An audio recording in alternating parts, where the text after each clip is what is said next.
course, we're featuring the CG Insurance Women's Super 50 Cup. And we're back here. Well, I'm back here again at St. Paul's. This has kind of been my stomping ground for the tournament. Trinidad, yes, as you say. Looks like the weather yesterday. Very cloudy. Well, not in St. Paul's, of course.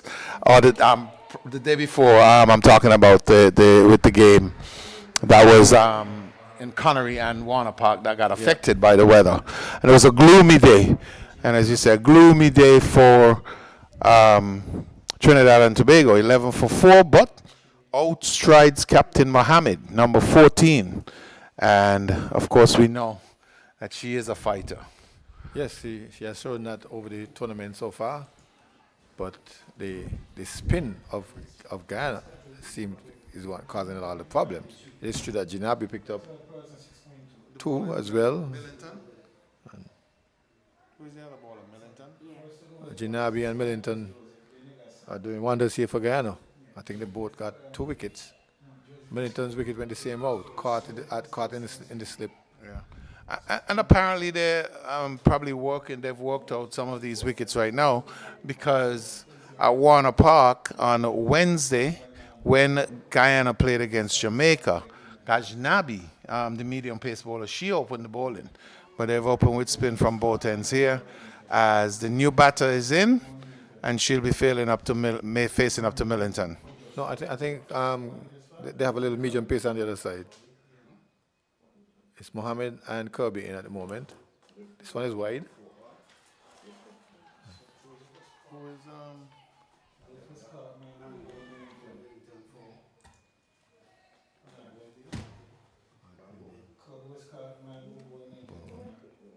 What do you call that again? Gajnabi or Gim?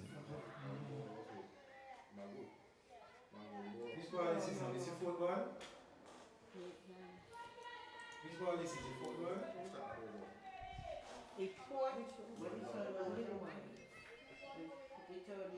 So is that wicket wide? That wicket wide, see? Well, it's going to be a long day ahead of us, it appears, as Trinidad is looking to rebuild with one of their more reliable batters in Cooper. Cooper facing now. She's solid in defense, exploring an impossible chance for a single as she knocked that one straight to mid-wicket, short mid-wicket. Then mid-wicket didn't have much to do, just jogged a few paces and picked up the ball. And Cooper was back. Millington again drives pleasantly out to the covers. There's a sweeper down there. She'll only get 1. Score moves on by 1 to 14 for 4. 4 batters gone.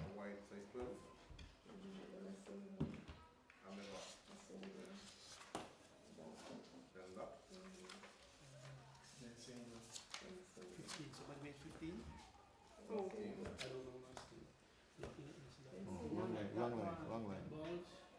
Over here.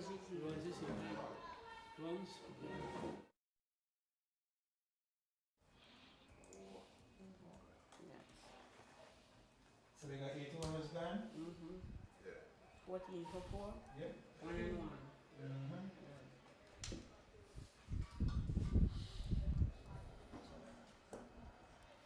Four batters gone so far. Boyce went first. She was caught by Schultz out at mid-off. She made 1. Joseph went caught by Mango in the slip. Smart catch. 0. Saw was caught at backward point by Grimon off the bowling of Jinabi for 3. And Kirby went the same route as Joseph, caught by Mango off the bowling of Millington for 0. 1, 3, 0, 0. What's the name of this bowler? Looks like an area code. This is Jinabi. Gajnabi? I do say Gajnabi. That's the pronunciation, Gaj. Yes.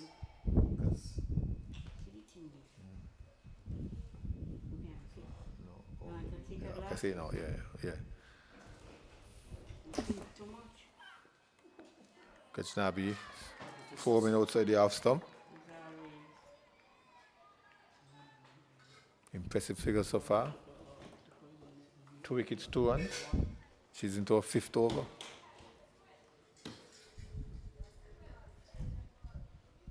As McCall was saying earlier, as soon as we look around, they've thrown down 10 overs because of the fact that they have at least a spinner.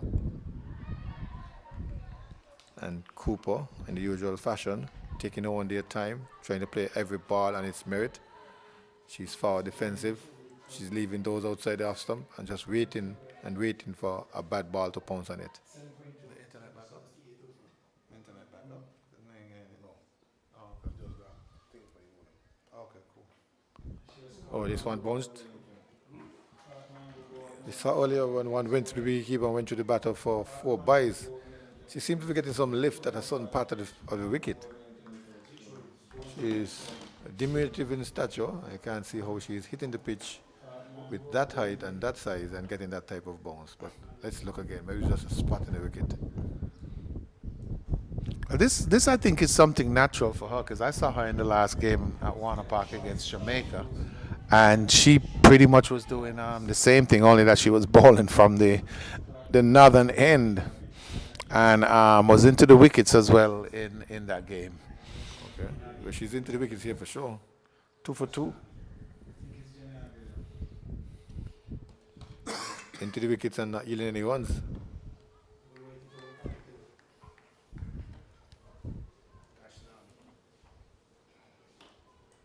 So at the end of yet another over, score remains on 14 for 4 Trinidad and Tobago. 9 overs bowled. And they definitely should be looking forward towards a recovery. I mean, they have 2 experienced players at the crease in Cooper and Captain Mohammed, who will now be facing up to Millington coming in from Northern end.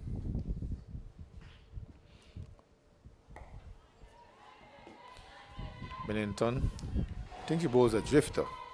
Supposed to be off spin, but biting the edge on more than one occasion. Probably she has that one just leaves the batsman with the arm. But on these occasions, Mohammed is up to the task, stretching forward, or full length forward, negating any chance of the bite and turn, blocking it down back down the track. 14 for 4.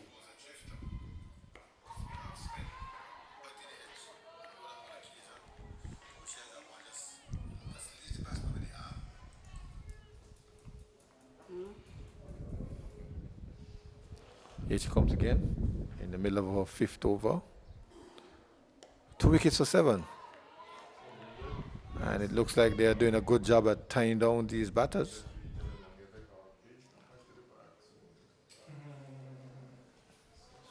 Where will the next one come from?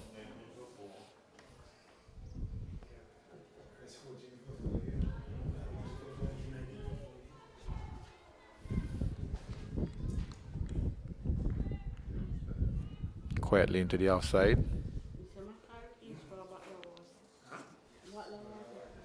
Again, Millington. Forward defensive. A maiden over.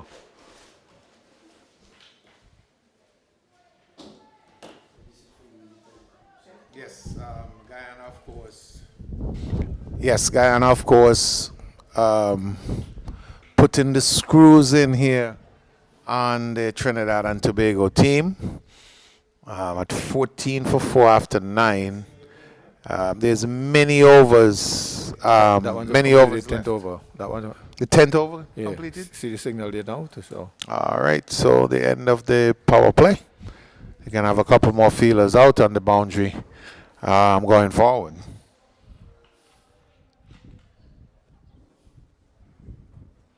The 2 fielders out, 3rd man, and out on the cover boundary. Edge guard now we continues into a 6th over. Cooper, shoulders, arms, observing, taking up an observatory position, looking at the ball going through outside the off stump into the gloves of the keeper. She had nothing to do with that one. The last person who slapped at it ended up in the hands of Gimmond. This one is, she's backing across. They're waiting, playing the patient game. The Trinidad batters, they cannot afford to give her another wicket at this stage. Even if they don't score any runs. There's more than enough overs to go 40 overs. Well, 39 point something left. Correct. Pleasant drive. And beating that fielder. Millington it is. But luckily, it did not have the pace on it to go to the boundary. It didn't have the legs. And so mid-off was able to come around. There goes the single. Long-awaited single. It's now 15 for 4.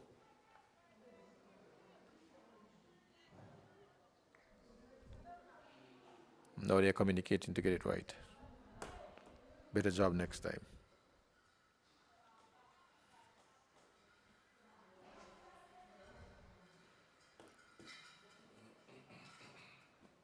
Catch Darby. Straighter.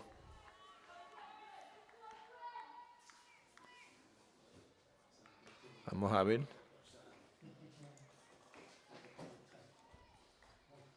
He's faced 9 balls so far for just 1-1. Cooper, on the other hand, has 2 from 15.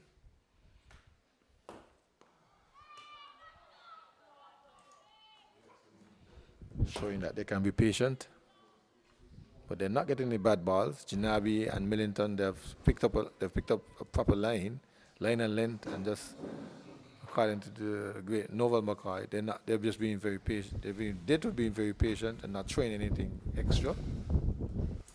Well, after Guyana lost their first couple of matches, they've come back really strong in their last match. They bowled out Jamaica for 94 and won on the Duckworth Lewis method.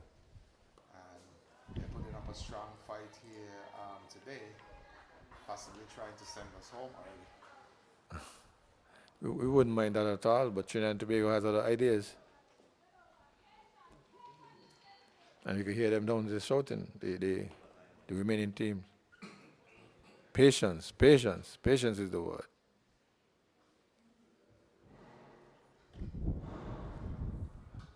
$15 for 4. Millington to continue for 6th over. Before this, she had 5 overs, 2 wickets, 7 runs. Not bad at all. Captain can't ask for more. As you see some fielders going further out, the cover is at the boundary, acting like a sweeper. 2 persons out, 2 players out in the onside. It's mid-wicket and backward square. She's kept the slip, still attacking.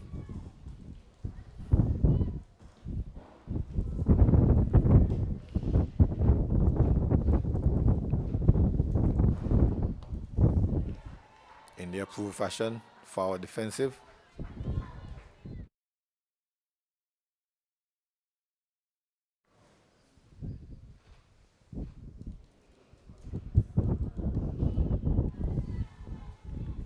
Cooper. A long stride down into the spin of Millington.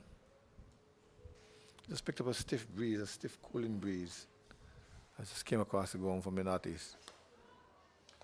Well, I mean, if you leave it up to the folks from St. Paul's, they would say, well, this is a natural breeze that is blowing, especially our good friend Theo Clark.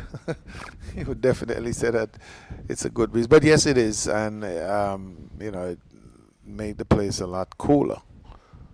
Don't know about what's happening on the field. Well, for the first time in a long while, Millington strayed a bit into the pads, and Cooper playing one of our favorite shots. I've seen her play that shot to great effect in the last match she played, that on drive for mid-wicket. She didn't push it too hard this time, just hard enough to beat the fielder. She's taken 1. From her 20 balls, she has 3. Mohammed, the other patient person, 1 from 12. Yes, and interesting that in the first 12 overs, we haven't had a boundary or a 6 from any of the Trinidad batters. So it just tells you how tight the Guyanese bowling is here in St. Paul's. And of course, this is the final round of the Super 50. And starting on Saturday, of course, the teams will take to the field at Warner Park for the T20 tournament. This is the final round, but I don't think anybody can catch Barbados.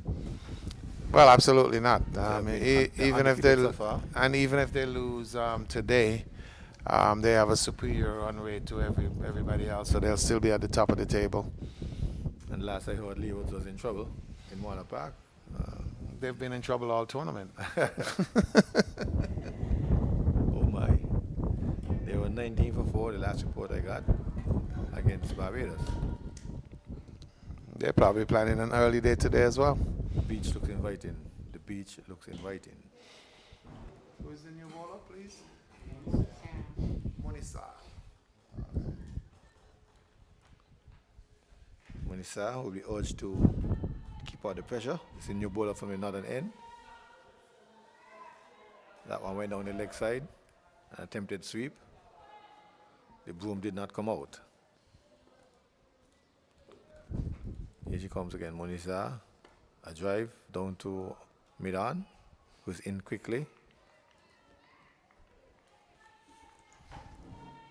Two fielders out, a deep mid-wicket, backward square. Acres of space between short backward square leg and mid-on. But for the moment, Cooper cannot explore that gap. That's at least a single. She can get it turned in that direction just past the umpire. And she does exactly what I spoke about. Her earplugs are in, listening. Gets the single. And if she plays like that with soft hands and a fast takeoff for the first, they can explore the possibility of 2. Because that fielder has to come very far from the boundary to pick it up and relay it in. Monisa, first over, an attempted cut from Mohammed. Yeah, and referring to the shot you're talking about, maybe at a different time, you try to challenge the fielder for 2 as well, because as you said, they had to move so far to pick up that ball. As Monisa completes her first over against TNT. Score is 17 for 4 after 13 overs here at the St. Paul's Recreation Ground. Will we see another change in bowling? Now Milita will continue. Umpires are having a parliamentary discussion. About down there?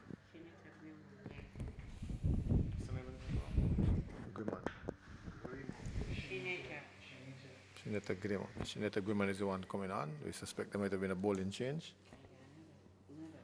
The opening bowlers put down 12 overs. Munisa 1. So that's 13 overs gone. Wellington had 2 for 8. And Gajnavi 2 for 3.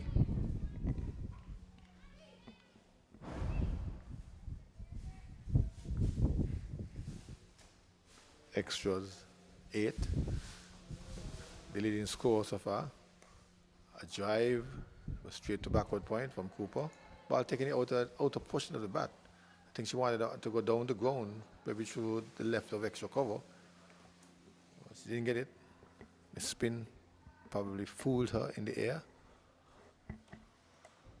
This time she drives straight, good feeling, scrambling, tumbling to make sure the batter only gets 1.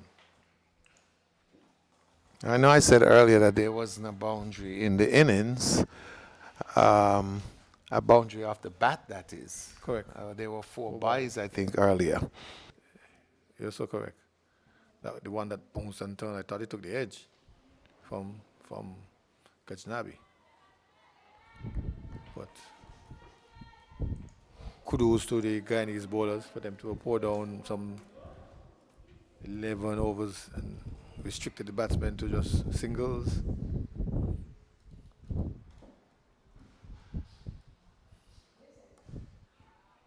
Here's an attempted sweep, an attempted slog sweep sorter trying to get runs on the board from Mohammed. She gets her second run from her 16 balls. Gives the straight back to Cooper. Back and across. Defense.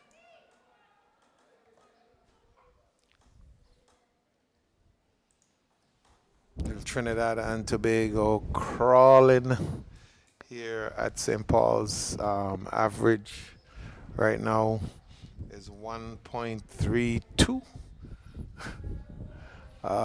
So not even 1.5 runs per over. Another tight over there from Grimman, who took over from Millington. And now we go back to the southern end with Munisa, who bowled a very tight over in her first one as well. Here she comes.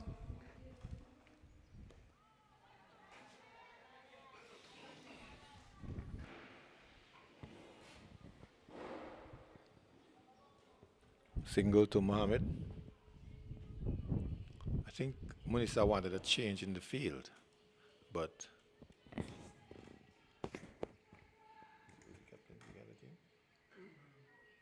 huh?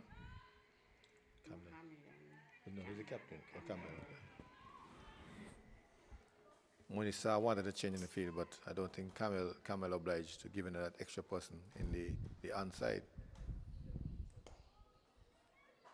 There goes a quick single and attempt, but the stumps. Ooh. Cooper decided to take on the fielder. When he struck the ball, I don't know if he did it with soft hands. It looked the ball went pretty quickly, picked up cleanly, and there was a shot at the stumps. I think they need to do more of this right now to kind of get out of the rut. They're doing the right thing, but maybe challenging the fielders a little bit more would be helpful. Well, certainly the single is on the onside because, as we said, the mid on is back, and then the next person there is shot backward square. Say for Carl Tuckett in the umpire's position. Drives on the outer portion of the bat, runs away through backward point. Players gives chase. They will pull it in. 2 easy ones. Possibility of overthrow? No. Captain Mohammed freeing her arms there just now, driving down to backward point, picking up 2 runs, and score moves on to 23 for 4. Looking at his stats. 5 from 19. 5 from 19 is Mohammed, and she blocks that one. 5 from 20 now. Cooper. 6 from 30. Patience. I want you to make a note of that average that you put down there on about the time of the 13th over, and then compare it. Remember to compare it with the average later on in the game when we get to about double that, or the 30th over. Let's see how they're doing. Let's see how they're improving. Forward defensive.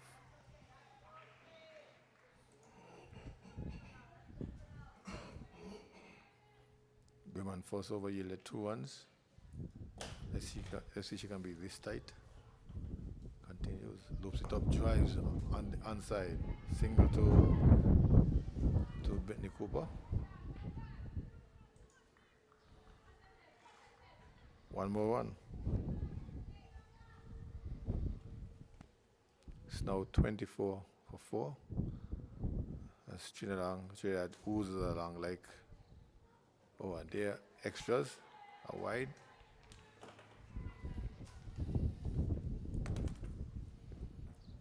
Moving at a pace like molasses going uphill on a cold, wintry day. Drive out to the covers, a fumble, partial stop. Looks like Schultz. No, I've never seen molasses going uphill on a cold day. Too young, man. Too young. Too young. Okay. You're too young. When you go up, you'll notice it.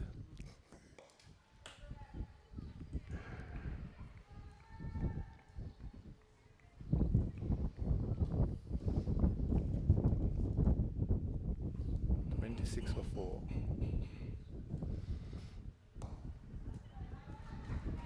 Oh, a misfield, coverage, single. And this is what happens when you challenge the fielders, because though there was a single, it caused the fielder to look up. Yeah. And in looking up, of course, she missed that ball.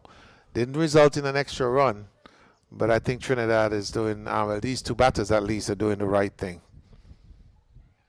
Oh, money single. Drop shot into the onside, and they were off immediately. Cooper made the call. Mohammed responded. And so that's the end of the 16th over. Average has creeped up just a little to 1.71.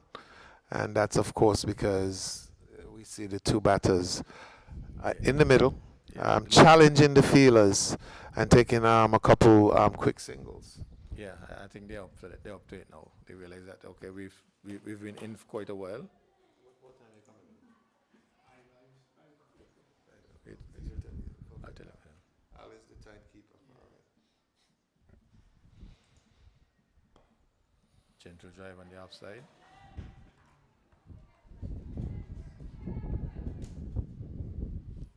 Cooper on 8, Mohammed on 6. A sweep. Right out to mid wicket, straight to mid wicket. 1-1. The batsman move on in singles. Still haven't seen a boundary from the bat. Testament to the tight bowling from Guyana. Forward defensive. I have to. I need it.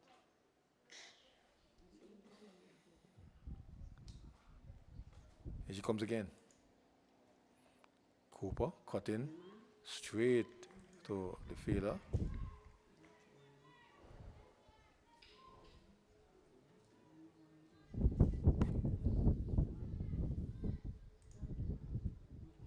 No run. Still 27 for 4. Clipped into the onside where there's acres of space. Out to mid wicket. 1-1. Only 1-1 in store.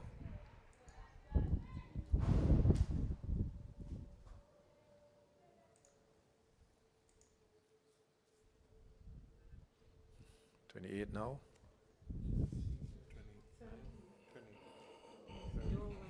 Sorry. Correction.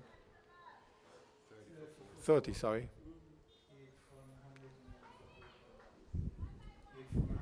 And so at the end of the 17th over, it's 30 for 4.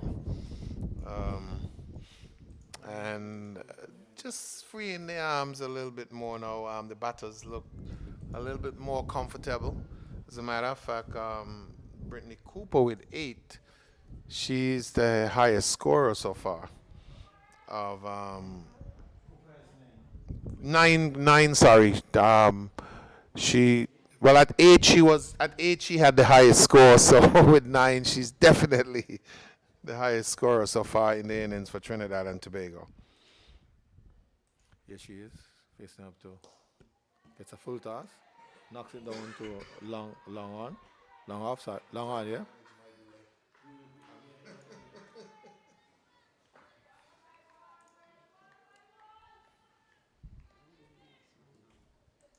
One more into the score.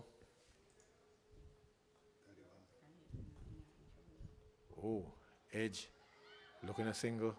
I think that one cracked the finger between the finger and the bat, jolted the finger, and immediately she showed that she needed help. Yeah. Off the glove. And threw the bat down and took off the gloves there. But it looks like she's going to be all right. I see Cooper was waving to the pavilion maybe for some kind of assistance. And she's now walked down the wicket to talk to Anissa to see exactly what's going on here. Well, looks like the medical team are going to come on, and are they going to take a drinks break at this time as well? All right, seems that way. So there is a drinks break. Here comes the drinks. And Anissa will definitely get the attention that she needed. Yeah, just about an hour gone.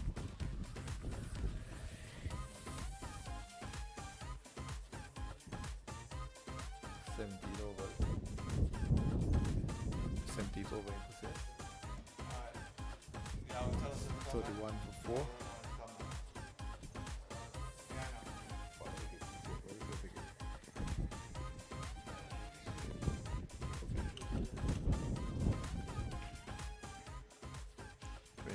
From what? 11.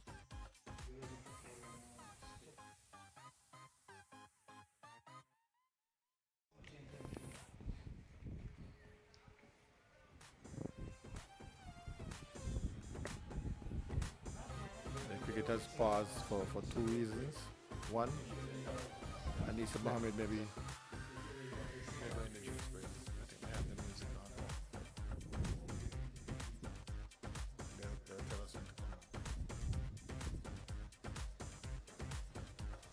Mondays are the home.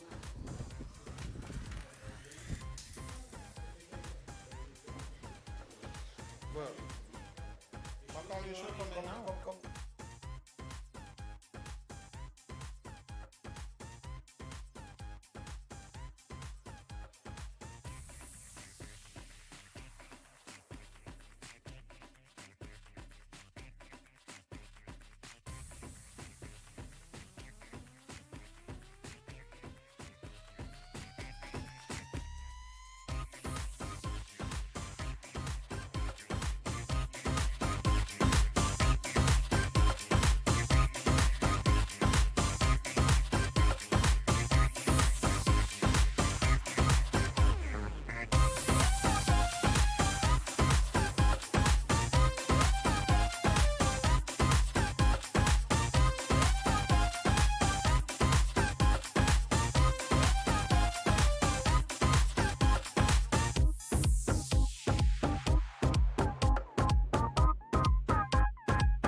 We're back from the break.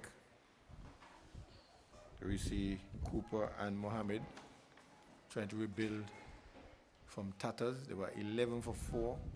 Now they are 31 for 4. Both batters are 9. 9 from all. Sorry. Sorry. We have Cooper just slightly ahead of Mohammed. Cooper is on 10, Mohammed is 8. And Tucket Hat went for a 1. One more one to the Trinidad and Tobago score.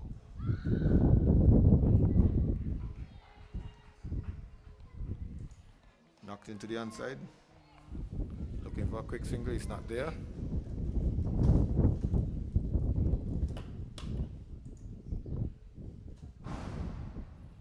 Looped up, slammed into the covers area, extra cover.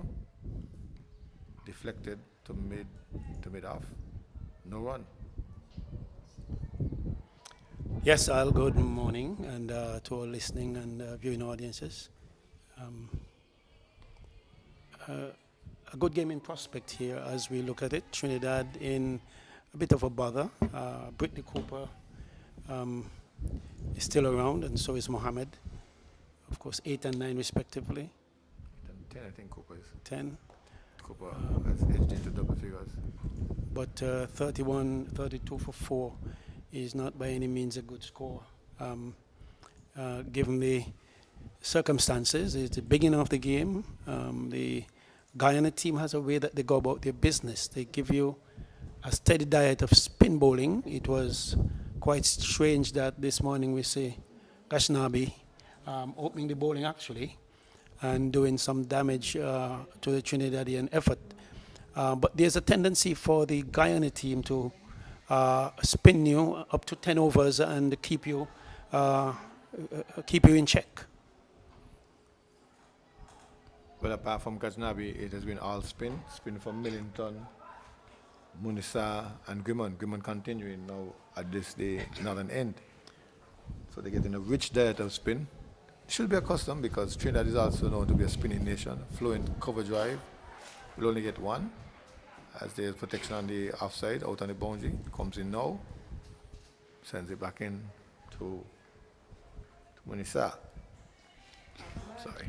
See, and they will keep you with those singles every now and again, and that's all you will get. I've seen the Guyana team on this is the third occasion, one at Conway against Barbados, against the Leewards in Warner Park, and now here. And their modus operandi is just about the same. Spin, and more spin. And before you look up, you're faced 20 overs and getting into half the game, and if they can steal 2 or 3 wickets, here's a ball swept away by Mohammed. If during the process they can steal a couple of wickets, it's to their benefit. And by the time you reach to the 30th over, you're trying to catch up. And they give you no effort at all, no opportunity to recover. They simply spin you. It's getting close to that. Down the leg side, off the pad, stifled appeal. Non-interest by the umpire.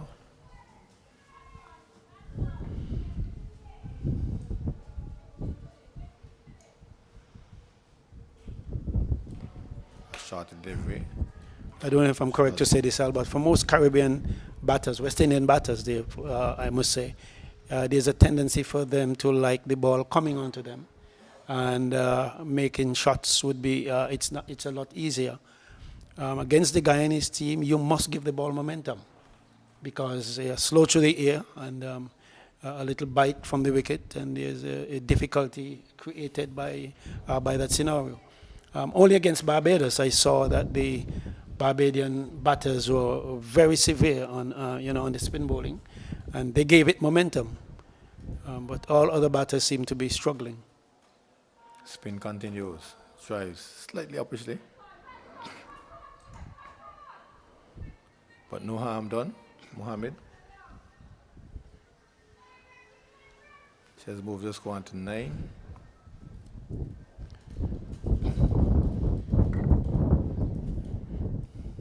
She has a 2 somewhere in there, in her 9, but Cooper, as we would say in local parlance, is building a fence. Full toss, driven out the portion of the bat. This looks like the first, no, it's not the first boundary. No. Ball did not have the legs at all to rush to the boundary. Came off the outer portion of the bat. She didn't get that one well.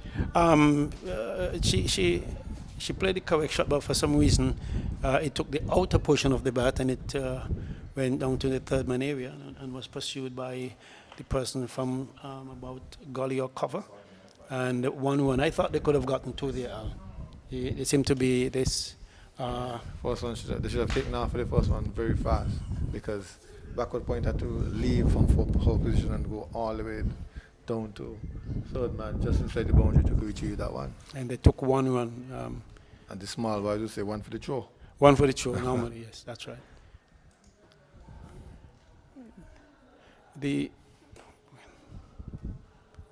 Another full pass dragged into the onside from Cooper. They jogged through for a single. What I saw against the Leewards from the Guyanese team is that they simply they thrive on these dot balls. They build up a lot of dot balls, and so therefore your run rate remains in check. Good sweep from Mohammed. Brings some applause.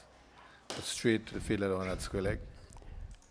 And in the case of Leewards was chasing. They forced the run rate to a point where Leewards were asked to make so many runs per over in the last 3 or 4 overs, and they just didn't make it. Came close though. Very close. They say close but no cigar. But a steady diet of spin and good feelers in the ring, and it's difficult to get through. Brittany Cooper, a young lady of West Indian fame, she is battling to bring Trinidad out of the precarious position they find themselves in. And of course, the other batter, Mohammed, also of West Indian prowess, they should rebuild. They are in the process of rebuilding, and one would hope that they will bring Trinidad to a simple state of respectability, or a place where they can compete and bring something out of this game. But there's quite a bit to go yet. There are 6 wickets yet to fall, and Brittany Cooper, with her experience, along with Mohammed, should be able to rally. Well, between them, they've faced 80 deliveries, 44, 36, asking for a leg before. Umpires unmoved like a statue. That one must have been going on leg as Mohammed tried to bring out the broom to get some more runs. But to show you that they've faced some 80 deliveries means that one thing on their mind, they don't want to lose wickets at this stage, and to milk off the singles as we've seen. Pull straight over to mid-wicket, fields cleanly. That was a little bit short from the new bowler Schultz. Mohammed just pulled it through the out to mid-wicket, was on the boundary. She did a good clean-up job. So with the Guyanese bowlers, you must have good timing and strong forearms to propel these deliverers for boundaries, given that they're bowling rather slow through the air, and no momentum for the batters to use.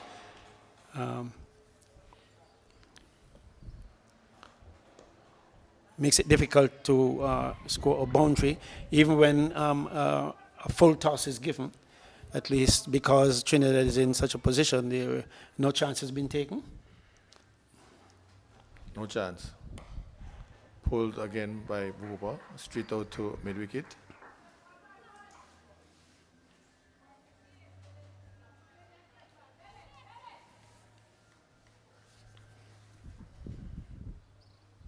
I understand that there's a game in Basti as well, which four wickets fell very quickly. Question asking for a cut of a sweep shot from Mohammed.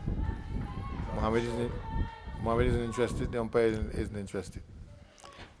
Yeah, the Guyanese effort is basically to dislodge the Trinidad team for as low a score as possible.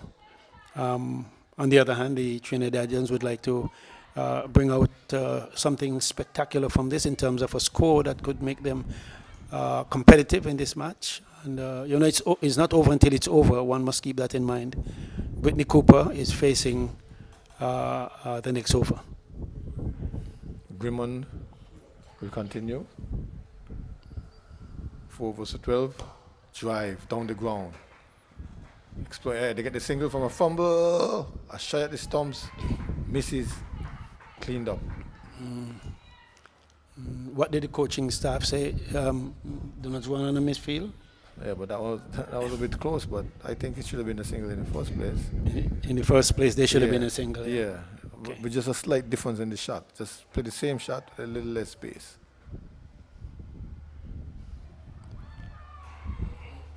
Mohammed for the chance. sorry, Mohammed for the umpteenth time, taking out that broom, trying to sweep, and sometimes taking them from centre on off stump and pulling them behind.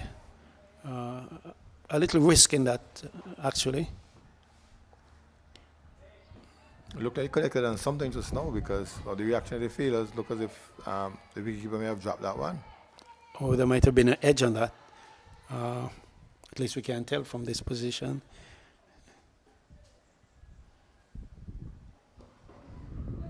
And there goes the single, the quick single.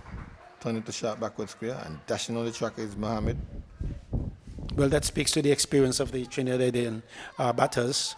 They know that the singles would keep the scoreboard ticking over, and it gives the bowler the opportunity to see another batsman.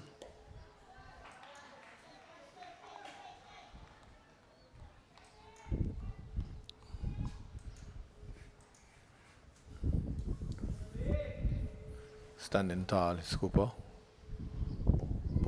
Both in stature and in this game.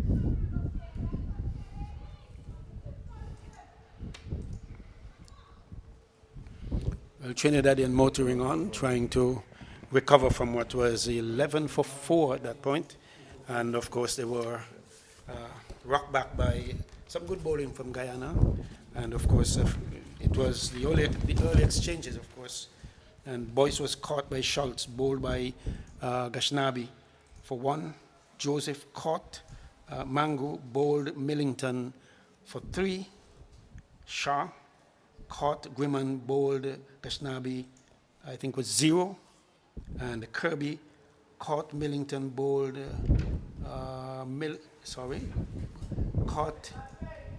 caught by, okay, I think I have my information not so correct, so I have to get that corrected. But at that point, it was about 11 for 4. Brittany Cooper came out, and she is there with Mohammed. They have now put on a 30 between them, and of course, facing 80 plus almost 90 deliveries to achieve such.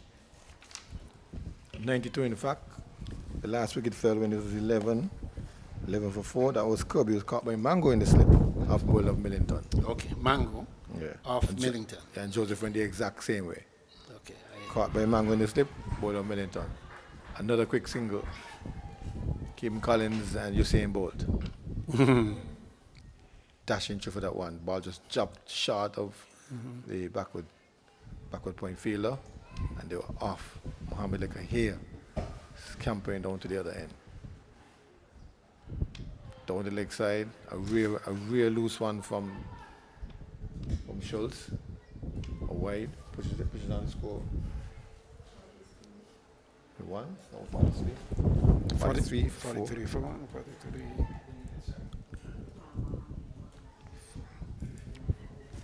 Dead ball, she wants it.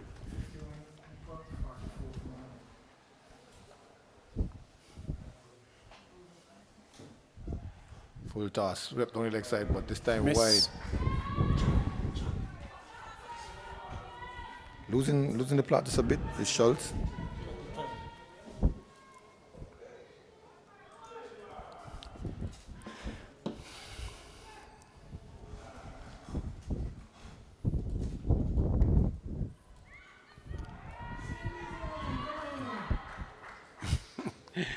After a bit of confusion, able to get a single.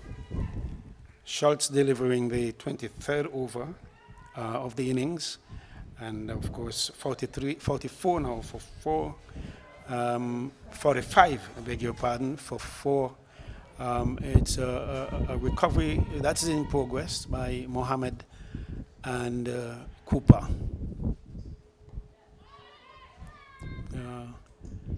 The running has not been aggressive in some cases where one thought there could have been 2 runs. They were settling for 1. And of course the recovery would have to be slow. There's a bounce there from Schultz outside the off stump. Mohammed drops her hand and allows it to go to the keeper. What I saw of the Guyana team when they played against the Leewards is that they were they had just a few persons on the boundary, all in the 30th and 40th over. They had very few persons on the boundary. They were just closing in, preventing the single. And the Leewards, they weren't going over the top. They were just simply working it. And whenever Edwards got something she could have dealt with, she dealt with it. But it just wasn't enough. They fell 1-1 short, and to my mind, the nail biter of this competition so far. Yeah, that was the tantamount type. That's right. 1-1 victory. Good sign for the Leavers because I don't think they ever won a match, and that might be the closest they've ever gotten to winning the game. Well, I'm hoping they can get into that position again. I was hoping that they would. You see, once you taste victory, you will find other ways of winning, because once you know how to win, then you will win. It becomes a habit. The 24th over in progress as we observe a sweep shot there by Cooper and well fielded. The shot back with square leg.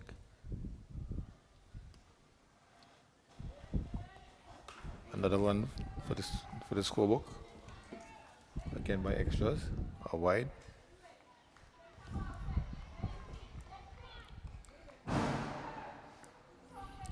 Cooper facing up. Shot back on across. Good delivery, as far as I'm concerned. It was well pitched up, just about just a shade outside off stump, and with a little angle coming in, well defended by Cooper. A drive, almost a half chance.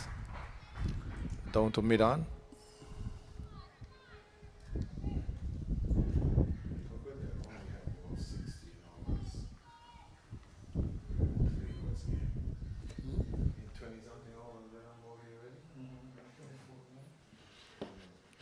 Griman to Mohammed. Wide outside the half stump. Oh yes, it will be called a wide.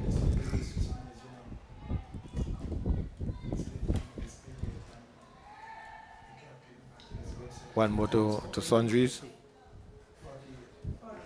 48 for 4. Milestone coming up. Full toss. Banged into the outside of midfield. The bat was able to get at least 1, a 2. Turn for 2. Safely so. And that should be the milestone. 50. That's 50 for Trinidad. 152 balls. No fours, no sixes from the bat, of course. Trinidad been rebuilding 50 of 152 balls. Griman in again, full delivery. Pulled away down to a square leg, forward of square. And another run, that's 51 it is for 4. Of course, recovering from a precarious position of 11 for 4. And of course, the partnership building between Mohammed and Cooper. Some people believe Cooper is a trump card for Trinidad, and a young lady of West Indian fame. So is Mohammed, and of course, they should be able to guide this to a more respectable position for Trinidad and Tobago. I also think so. I also think that Cooper has shown that she's the mainstay between that batting. Another sweep and a full toss to Mohammed. Another milestone coming up in terms of the partnership. It's now worth 40 runs. 51 for 4. They came together with the score 11 for 4. And together, quietly, confidently, they've pushed the score up to 50. And here comes the sweep. Back where the square has work to do. She feels, she fumbles. Cooper is only interested in 1.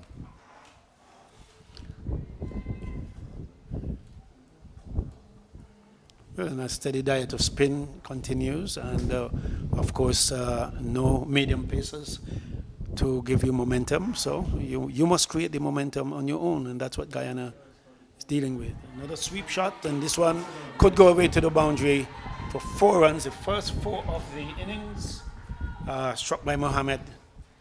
And of course, putting Trinidad now to 56, am I correct? For 57 now, 4-4. Well, it took a while before we saw the first boundary from the bat. Coming in the 25th over, actually. Oh, yeah. Schultz erred in just maybe getting too full and too close to that center and leg area, and was swept well for 4 runs on the onside. Yeah, she has done that at times. Quite a bit far down leg.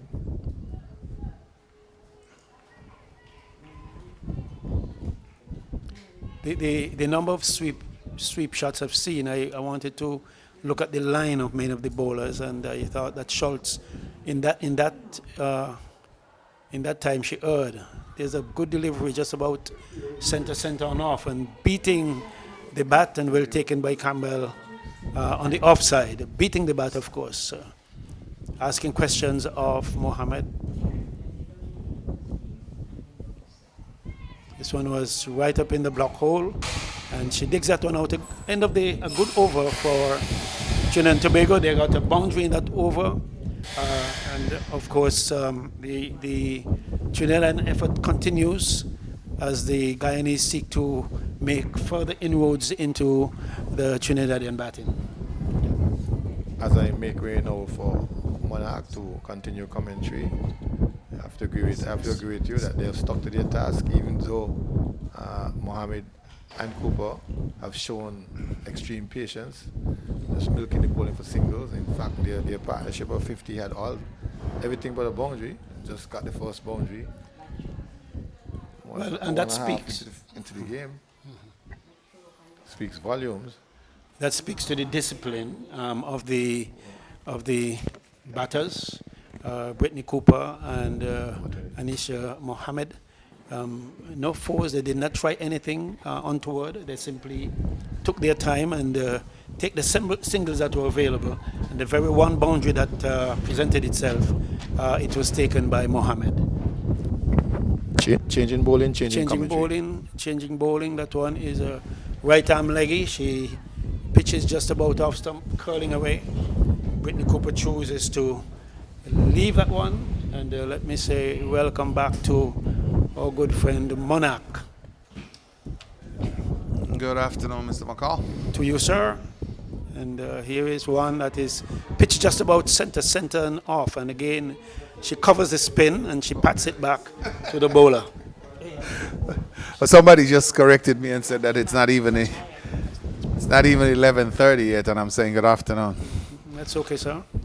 Latchman comes in just about off stump. She gets on the back foot, pushes it back.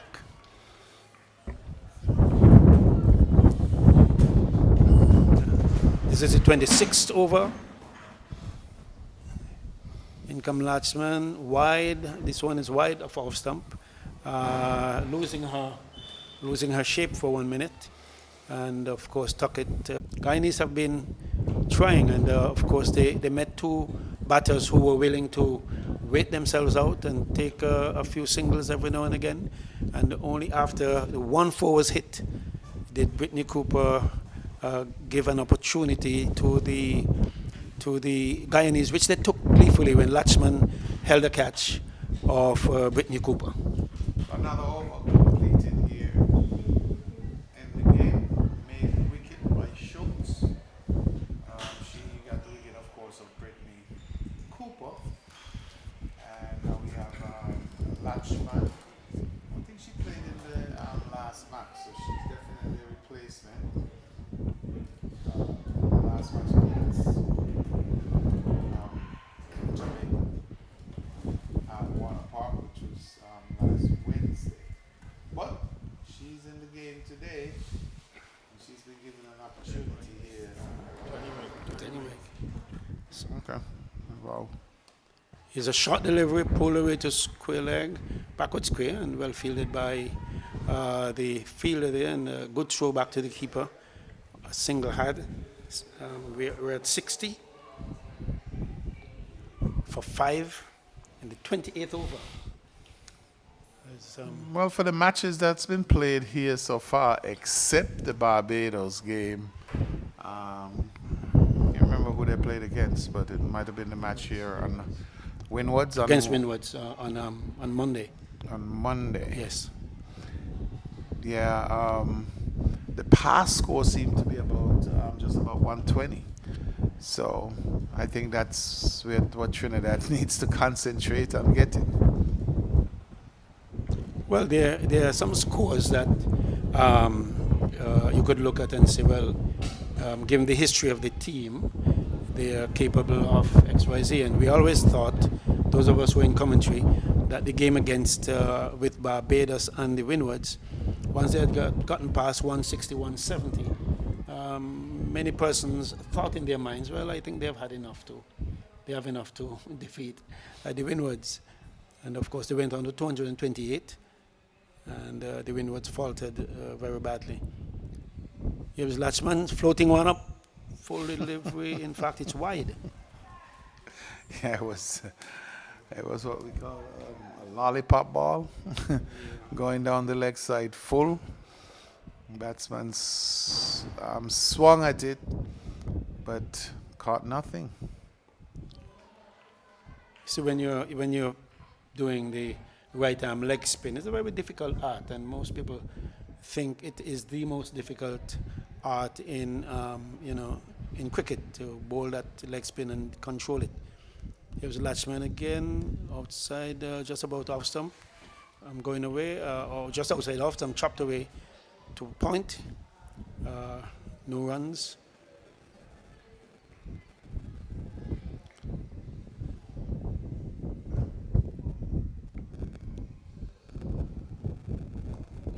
This one is scooped up in the air and caught.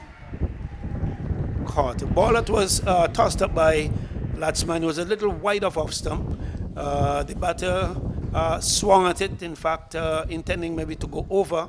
It took a top edge and flew to the person at short extra cover, and was out caught. So that's a 6th wicket down. It's now 61 for 7.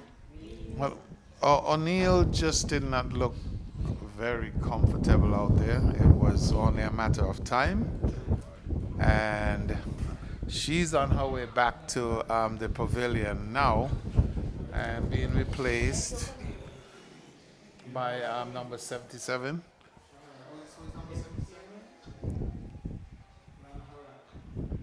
Ram Harak is going out to 61 for 6. And Ram Harak joins her captain, Anisa Mohammed. Yes, sorry. There needs to be conversation between Mohammed and the new batter. Of course, the idea is to rebuild to a point where you have reached a point of respectability. And of course, O'Neill didn't show prominence when she got to the crease. She seemed unsettled from the very start. Here's a ball by Schultz to Mohammed, seemingly taking an edge and going low to the keeper.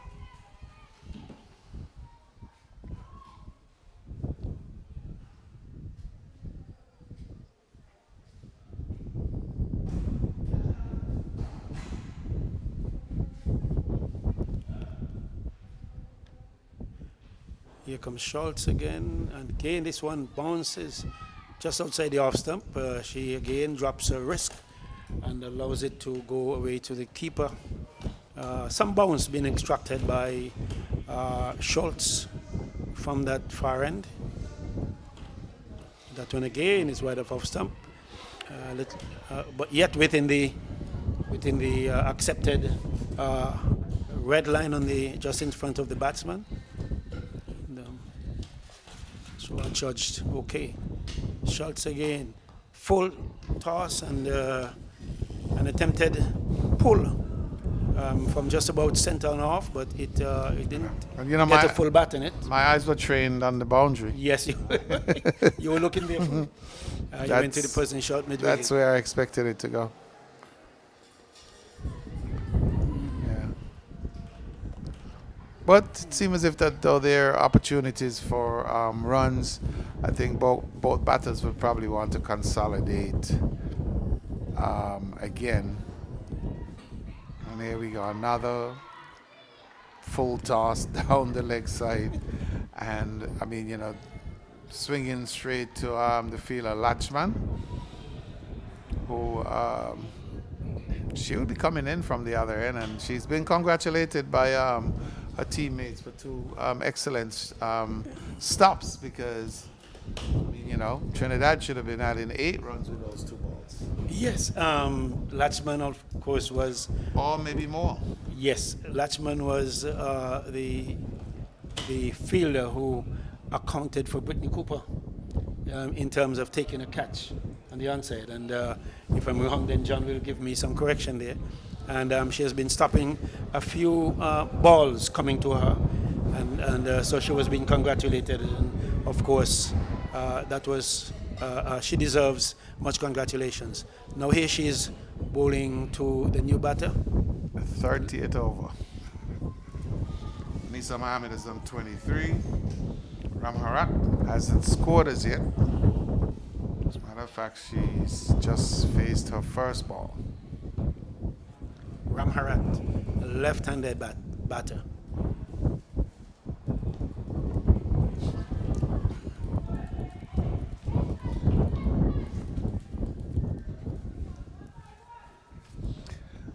I want to say good morning, of course, to all the folks who've logged on so far to windiescricket.com, the YouTube page. Thank you very much for joining our commentary today. And there's a single for Ramharat. She gets off the mark. And the score is 62 for 6. So as I was saying, greetings and welcome to all the folks who have logged on. See, there are many comments on there, including the basketball NBA championships, Okay. Yes. where of course the LA went down last night.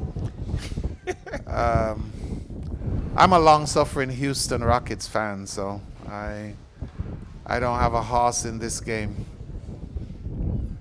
But I was able to see the 2 champions. I was in Houston at the time they won the 2 championships back in 93 and 94 with the great Hakeem Olajuwon, Clyde Drexler, and all those guys.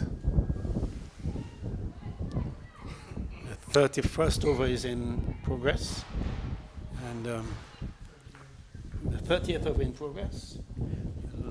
Latchman bowling to Mohammed, short cutaway, and of course 1 run, 63 it is now for 7 wickets. 63 for 6. 63 for 6, yes. Brittany Cooper was the 5th, and of course the last wicket fell somewhere lower. So there's much that Mohammed and Ramnarath can do to bring around the Trinidadian effort, giving them a chance to compete in this game. Well, I mean, they've definitely stepped up. I mean, I know we looked in the 14th over, they were averaging 1.32. Now the average is up to 2.08. So there has definitely been some improvement. Again, Mohammed is right forward defensive, and one commentator said that the Trinidadian team, they can all defend well. Wide delivery from Schultz, and of course with the rock Brittany Cooper out of the equation, much is left for Mohammed to do. So what was the insinuation, that they don't know how to play shots? No, they said they can defend their wickets well. Okay. Doesn't look like they're doing a very good job of it today, though. The score is 65, for 6. But there's still over 15 overs to go, so anything is possible here. And Captain Anissa Mohammed is a very experienced campaigner, so we'll see what happens. If they get that par score, as I 120, 130. I'm claiming it for myself, because that's what happened the first 2 games I was here. No one went past 123, I think, was the highest score then. Until Barbados got 228 Correct. last Today, on Monday. Barbados is an anomaly, I say. Every now and then you'd get something higher or something lower than the past score. But I think Trinidad's, they should be trying desperately to get to 120. I think that will be a challenge in total for them, for the Guyanese.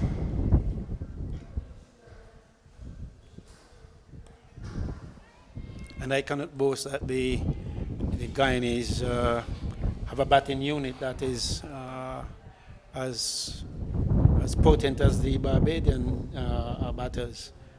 But one would have to wait and see.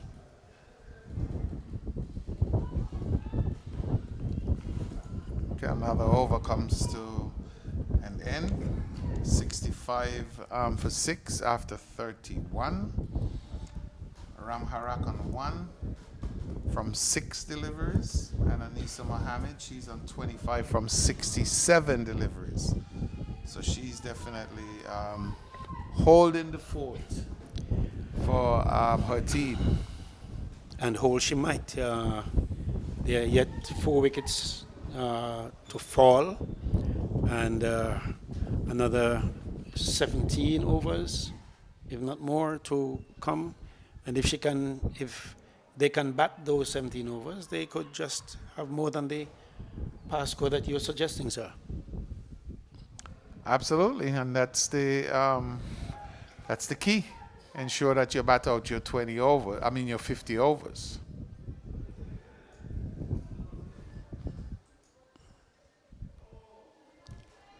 Latsman plays quietly into the offside by Ramharath. Of course, the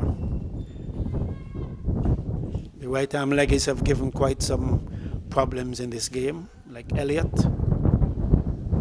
Here is a sweep, missed, and of course, no eventuality. So Elliott has done fairly well for Barbados. She has taken quite a few wickets and held things together for them in the middle overs. And now here is Latchman.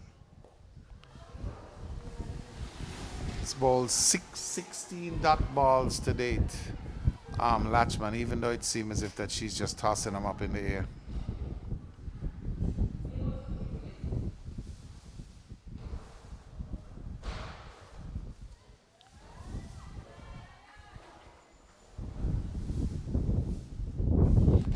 There's a single for Mohammed, taking the score up to 66.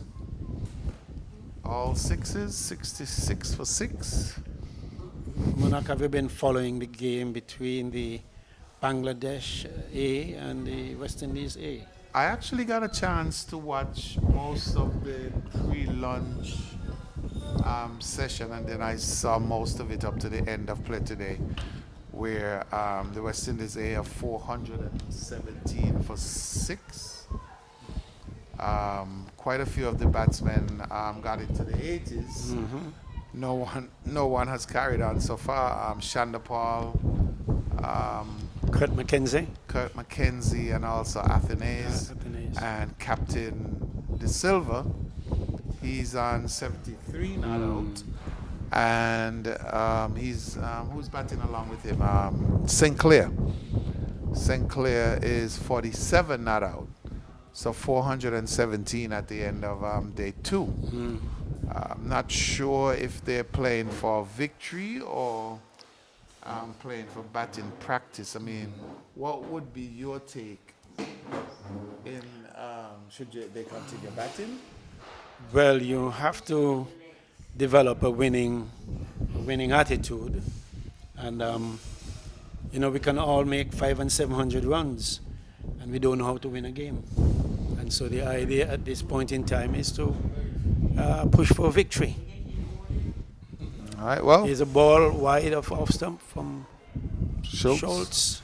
number 7, an attempted cut by Mohammed, missed it, and it went through to the keeper.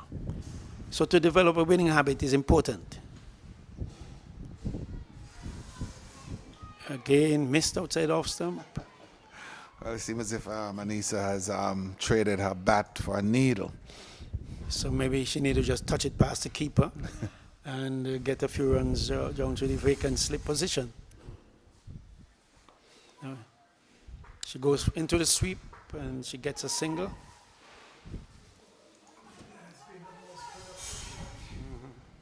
That's, well, as was repeated by someone, it is her most productive shot all day.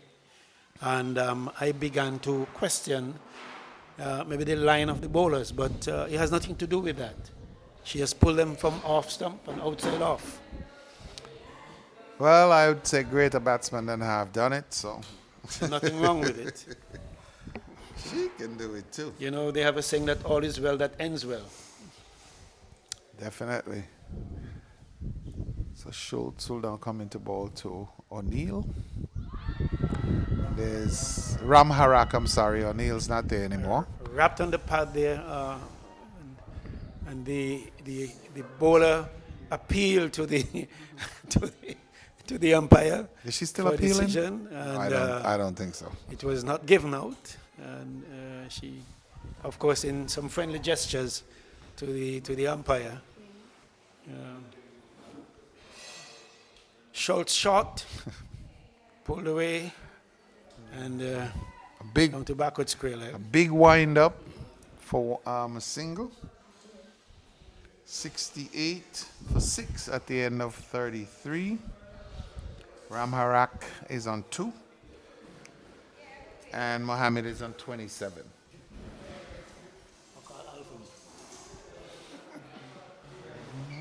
Yes, well, the idea at this point in time, the job of Mohammed is to work along with, or let me put it the other way, Ram Harath should work along with Mohammed.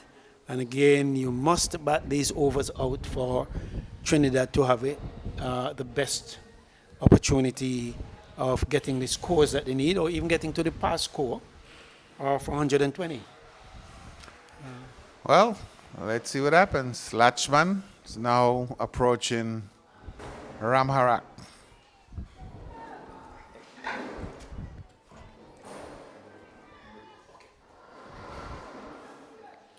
Yeah, just touched out in the offside. No runs. It's the 34th over by Guyana. Lachman bowls short, an attempted pull, of course hit seemingly above the pads, and maybe not in line, and so A very ambitious appeal. umpire Tuckett didn't even look at it.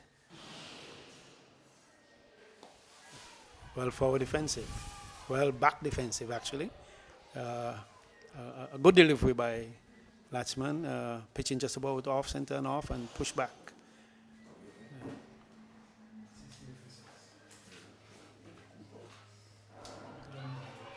Wow. Okay, that one was. A leading She was edge. attempting to turn this one and maybe played a little early. And the ball took the leading edge and almost got back to Latsman, who tried to get under it, but didn't.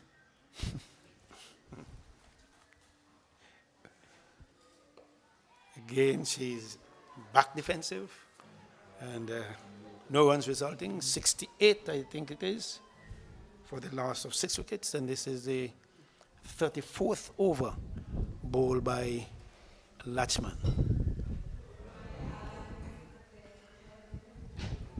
Again, short, forcing the batsman back and pushes out to a short cover. No runs resulting. All right, so the end of the 34th over, 68 for 6. Ram Harak on 2. And Mohammed is on 27. And again, we're out here in St. Paul's. And Mr. Edwards, that's Al Edwards. I want to welcome you back into the hot seat. Oh, there's my pen. I was actually looking for my pen. And I guess you borrowed it. It fell. So is it a thank you or $5? Thank you. Whichever one. I said, U.S. is the common currency for cricket. So what do you think I was talking about? Easy? Oh, come on. And certainly not Guyanese or Trinidadians, the common currency, US. Well, Yes. no Guyanese, no Guyanese, no TT. No Guyanese, no TT. Leave that far on the field. Right, so the 35th over is in progress. Schultz continues. No.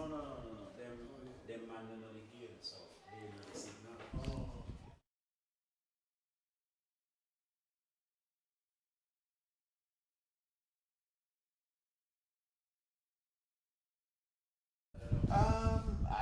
I think so. I think definitely I'll give Guyana, and the reason being is that they struggled in their first couple of games, but I think since that they've really played consistently. They may not have made a lot of runs, but their bowling has been good. Remember, they just bowled out Jamaica on Wednesday for 94, and they were on their way to winning the match, which they eventually did on the Duckworth Lewis method. But yes, I think Guyana has the edge. And you're saying Jamaica's a big fish. Big enough. A lot of championships under their belt. I don't know. I thought at first that Barbados and the Windwards were the two teams to beat, but the Windwards seem to have gone a little bit soft after their first two victories. Hot and cold. But Barbados has shown some consistency. Like their players are maybe just a notch or two above the other players that I've seen, and they probably have a lot more players. Absolutely. perform. And their top players are performing. That's the difference. Unlike some of the players from the other teams, we talk about Stephanie Taylor, who hasn't really First one came to mind. who hasn't really done that much in the tournament so far. But they're playing, I guess, towards making the team. I think I heard an announcement that the West Indies women will be in Australia in October, if I'm not mistaken, October, November.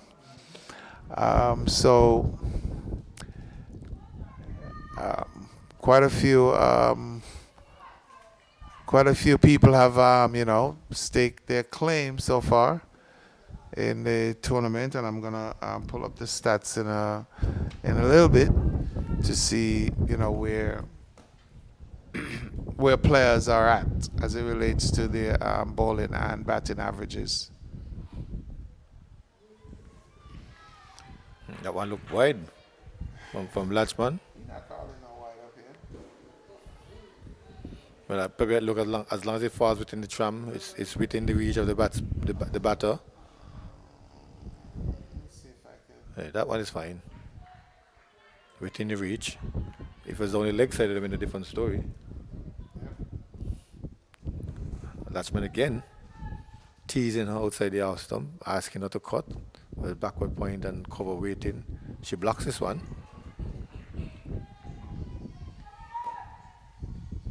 It's 71 for 6.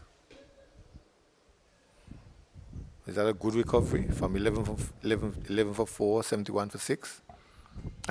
It is. I definitely think it is, and you have to really credit Captain Anisa Mohammed, who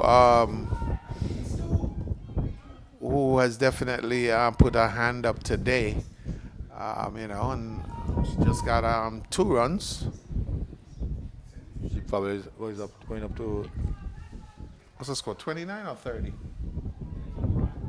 31. So she's definitely the top scorer here today. She's just a while ago she swept fine.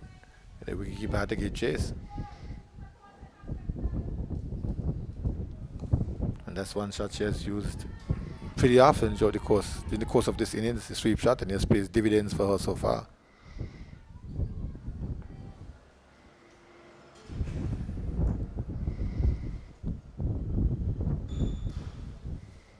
Loops up, cuts, but making sure she gets on top of it. Cannot be the point failure. End of the over. End of the 35th over here at St. Paul's and at 36th over. Okay. So even more than I thought. It looks like Mohammed and Ramharak are consolidating again after losing 11 for 4. There was a major partnership. Not a lot of runs, but it was a major partnership. There was a partnership between Mohammed and Cooper. And Cooper, and then they lost 2 quick wickets, which was Cooper and O'Neill. And now it seems as if there's some semblance of bringing this team back together again, scoring some runs, saving some wickets.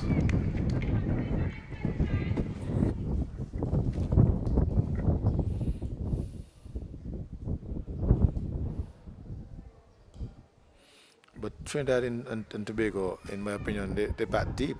You can't consider those coming down the order as quadrics or rabbits with the bat. They know how to score. Absolutely, and that's why I say I think it's definitely possible for them to get to my imaginary pass score, Okay. which is 120. Because I definitely feel as if that 120 is not going to be a walk in the park. Not at this ground, not on this pitch, not with these bowlers. I don't want to agree with you. Consultation with the umpire.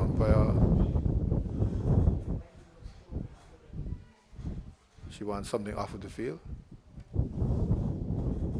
Don't know where that came from. A piece of stick or something, probably blown onto the field by the stiff wind that we've had. And they're relaying it like a relay baton to get it off the field.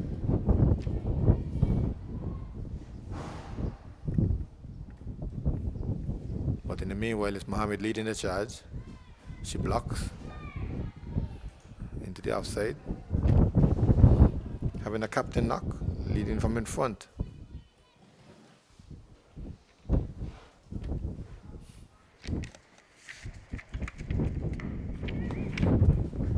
Pulling that one from off the leg.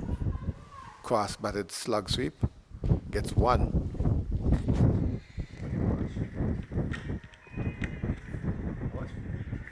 And she doesn't know what to 32.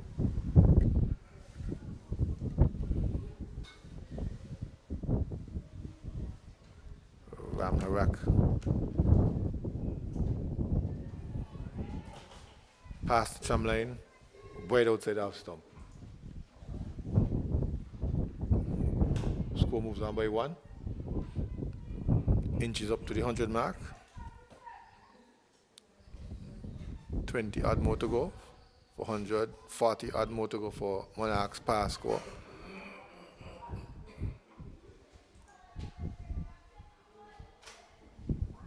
Schultz, end of her over. Yeah, just taking a look at some of the other matches so far, everybody seems to be struggling today. Warner Park, Leeward's women is taking on Barbados women. Leeward 72 for 7 and 25 overs.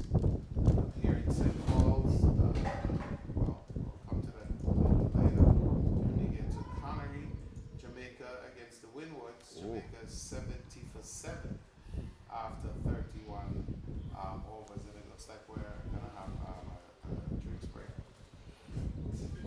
Yeah, we're having a drinks break. I'm just looking at the Your mic was up. No, your mic was up.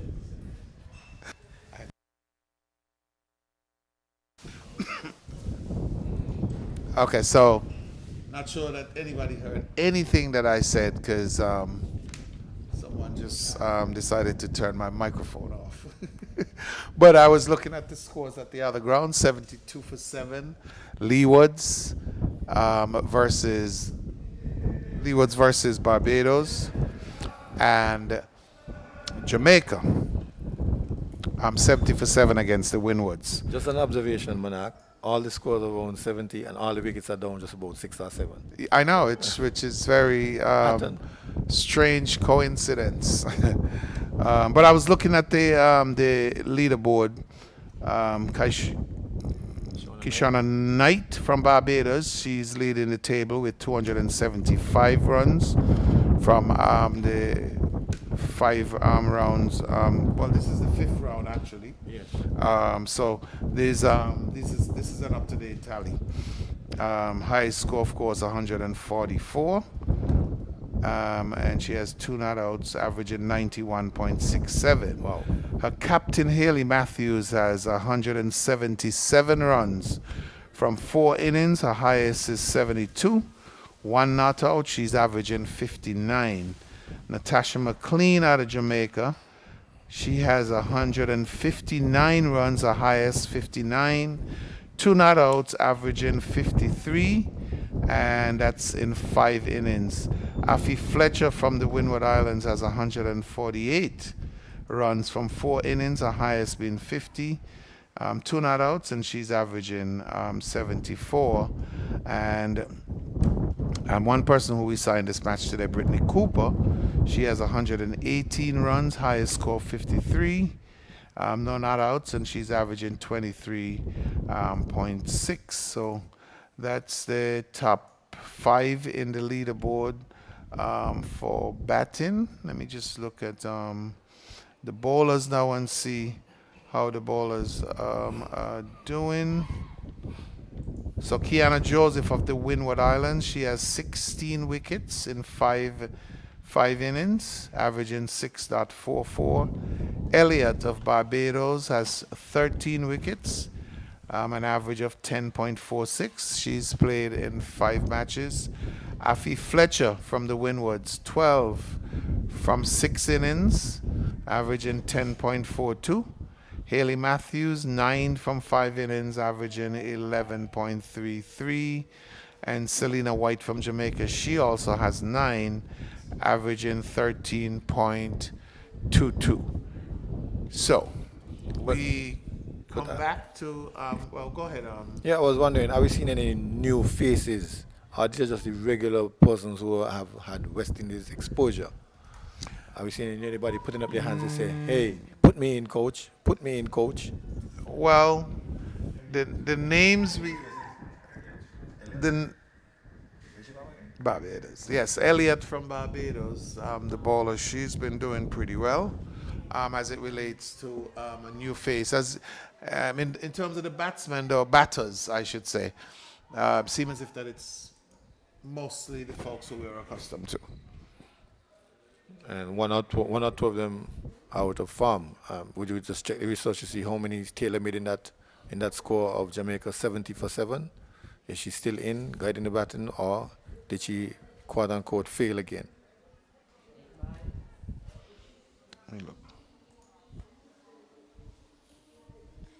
Meanwhile, the slow momentum towards the 100 mark continues, changing bowling. I think Griman came back with her right arm off spin. Now she has the left-hander in Ramharak, changing the field. A ring of 3 in the offside, backward point.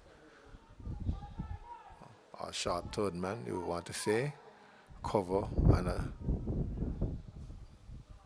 and indeed a backward point. Short extra cover and a mid-off. That's the offside field. That's where she'll be focusing her attack. Making some adjustments in the onside for insurance, just in case we drift on the leg side. As she does now, turn gently down to the backward square. They should get 2. They should get 2 easily indeed. Mamarak is home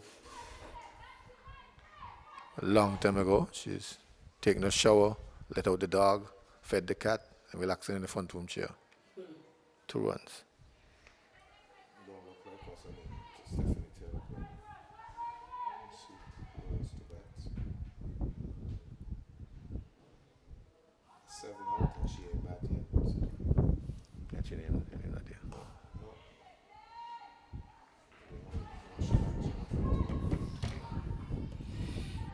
Well, we were inquiring about Steffi Taylor and her performance, but apparently she's not playing today. Yeah, we know she's had some injury challenges lately. Almost chopped on.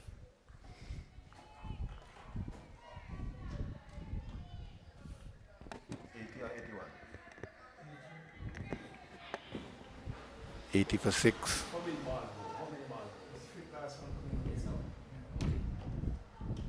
Play back down the track. End of the over.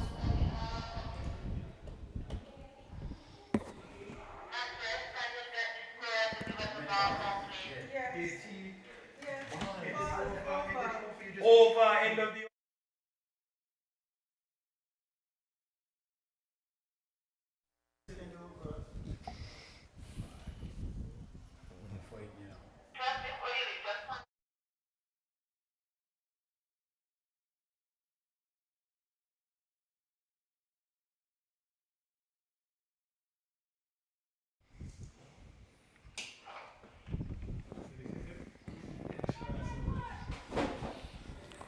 Schultz will come for the last time. It will be her last over.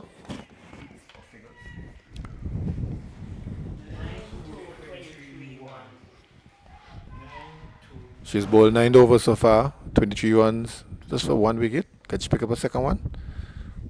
Mohammed will say no, not mine. She cuts and misses. Half shout, stifled shout.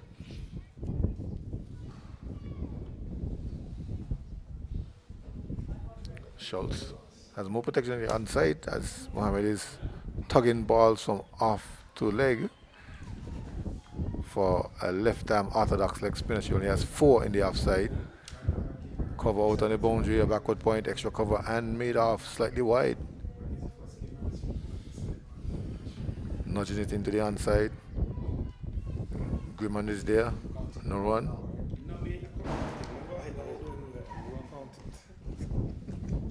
You got 10 minutes. 10 minutes?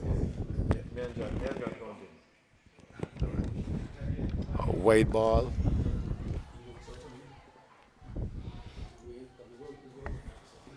Let's just go 81 for 6. 81.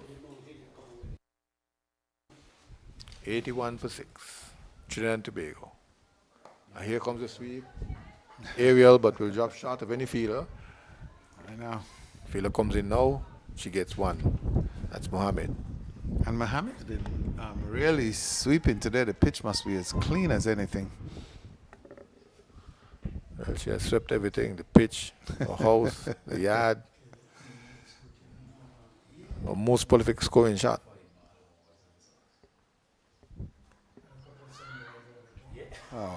Top edge. Terrible misfield. Backward point, misfield. Half-hearted effort as far as I'm concerned. It's 2 to Ram Harak. Looks like Let's go move on. Latchman who misfield that ball. Yes, Latchman it is. Okay, and Schultz is now coming in. I think this will be her last ball. Last ball in this in her spell so far, and she's bowling to Ram Harak. Pushes defensively forward.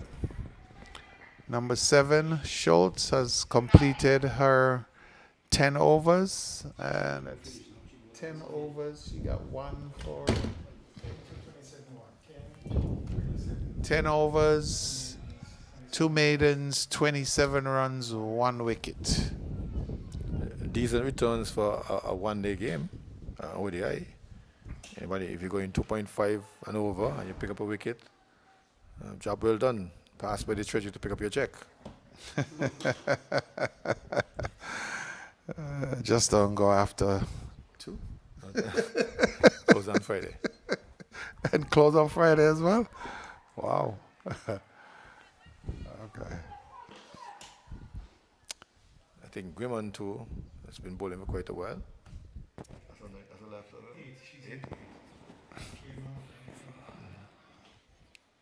He's put in some 8 overs or so. Shot, pulled, back with the square, tumbling save. Confusion, no one out. The the batters are able to sort out the communication and dash down to the other end. Yes. But the field did well To stop that one, because I and threw it definitely, while tumbling down. I know, I definitely thought it was heading for 4, and of course I think there was the mix-up with the calling. Mohammed was actually, instead of looking at her partner, was looking watching. behind square, ball watching where the ball went, but All's well no that ends well. additional trouble.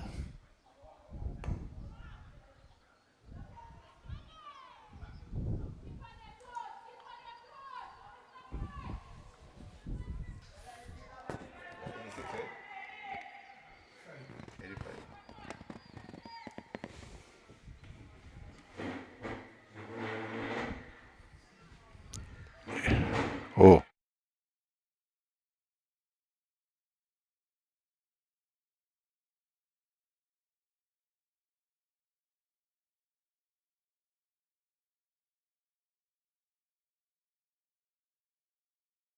Picked up, shied at the stump, and missed. But however, it looked like Ram Harak. Looked like Ram Harak was going to be in anyway.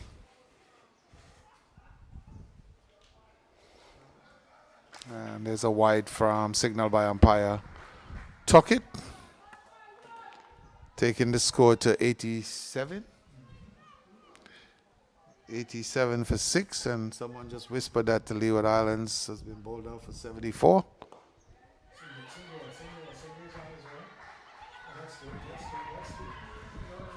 Okay. Yes. Lots of uncertainty when it comes to they're running another misfield again, allowing Mohammed to get that single.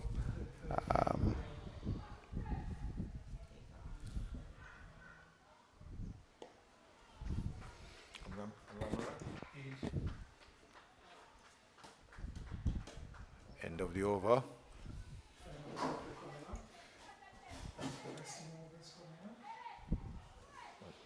So this is the 40th over that's gone.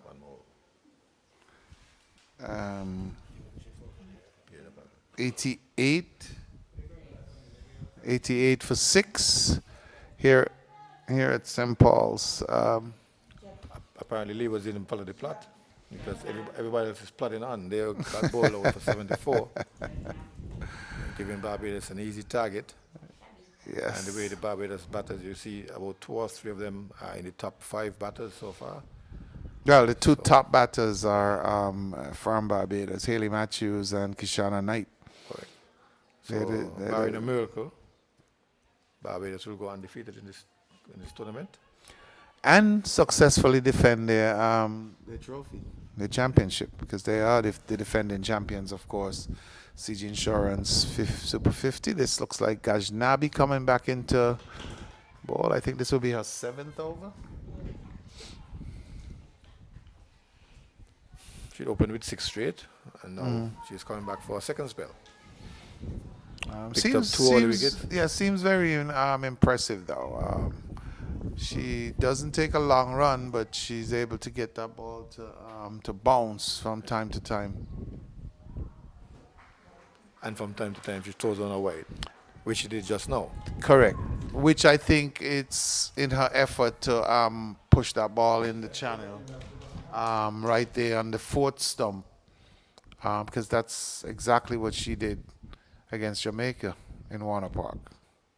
And this time she gets it lined up properly on center stump, bringing Mohammed forward, nudging it down the track. Mohammed is on 35. Ramrock on 8.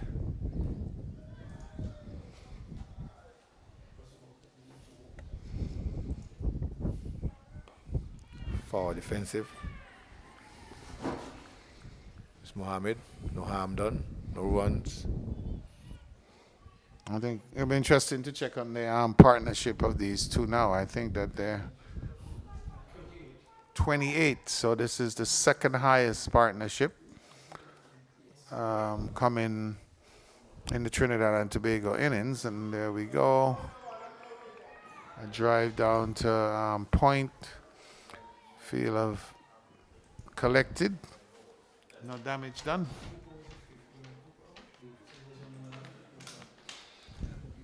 89 for 6.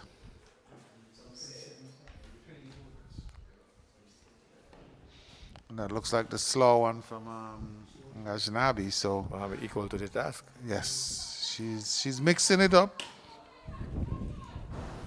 And unfortunately, though, she hasn't taken as many wickets as some of the other bowlers, the spinners, that is. So it's dapped down. Third man. Latchman. Clean this time. Comes around. Limits the batters to just one. End of And the over. Trinidad and Tobago now in the 90s. Of course. And Just like that. yes. And of course, you know, I keep talking about the summer fun here in St. Kitts and Nevis. Of course, we have more cricket coming next week. The Leeward Islands Masters tournament will be played here in St. Kitts from the 26th to the 28th. Further cricket, we have CPL coming up, of course, at the end of August. The first game here in St. Kitts would be on the 31st of August. We have 6 games here in St. Kitts, and of course, surrounding that, we have a lot of entertainment as well.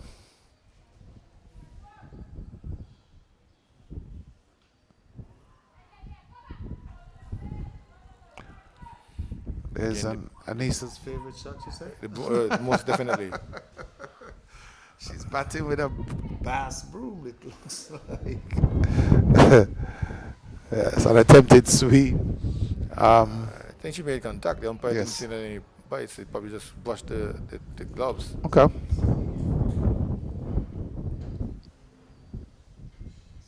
Left-right combination causing a bit of a problem for the Guyana fielding team.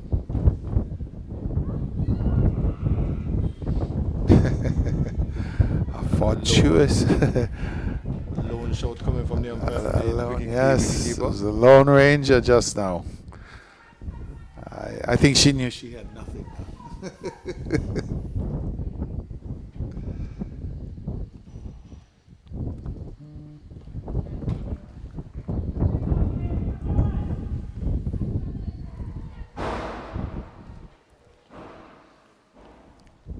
Two balls left and it's over.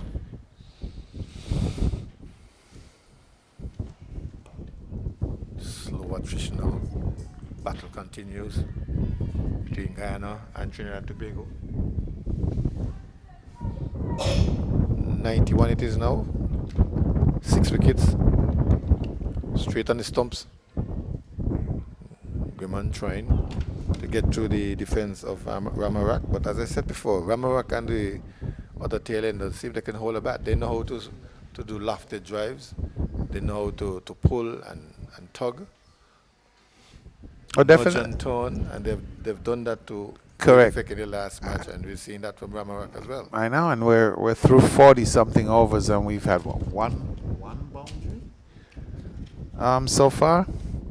So there's really been no attempt to go over the top, or to I can't say that there's been no attempt to pierce the field. They just haven't done that. And here's an cheeky single from Mohammed. And I know that she's played many innings of this nature for the West Indies. Before, I remember 44 that she made when, of course, the West Indies team was struggling.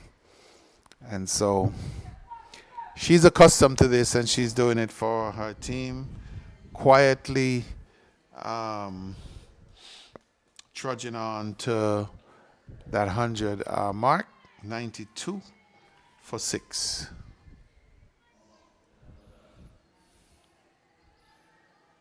Ramarak facing up this time to Kachnabi.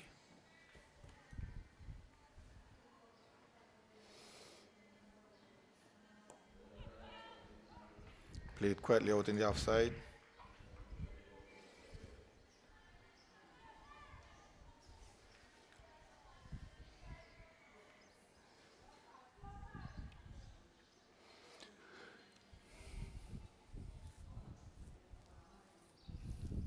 Catch Nabi again. Straight on the stumps, looking at the top of the stumps this time, looking at the top of off stump. Played out into the offside, fielded cleanly. No chance, no idea of a single. Score remains 92 for 6. 8 more for the milestone, 28 more for Monarchs total. Monarchs pass score. Well, I mean, for the games that I had down here, All of them over the 123 was the highest. Everybody made, you know, that 120 or, and they were actually two close games. So that's why I'm assuming that this game will be a close game as well. I'll be surprised if Guyana were to run away with it. But you know, I was talking about the summer of fun here, and it includes the Green Valley Festival. As far as I know, you're used to be. a communicant, if there's such a word. You know, a bit of suffix. I need a bit of suffix. Well, a native. Okay, Native right. of chaos. Yes. Because I'm not sure that that's a word. Okay. So that's coming up, of course. Mango Festival in Nevis, Culturama, Music Festival. And I'm sure you're heading out to see Burna Boy, aren't you? Oh no. I think the Green Valley opens tonight. Yeah, I'm gonna Back check. hope I'll pull up the. There were some pre-activities, but official opening might be tonight or on the weekend. Yes. But according to them, at my age, we've retired from a lot of those things and pass it on to the youngsters. Well, I just know that it's happening. Okay. Yeah, okay. We train them in management and planning. That's the most we will do. Exactly. Yeah. So Grim, this is Grimman, and she's in her final over. Score 92 for 6 still, and there comes the broom once more, and still not a second 4. Well, the field is well set. It's going to be reset now for the left-hander. In they come. Apparently, that's exactly what it is. I mean, the changes seem to be very subtle. Not that it's not noticed, but it's subtle because there's not a lot of movement between the left and the right batter. Slam back down the track. Back drive. Well fielded. Yeah, I mean, you know, Ramharat went at that one just now. Let's see if she could eventually pierce the field. Lofted drive. That's what I talked about earlier. That one which we're going to the boundary. Yes, The boundary asked for. there we go. Lofted over the top of the bowler. Coming down in between mid-off and mid-on, who were about, halfway away to the boundary. So the second 4 and 97 is the score for 6. So Trinidad, I think, is doing pretty well. There's 6 overs left after this one.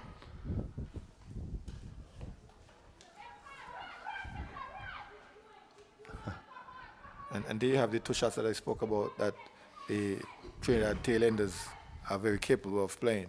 The lofted drive, very smart shot because she realized that the fielders in Grimman in mid-off was up halfway, up by the circle, and she lofted it over her head and got full dividends for it. And then she got back and pulled the shorter one. The bowler tried to fox her, Yeah. dropped it a bit short. She just got back and pulled it into the onside and got another one. Good. I was looking at that just now. I know that was a full toss. Apparently not high enough for the umpire to signal a no ball.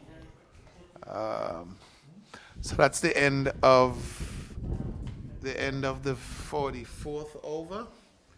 And of course, I'll take my rest right now and welcome Mr. Wilmon McCoy.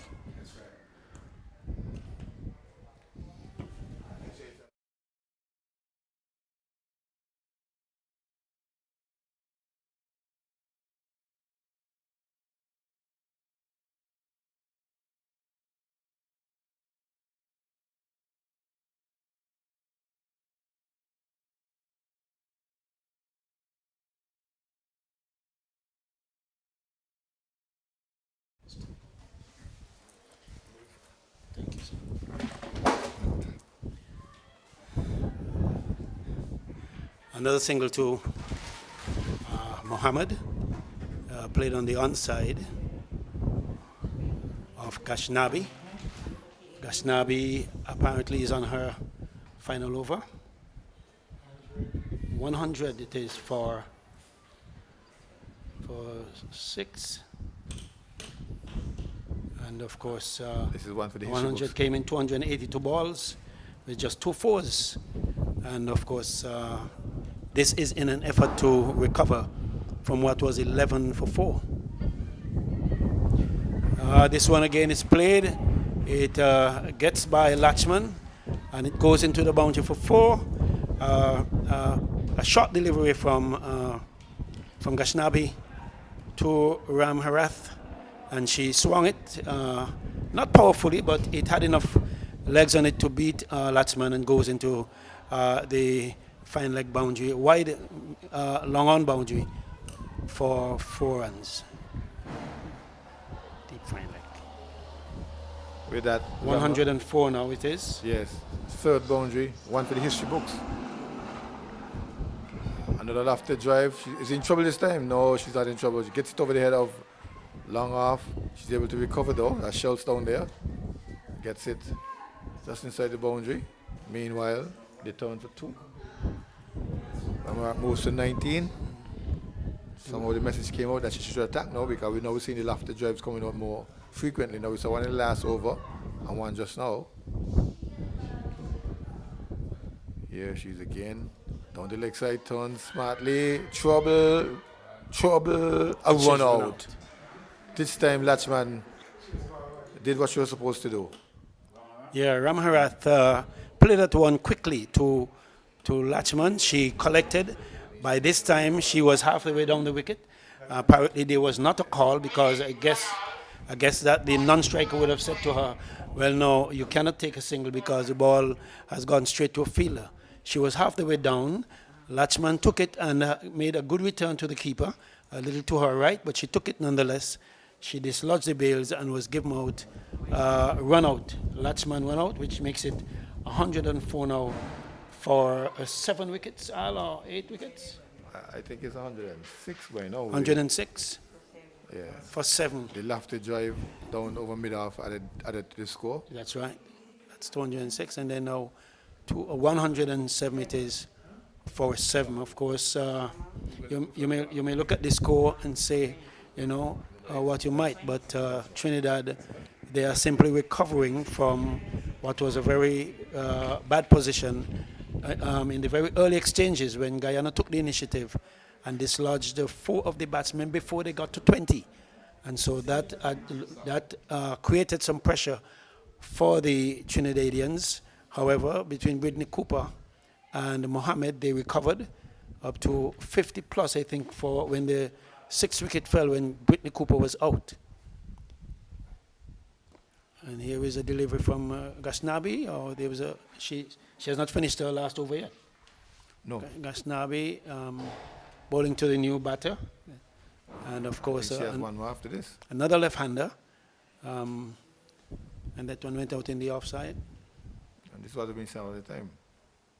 They look confident, the tail enders. They look like top order batsmen. Maybe they got the lineup wrong. Well, I don't know. The first 4 to display so fast, and these are actually tucking in and digging in, showing some grit, showing shots when they need to score. They all look pretty Maybe just change the competent, batting as it order. were. Yes, they looked rather competent. But the position in which they found themselves at 11 for 4, they have, in my view, worked hard to get out of that. And of course, they will only get to what we think is, as Monarch calls it, a pass score of about maybe 120, if that is possible. However, it is important for us to realize that the Guyanese, though, have done well in terms of restricting and holding the Trinidadians to the score. Leggy comes back, turning to the leg side, again another chance for a run out. This time Samu is making sure that doesn't happen. Sending Mohammed back quickly. The one wasn't on because quickly in was the fielder at short backward square. Over number, John? 46. Leggy Again, turn, but this time to the right of the fielder. She has to chase. She gets it nonetheless. Gets the 1-1 this time is Mohammed.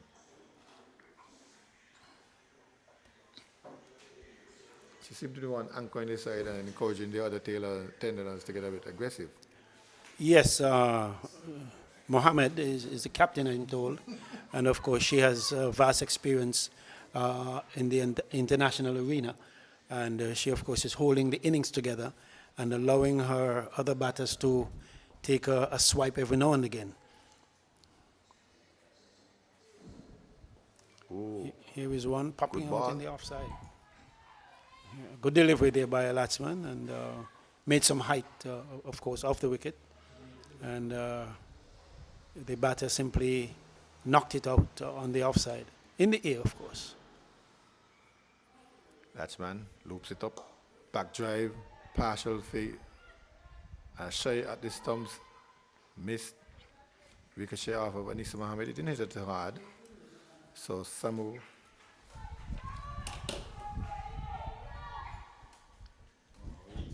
is off the mark. She's on 1. The score is 108 for 7.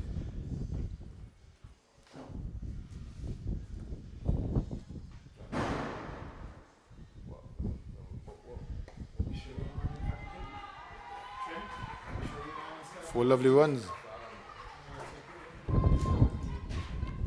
Mohammed this time. Time to open up. Yes, a ball well tossed up by Latsman, and she advanced. She took it on the full and played it out for 4 into the offside. I think it's about cover, extra cover, and 4 runs resulting. It's only the 4th 4, Al. It's only the 4th boundary in this innings. And of course, Mohammed is now getting into her stride. It's the 46th over, which means there are 3+ overs yet to go before the end of the innings. Here she gets a short one. She lifts it, fall shot at square leg, and 1 single resulting. Again, you can see the intent by the Trinidadian batters to go at it. It's 110 now. 113. I forgot the 4 that she had. 113 for 7. You can see the intent to go for the shots, given the fact that there are just a few overs left to go in this innings. Well, they are fully aware that it's not a 2-day match, and they only have 4 overs remaining, so it's now or never. Time to open up. Yeah. There are 3 wickets in the shed. Yeah. Mohammed, not sure all key to the win, but attack, be more aggressive rather than being patient now. Well, they have exercised the patience. It's now time for them to simply go and see how many runs they can accumulate by the end. Gajnabi, good shot, clipped into the onside. On drive.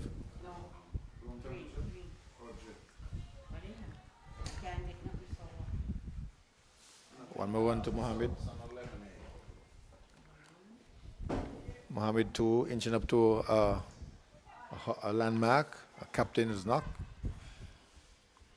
She has 48, 2 more for 50. Samaru in position, swings it down to mid-off. Will she get out? Yes, good catch. Brilliant catch by Schultz. Yes, a ball that was tossed up. She, as is the custom in these overs, to go for as many as you can get. She went to go up over the a mid-off area, a wide mid-off, and she hit it straight to the fielder, who took a good catch given the wind direction and the way the ball may twirl, and she took a good catch in the end. And so that's the fall of the 8th wicket, and with the score 114 for 8 at this point in time. Mohammed still stands strong as the captain. So grim.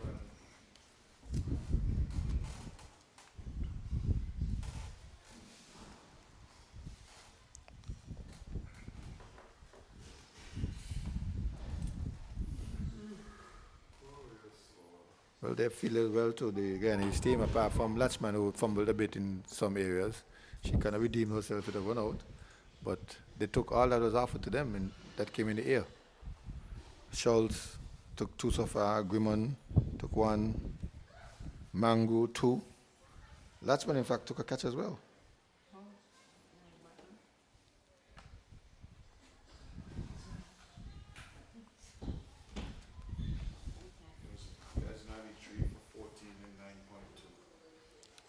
Kashnabi, 3 for 14 in 9.2. That's the information I got. Kashnabi, 3 for 14 in 9.2 overs. Now she's having her final over, if I'm to say so. She's coming from the far end, and of course she is the only Guyana who will take more than 4 or 5 steps up to the wicket to bowl. And So far, yeah. many of them are just taking a few steps. Driven aerially, over, short, extra cover. They turn for 1, explore the possibility of 2. They decided against it. So just 1 more run to the score. It's now 115 for 8. 2 more wickets in the shed. Waiting for a landmark is needs to have it. Mohammed just need 2 runs to get 50. And her teammates, of course, are urging her on to get to that landmark.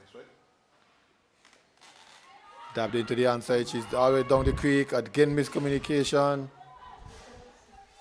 But this time she got through. Inches closer to the 50 mark. She's now on 49. Yeah, miscommunication between herself and her other batter. She tucked it on the onside and turned off. In fact, both of them turned off. And then she stopped, and the other runner kept going and shouting, and so they eventually completed a single. Sugim facing now. Slapped back down the track on the offside. 1 more run. You see, in the latter overs, many batters feel the way to go is power.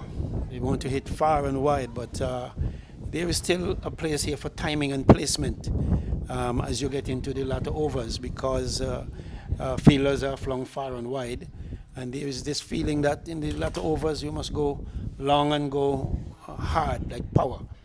And many of the batsmen who have been very successful in batting the last few overs, timing and placement has much to do with it as well. But timing must be there.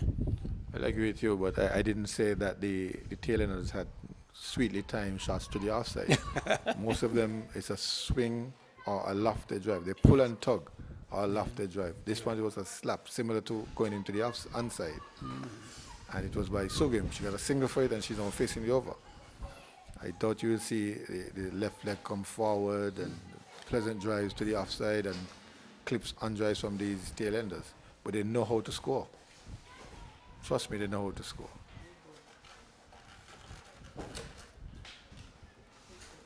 Is this Grimond again? Am I? No, this is Millington. Millington. She bowled earlier. She had 6 overs earlier. She opened the bowling, in fact. And the one attempt at a drive is uppish. I think she's aiming for the lofted drive back overhead. But as you guys know, we're down here waiting for her. She drives, oh, and that one is should have feel a chance. Going a begging.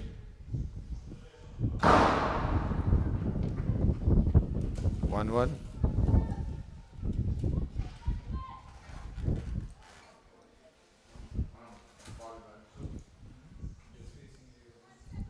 One 8. Steve is making Getting close to Monarch's score, the pass score of 120.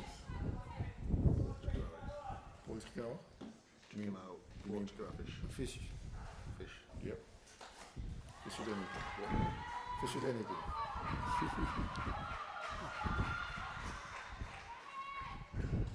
Well, that's an over 50. It's a 50 for Lisa Mohammed. A fantastic innings in the circumstances.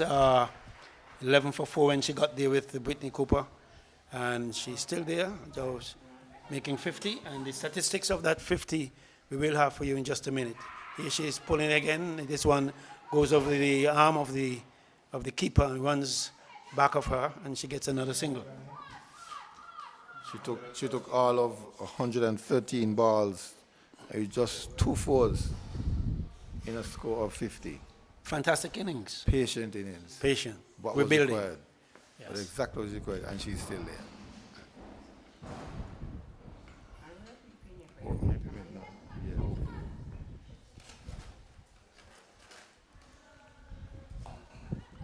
A slap into the offside from Sugrim marks the end of the over. 121 for 8. These scores are making Monarch sound like a profit. Yes, 121 for 8 is just about past score. Profit Monarch. At least there are a few overs to go, and therefore they will go beyond, hopefully, beyond the 120 that is now achieved. Well, Of course, one would say that Guyana could run away with this one. Guyana can make him even more correct rather than allowing Trinidad to run away with it in the next 12 balls. They peg them back and take it to wickets. That's also possible.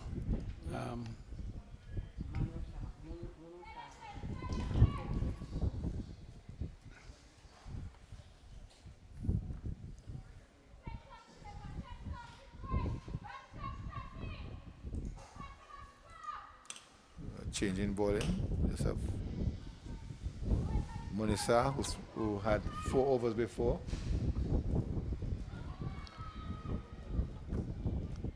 Attempt at a sweep there by Mohammed, in fact, missing it. The ball cannon into her pads. The umpire received an appeal from the bowler and negated the appeal as being not out. Well, we've seen all sorts of sweep shots from Mohammed in this innings. Lofted drive, down to mid-off.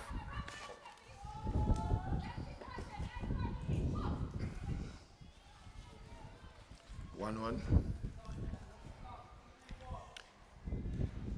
Just about the time to go. If you can go, this is the time. Into the outside, straight to a fielder, no run. Again, the lack of momentum, the lack of timing. And I might suggest to you if these were medium pacers, we'd have a lot more runs being scored. I think so too. But how Monasa is bowling, the ball tends to be fading at the very end, and so Sugrim chopping at them cannot get the momentum. She doesn't have any pace to work with. The ball is looped up, dabbed, missing.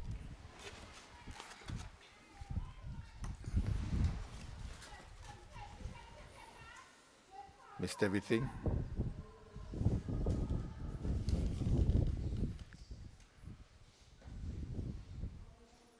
Lofted out to bid off, fielder coming in, dropping just one shot of that fielder, 1-1. Yeah, the lack of momentum is what is on. It's not helping the Trinidadian effort. Of course, Guyana has done this to many of the teams they have played against. Just a diet of slow bowling, asking you to create the momentum. You hit it over the boundary. You carry, you put strength on it. And that gives you nothing to work with. And the fielders are well placed so that even you have a nice clear cut, say someone there. And this has denied many teams the opportunity to score freely against the Guyanese spinning ladies, as I call them. Well, the last one we bowled by Millington. She had 7 overs. Big hoik. Down to deep, mid-wicket, 4 runs. Last over, no nonsense. Rear boundary, one hit. In fact, before the ball was delivered, the batter had gone across and covered all the stumps. And though it was pitched just about outside off, she simply swung it all the way down to a deep wide mid-wicket for 4 runs, bisecting 2 fielders and getting 4.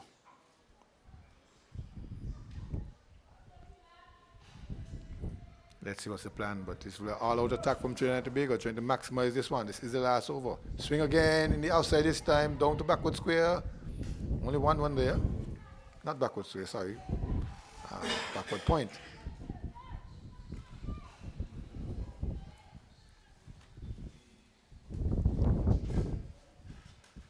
Mohammed to face the music this time. Let's see what plan she has in her mind.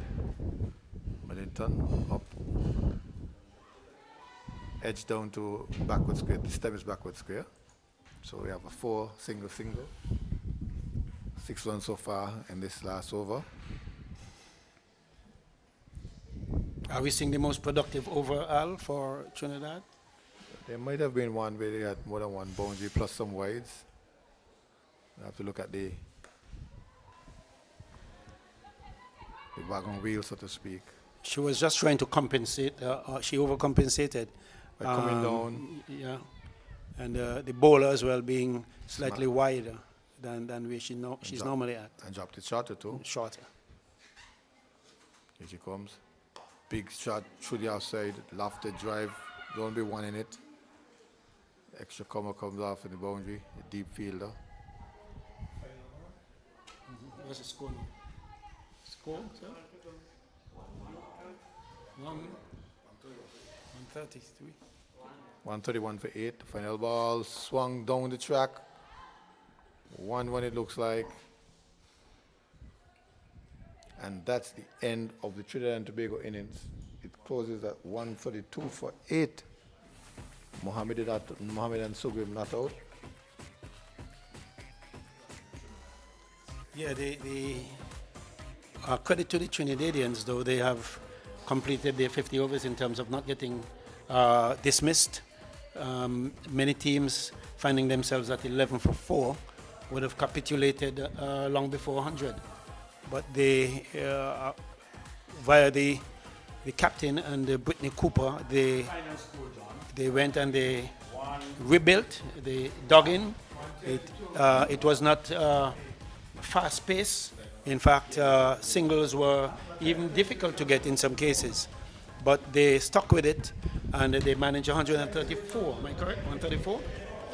133? 132. 132, beg your pardon. And of course, credit to the Guyanese. They bowled well. They know what their strengths are, and they kept Trinidad just on par.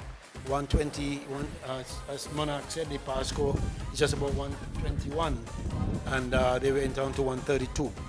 And so, credit of course to the Guyanese. They stuck to their task well. Gashnabi and those girls, they stuck to the task, kept things tight.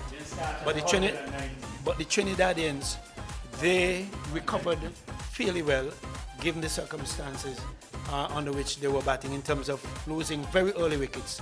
They were called to rebuild, and they rebuilt to 133 after 50 overs. Well, when we return, Guyana will have 133 to win from their 50 overs. Their batters will look to have a good lunge or a small lunge and save, just get enough energy to chase down that runs. So until then, until we return from lunch, it's Trinidad and Tobago closing the innings at 132 for 8. Guyana to give chase.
All right, good afternoon, ladies and gentlemen.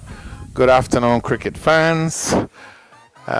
Welcome back to the St. Paul's Recreation Ground here in St. Kitts, where Guyana is about to look at scoring 133 to defeat Trinidad and Tobago. Trinidad and Tobago 132 for 8 wickets.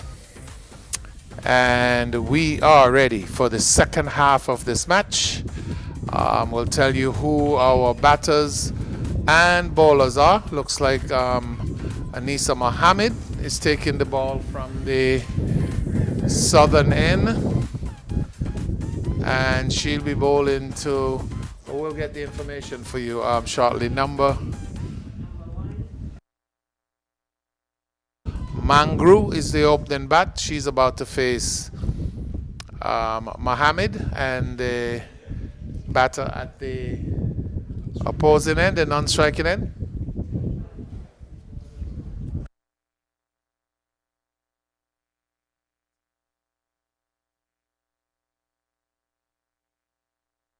Okay, and Mangru gets off the mark immediately with a single. And now we have number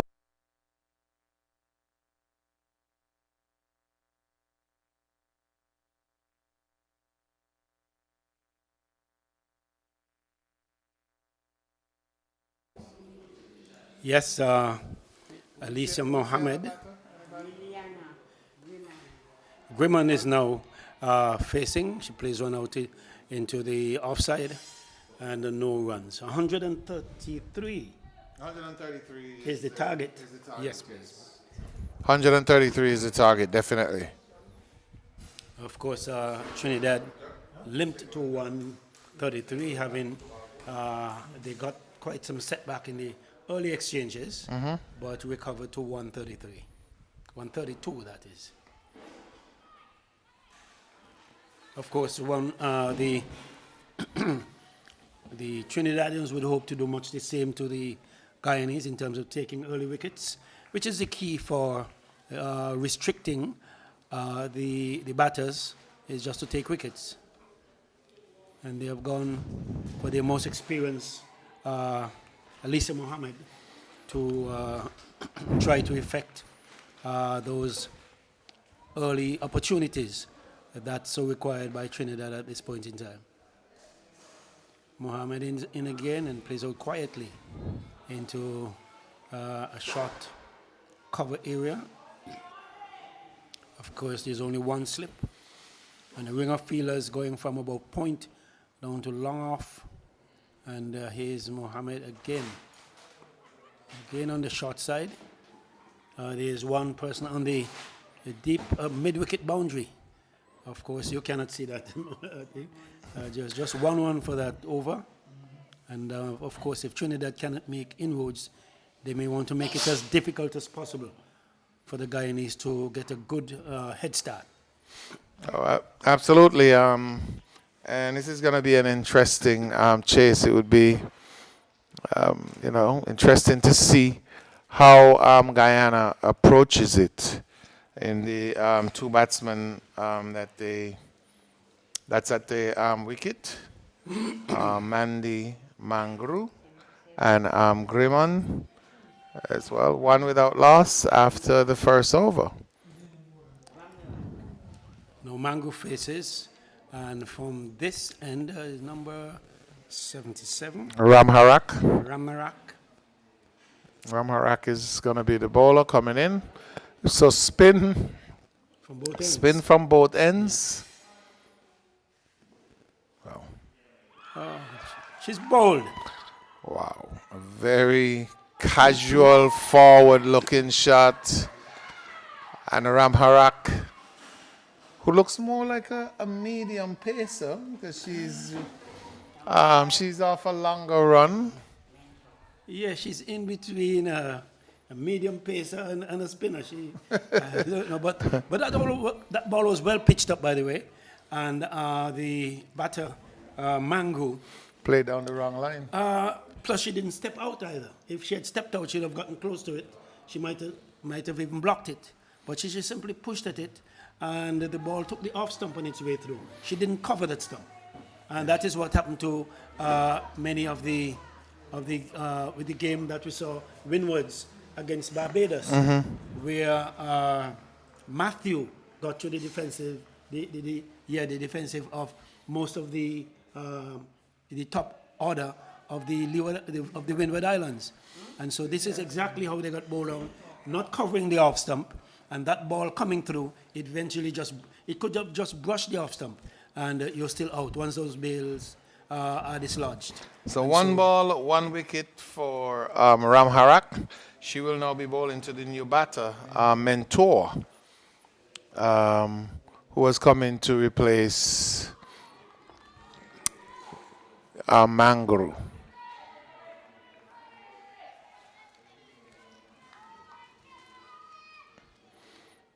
There's a lot of chatter on the field. I think 1 for 1 definitely encourages chatter. Brilliant stop there in the cover. Yeah, that one was well pitched up, slightly wide of off stump, and she, without moving her legs, mind you, she got bat on it, and it went flat and straight to Whitney Cooper, who pulled that one in very nicely. No runs.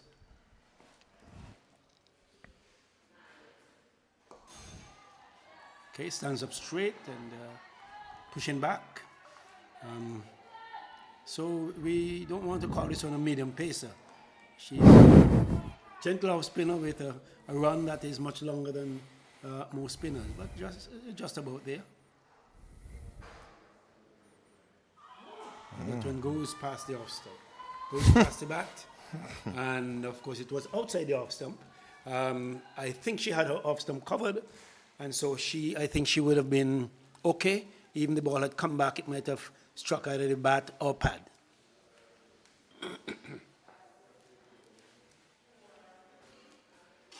Again, she's missing outside the off stump. And so we see the exchanges going here between Guyana and Trinidad and Tobago. 1 run for 1 wicket. After 2 overs. So the current run rate is not even 1. It's 0.55. 0.5. But the required run rate is 2.74. Very gettable. Yeah, for the third over, we see Elisa Mohammed continuing.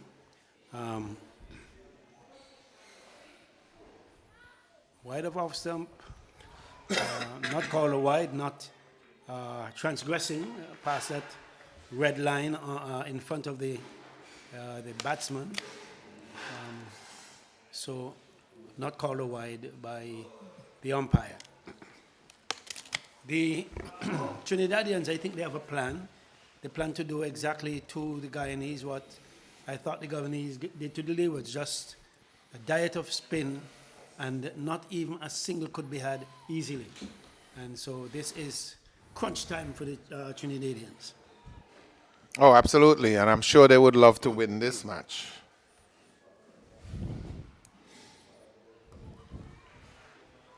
Pushes out quietly in the off stump. There's Mentor. Of course, 1-1 for 1 wicket.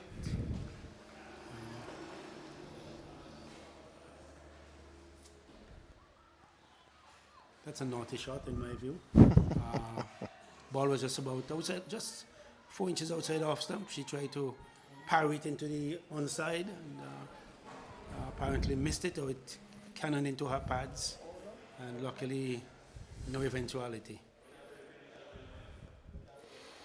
Of course, Mohammed, with all the experience at her beck and call, and with the Trinidadian team, many of them full of experience at the top level of women's cricket, and she will try to she'll bring all that to bear on this match today.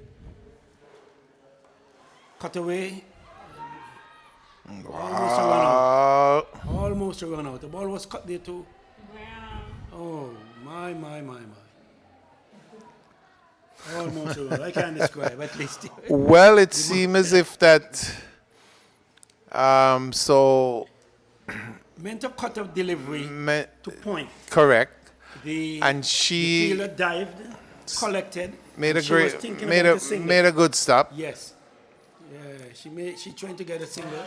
So the batter fell down, Yeah. and even though the ball had passed and gone into the onside, She didn't. She, she didn't did make her not. ground. She didn't make her ground as yet. So there was a throw from the onside. Yes. But she eventually did make her ground. So all's well that ends Ends well. well. She seems to be a little shaken up by that incident. Yes. Apparently, her efforts to get back saw some physical difficulty, and she, for a moment, she had to wait for a while until things were better. Mento again faces Mohammed.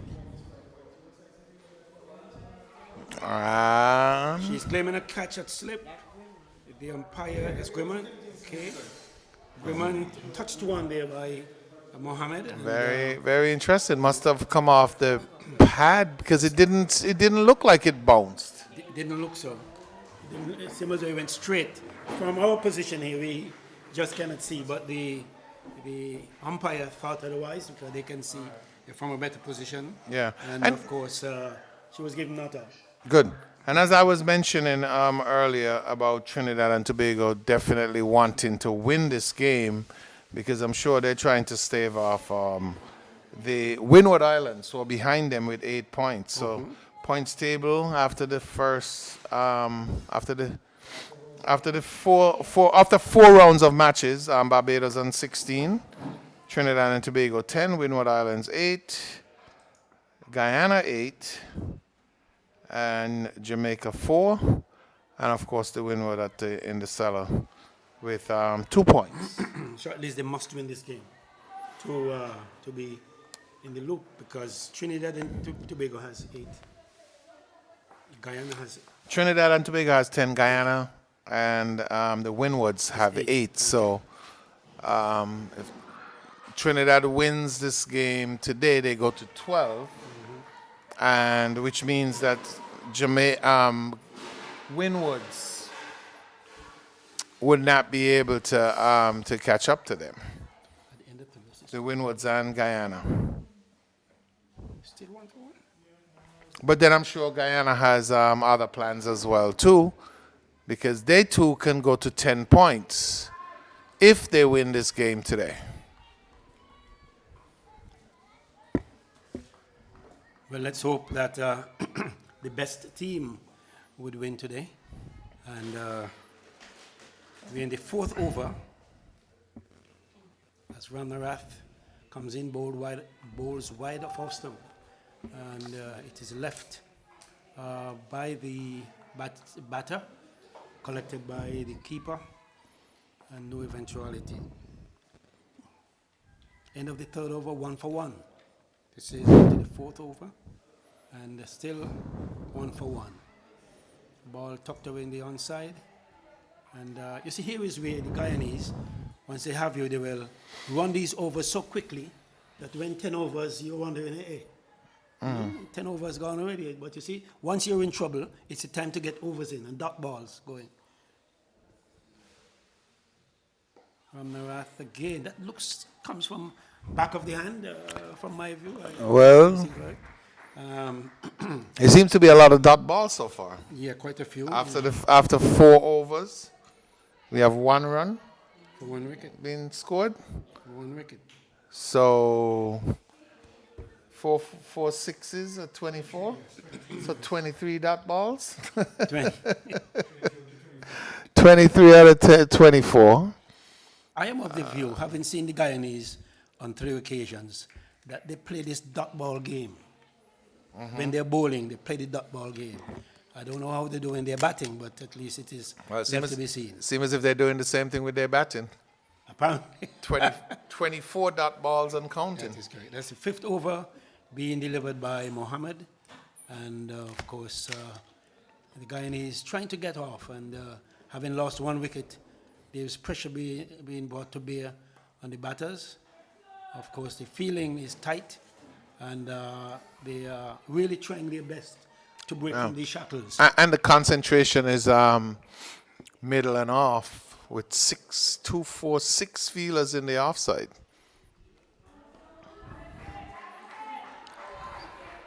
Then we have the crowd, the supporters from the Trinidadian section giving some support. Well tossed up. Well tossed up. Again, 1-1. And almost at the end of the fifth over, 1-for-1. And of course, the Guyanese being forced into a very defensive position, a position where they must accelerate to remain competitive, or to be in with a chance, that is. Well, I mean, to be fair, it's early days yet. We're just in the fifth over. The run rate, the required run rate is still under 3, so it's very doable. Of course, let's see what Trinidad looked like in the end of their fifth over. That's another maiden over from Anissa Mohammed.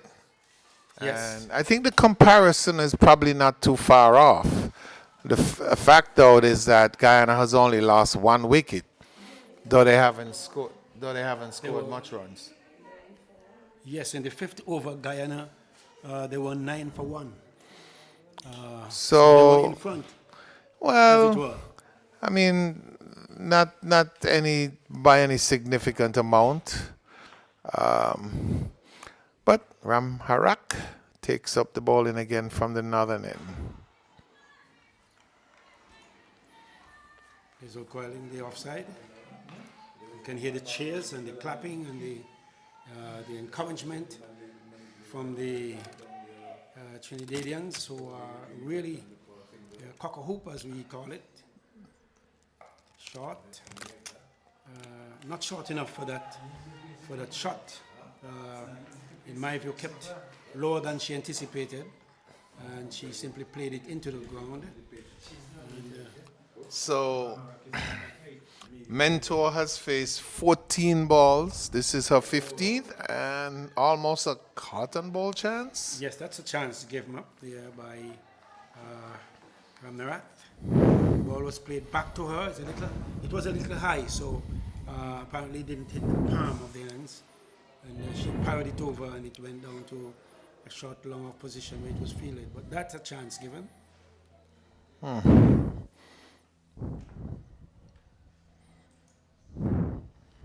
Outside the off stump and left alone by the batter. Of course, again, if you do not take singles, you're not in the game.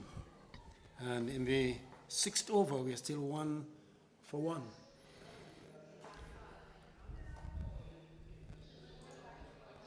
Again, stepping out, but leaving it outside the off stump. And one cannot say enough as to the many spinners that we have seen in this game. Okay, there's another one. Now the monotony has been broken. There's a second one, and of course that ball was touched out into the deep there by a Mentor. 3 runs? 2 runs. It's now 3-for-1. It's the end of the sixth over, and it ended with So 3 runs for 1 wicket. 3 runs for 1 wicket after the 6th over. Mentor finally gets off the mark after 16 deliveries. Grimmon, of course, is still on 0. She's now facing her 18th delivery. And it's bowled by Anissa Mohammed, captain of the Trinidad and Tobago team.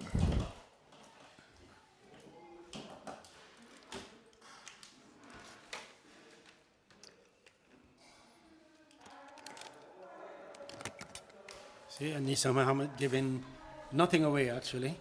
She has a ring of fielders on the offside. There is no extra cover, nobody on the boundary on the offside, and she's sticking to that line. And now there's a single that is touched off in the onside, and all they had was a deep backward square, and the mid wicket they converge, but a single was held. So 4 it is now for 1. And that's only the second runoff of Anisa Mohammed. Second runoff from Ali. She's had 18 dot balls so far.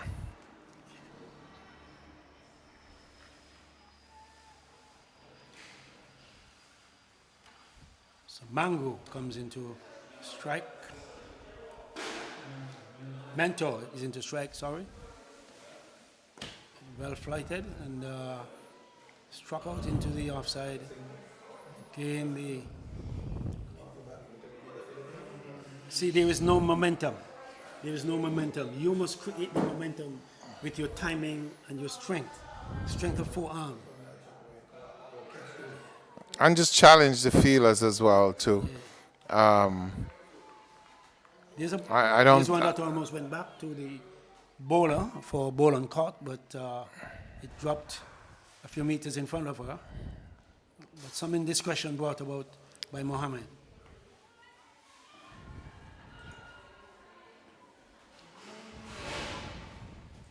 End of the over. End of the 7th over. 4 for 1 here at St. Paul's, of course. Guyana chasing 133 for victory. 133 for victory. And against Trinidad and Tobago, of course, in the Trinidad and Tobago innings, Gajnabi took 3 for 17. She was one of the main destroyers of the Trinidad innings. All right, here's Ram Harak. She comes in and she's bowling to Mentor, or is that McGraw at the other end? Grimman. Mango was bowled already. Good. Okay, so now we've cleared that up. Grimman is the batter facing. And she's still...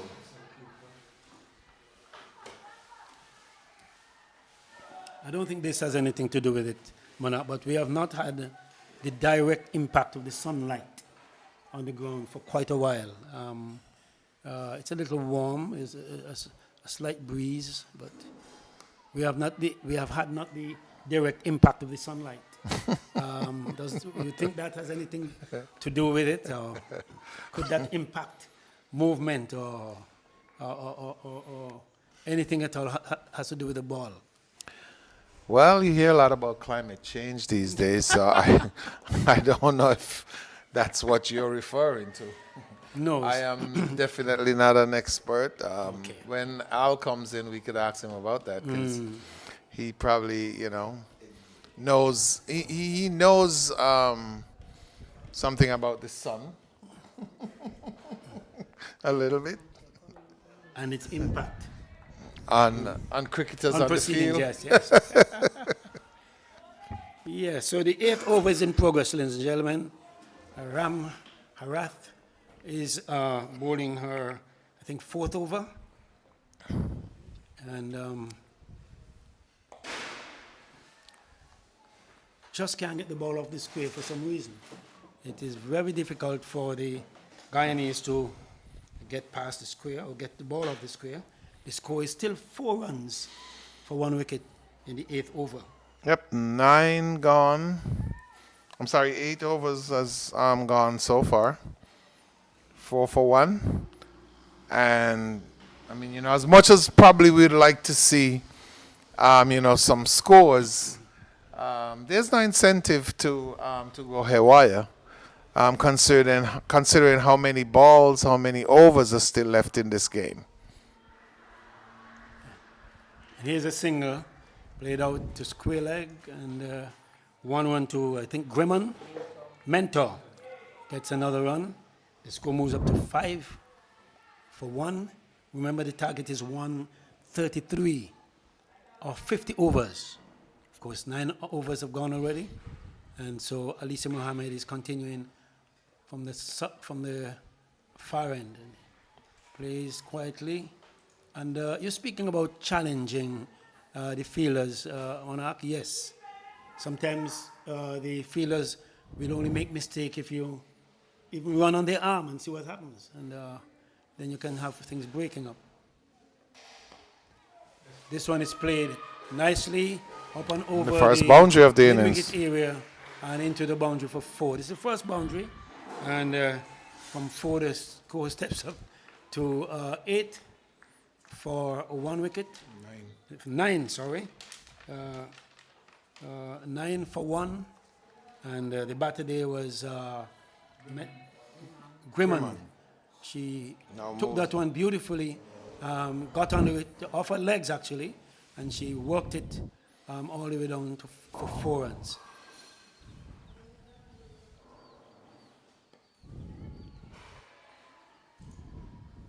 One must realize that there are 50 overs yet to go, and it's happening in the early exchanges as it did when Guyana batted. Many things happened. 4 wickets fell. In this case, it's only 1, but it's been very tight and very gripping for the Guyanese to get off the square. But slowly but surely they are breaking things up, breaking things apart, and let's hope that they will continue in this vein until things really come around to where they can be comfortable. But there is no comfort on this track today. There is nobody comfortable batting, and most of the bowlers took control. And she's right forward defensive, the end of the 9th over. The score, of course, is 9 for 1 wicket. Mango was bowled by Ramnarath for 1. That's in the very first over. And now we are seeing no change in the bowling. And if things are not broken, why fix them? So it's 9 for 1. So Mangru was the first to go, bowl Ramharak for 1. She faced only 2 deliveries.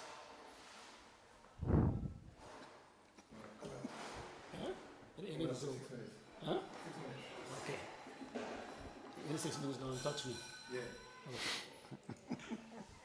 Okay, and Ramharak. She bowls in her cap Nothing wrong. and is a wily player, I must admit, based on seeing her in a couple of games. Lays out in the offside by Mentor, and no runs. This is the 10th over. And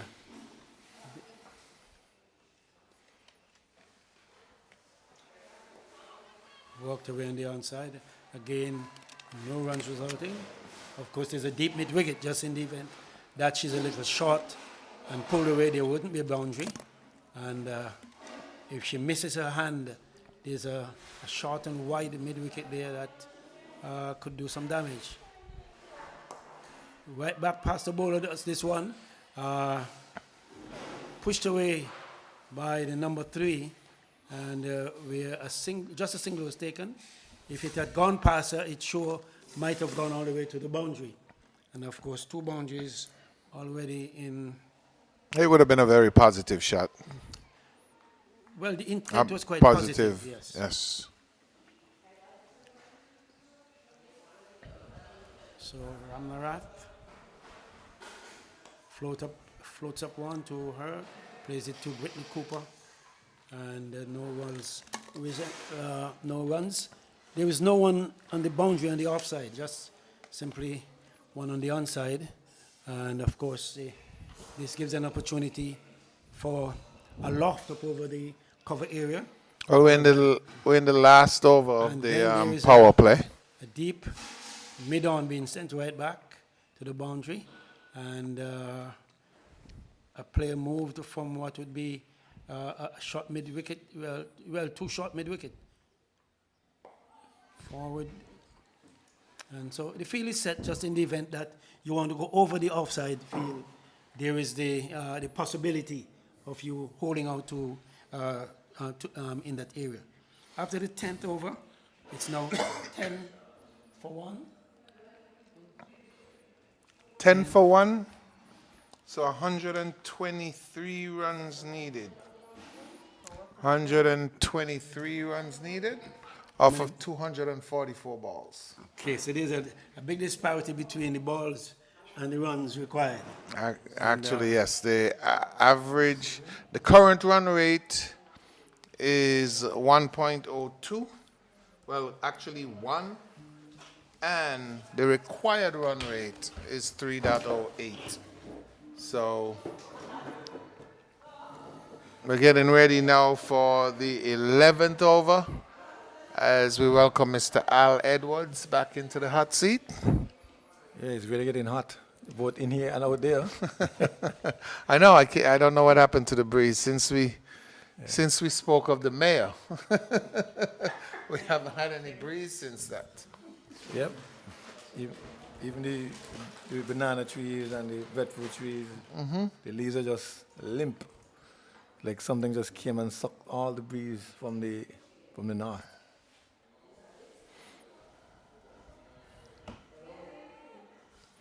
So we're seeing greatness in a battle of attrition. What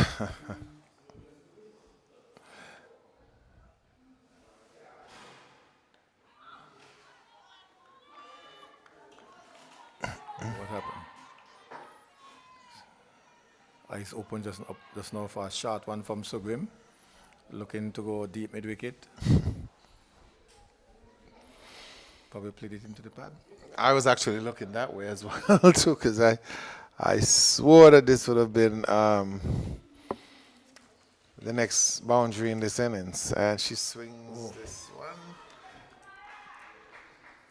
down to short and wide fine leg.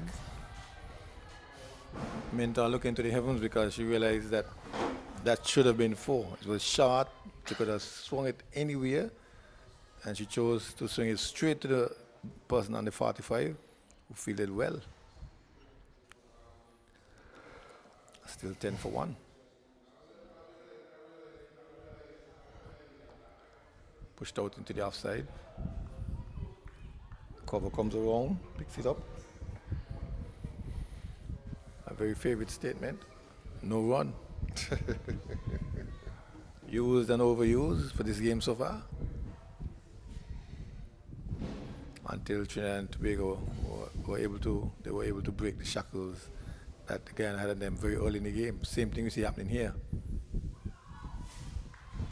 A little better, a little fuller delivery outside half stump. Where's the Trinidad keeper? Is that Boyce? Boyce it is. Okay. Collecting cleanly.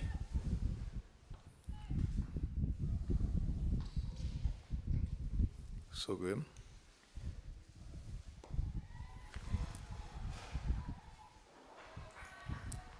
Mentor asking a question.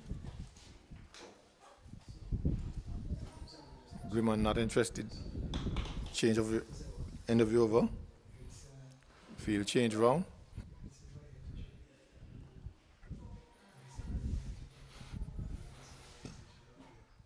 And it looks like we're going to have a new bowler coming in from the pavilion end. We'll tell you exactly who it is.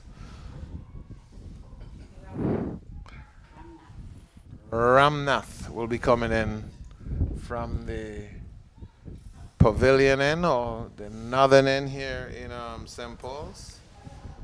10 for 1 after 11 overs.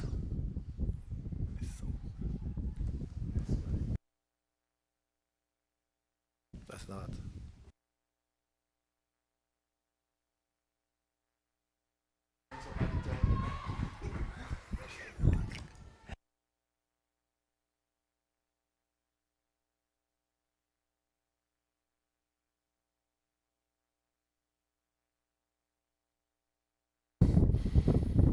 Well, I'm getting a lesson in geography.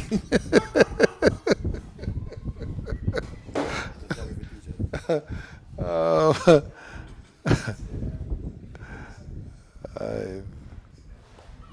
I've quite forgotten the ramifications of directions. Yeah, I think it's your movement from Bastia to Connery and then to St. Paul's and back to Bastia. 'Cause in Bastia, this might be the north.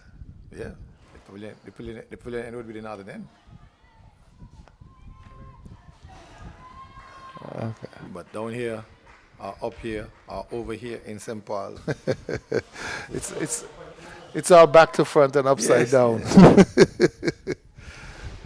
So the bowler is coming from the southern end. Correct. Ramnath. The feeling is backing up the bowling too because you see some sharp feeling. That was a drive down to mid-on. Fielder sacrifice everything, sacrifice her body to block it, and the batsmen were just hesitant to go through. They didn't in the end. It still remains on 10 for 1. 12th over, still. 12 for 1. Oh, don't do it.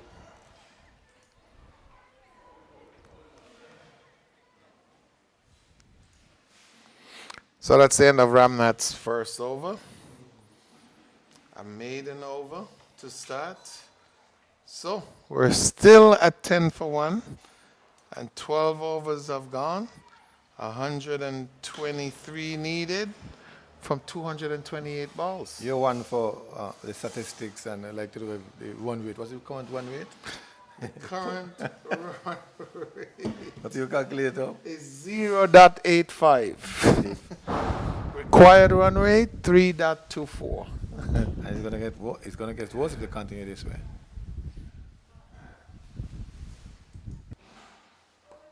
Easy catch. Oh my gosh. A gift. Sugrim picked up her first wicket. Mentor. Disappointed. Very disappointed. I mean, it was almost as if it was catching practice. We don't hit them so easy for catching practice. You hit them harder than that, Other right? than that, yes. So very, very disappointed. Very disappointing indeed. But so Mentor goes back for 4. Correct. Cotton Bowl Sugrim. And she faced 31 deliveries. Cotton Bowl Sugrim. So it's now 10 for 2. Similar pattern to the Trinidad and Tobago innings. Yes, I think this game is gonna go down to the wire. Lo and behold, Trinidad and Tobago had 2 saviors, one in Cooper and one in Mohammed. Correct. Although Cooper made 18. She took the sting out of the bowling of Guyana. She and Mohammed, the partnership. And then they were able to get some lusty blows in the end to carry the total up to 133. I don't 132, sorry. 132, yes. 133 for victory now. So grim. A pull shot into deep into this one. Oh, for a first shot. Oh, almost well done by that fielder in the deep. But 4 runs nonetheless. in a no-nonsense mood, shot pulled through mid wicket. She's not waiting around. Probably looked at the bowling from she was up in the pavilion. And Campbell, the captain of the Guyana team, is batting now. And here she is pulling once more. This time straighter to the mid wicket. She moves to 5. 5 in 2 balls.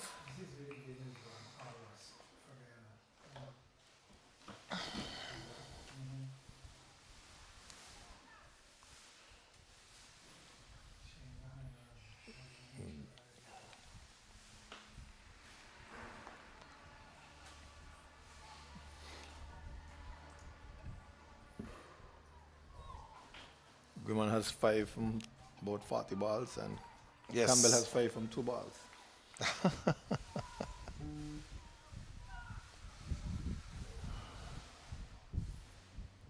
So game to Griman, back down to mid-on.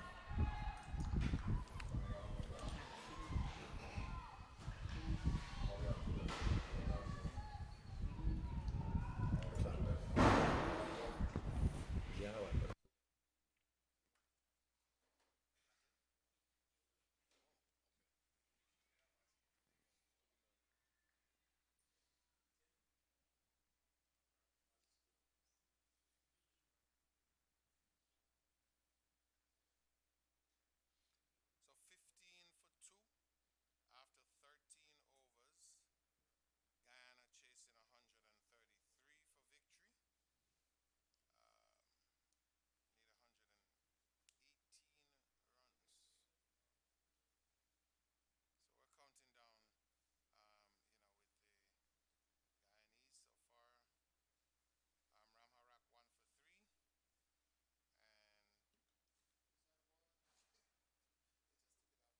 with the Guyanese so far. Ramharak 1 for 3, and Sugrim is the other wicket taker. Well, Campbell was very aggressive from the onset. Let's see how she will negotiate Ramnath. Because Ramnath has a very teasing delivery. And the field is set, push back, 2 fielders deep, 1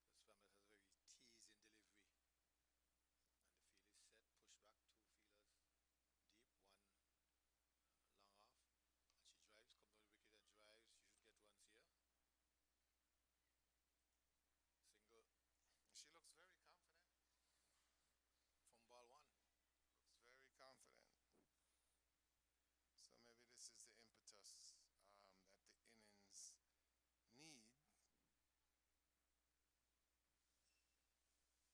Some positive batting from Captain Campbell. I'm told that there are 2 Gumans in the Ghana side, and this is the other sister. I think the one that we're more accustomed to is Shineta. Miliano,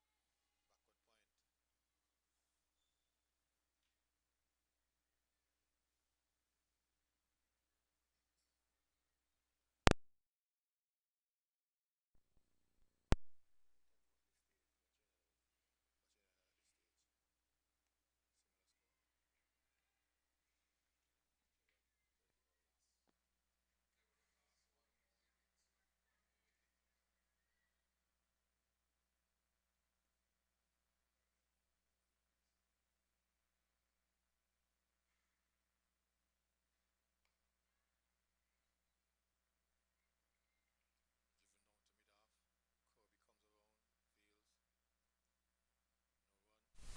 Watching it at this stage. Similar score. Driven down to mid off. Kirby comes around, fields, no run. 16 for 2. The overs are going by pretty quickly here, and I'm sure Guyana would probably like to have a slower pace so that they can, try to figure out exactly what the bowlers are doing so that they don't lose any more wickets in this run chase. We now have the start of the 15th over.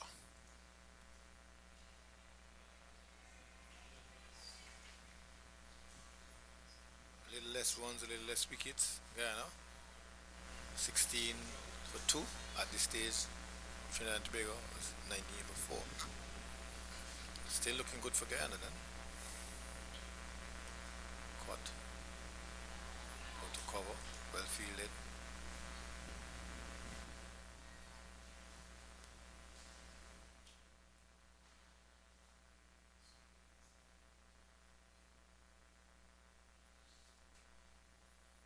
It's a cautionary move, pushing the cover back to a sweep on the cover boundary. Inviting the 1, inviting the edge. This time she goes to extra cover, can't find the gap. You heard a scream from the bowler because she knew that was short Yeah. and expected it to be punished. Fortunately for her, there was a drive out um, extra cover where the fielder fielded. No harm done there. Better lane, better lane. Still outside half stump.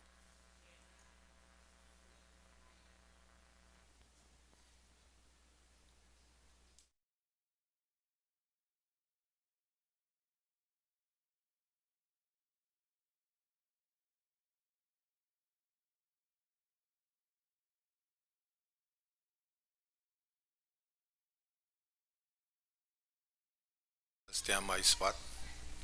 You try come and get me.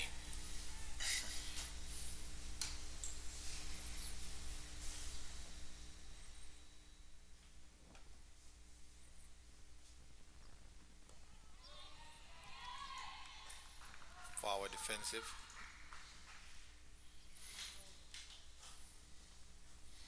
So 15 overs gone, 16 for 2. Campbell, 6 off of 9, and Grimman is on a vigil here today. Five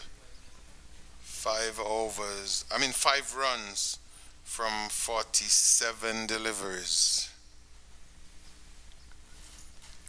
It's a labor in patience.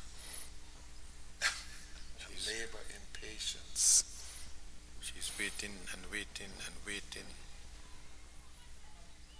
But Mentor was on that similar village vigil, but she was able to get with the ball.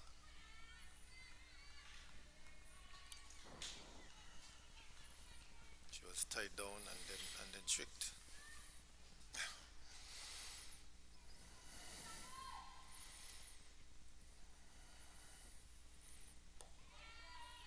A little bit uppish, back to the bowler. But for Trinidad and Tobago is spin, spin, spin, and more spin. 4 spinners. Guyana had at least Ghaznavi taking a long one.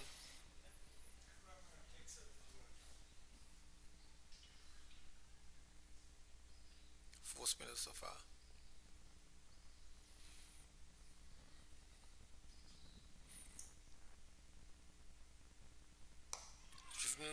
Taken on the first cut, no, dropped. Oh my.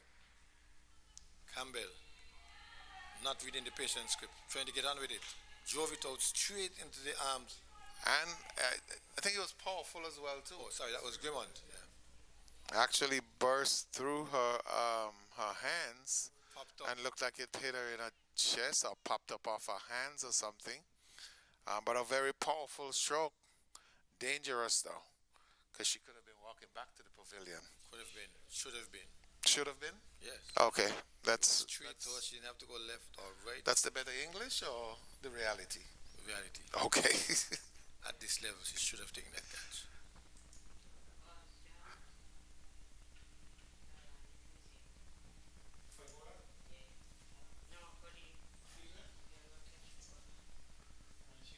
No. The bowler. Oh. Feeder. Okay.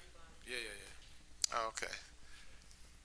So the physio for the Trinidad team is, because as I indicated, it looks like the ball went through her hands and hit her somewhere, either in the chest or the face.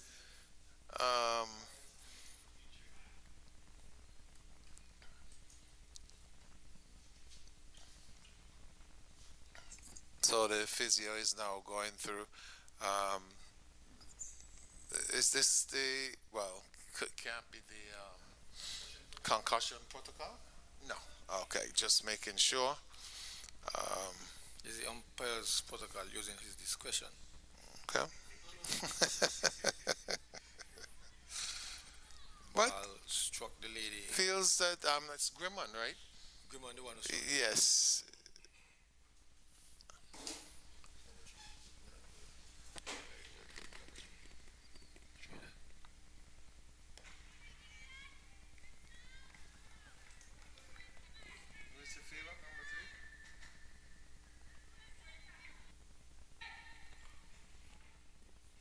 We're just talking about being tied down and then butchered. This this is a case where Griman should be 4. Okay, so that's 4 runs, a pull down the leg side. But at least we're getting some action in this over. A drop catch, a boundary. Concussion or non-concussion protocol. Discussion. It was O'Neill. The ball bust her hands and went through to her body. And remember that ladies are somewhat delicate in this area. Better stroke this time, pushing out to mid-off. And that catch would have probably helped her confidence some because she didn't make much when she batted for Trinidad and Tobago. But we're past that now. Much as in 0.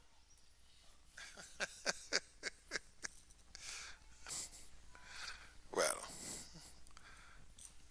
I guess 0 is considered nothing, not much. Right.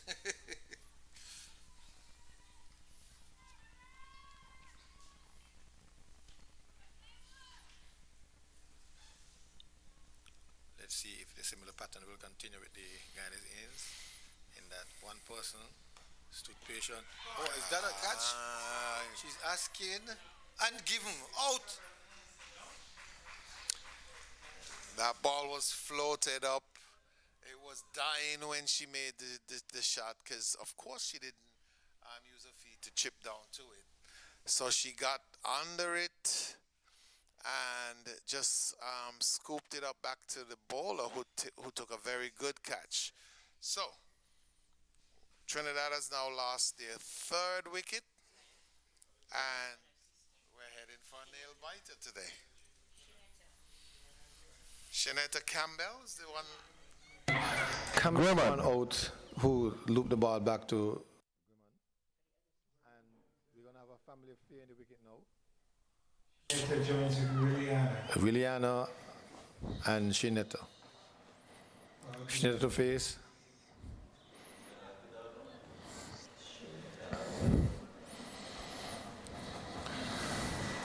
And Griman is almost out, luckily for her. So 20 for 3. We're in the 17th over.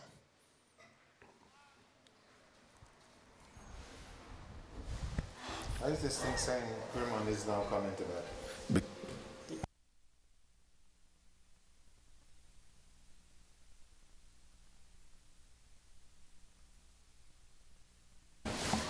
Yes. So it's now a family affair. Shanetta Griman has joined her sister Liliana Griman. If they were in Guyana, they'll probably have a mid-wicket conference about what mommy cooked for lunch and what they'll eat when they go back home. But no, mommy would want them to stay in the wicket and take Guyana to victory. And they should cook anything for them. And talking about lunch, I enjoyed my lunch here again at St. Paul's today. So thanks to Tasha's Chill Spot out there on the main road in Sandy Point. She's been the caterer here at St. Paul's and she's done a good job.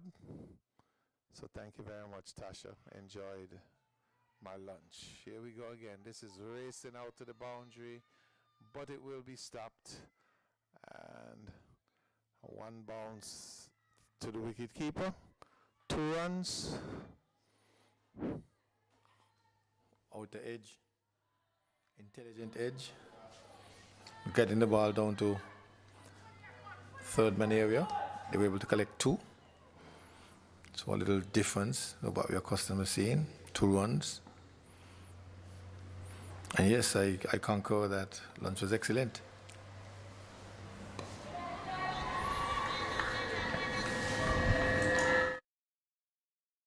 Stint at St. Paul's and the lunch didn't disappoint me at all. Yeah, this is actually my 3rd stint here as well. I did Warner Park on Wednesday, and the food was pretty decent there as well. Similar type cut, this time more of the face of the bat. And so the Ram Harak, who was on the 45 there at backward point, came around a bit to her left I was able to cut off any thought of a single.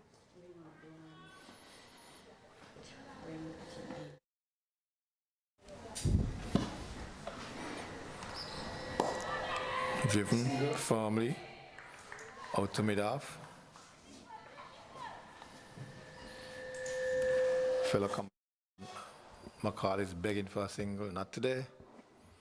The score will remain on 22 for 3. Is that all my feeding, man?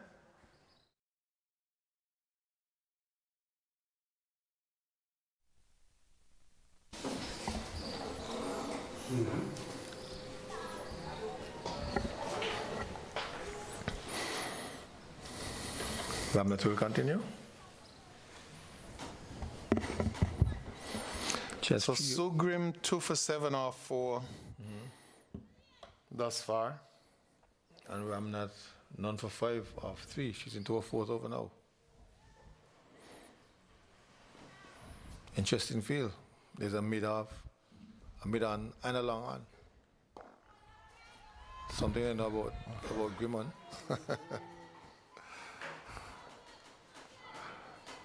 So Mohammed has placed herself there. She was in the slips. She's put herself at mid-on, straightish mid-on, and then there's a long on, somewhat wide.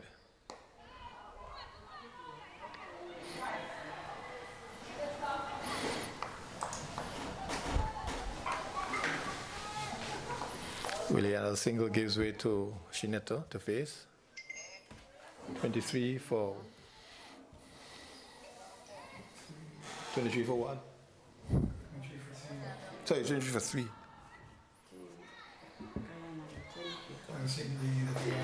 No. 23 for 3. 132.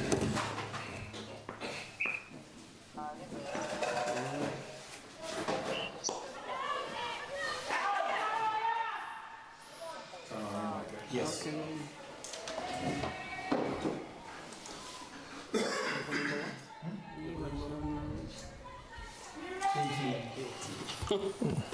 Grimmon inches on, that's Williana. Inches on to 10 from 54 deliveries.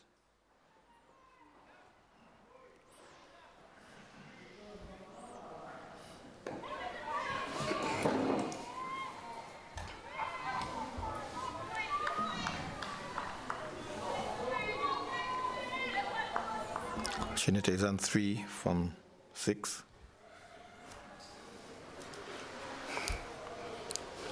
Ramnat is testing them both, looping off breaks, some drifting outside our stump. And I think they're trying to get Williana to try to go over mid-off, but she's being very patient.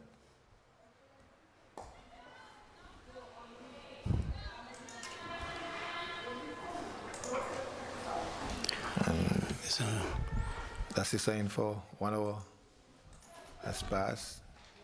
Drinks. water break.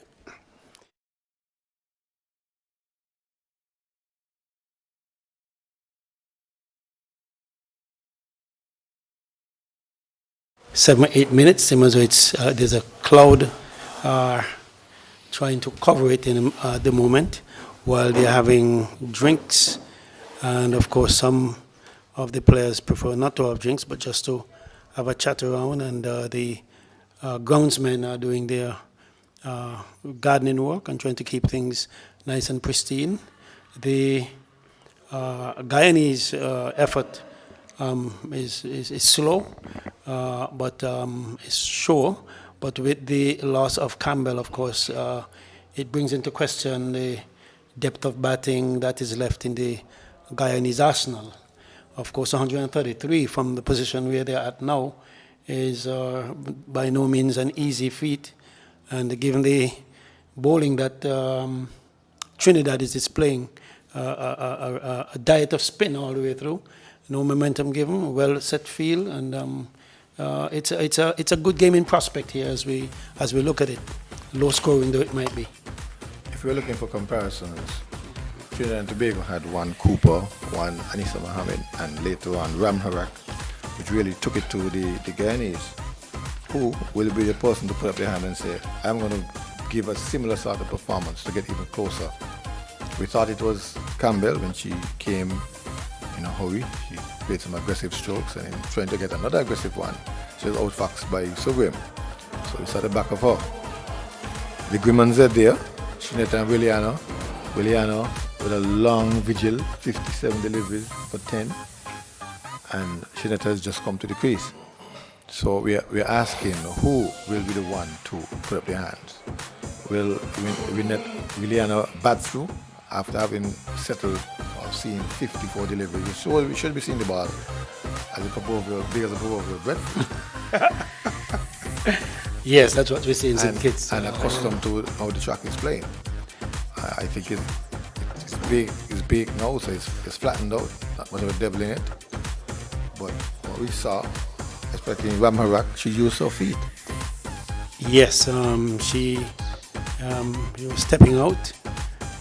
But the indiscretion by the batter who played the ball back into the hands of the bowler, in my view, you could have intent on being aggressive, but you must still choose the ball that you will go after. And not only the ball, you must choose the bowler. You know, I mean, I want to go after this one because they seem to be bowling more off stump line. The umpire is signaling the start of play once again. This is the 19th over, as you can tell, the 19th over. Start of the 19th over. Start of the 19th over. Almost halfway there. Grouped up. Fairly down leg side. The excitement of hitting the pad. From hand to pad, but certainly down the leg side. Yeah. Played around it actually rather than hit it.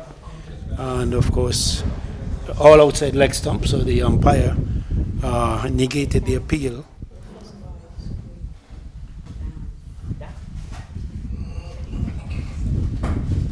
Lift up, down the track, misfield, a single.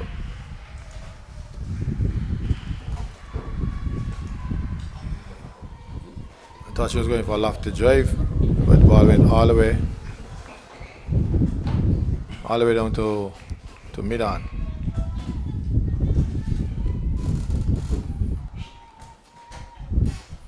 Or the other sibling comes to face.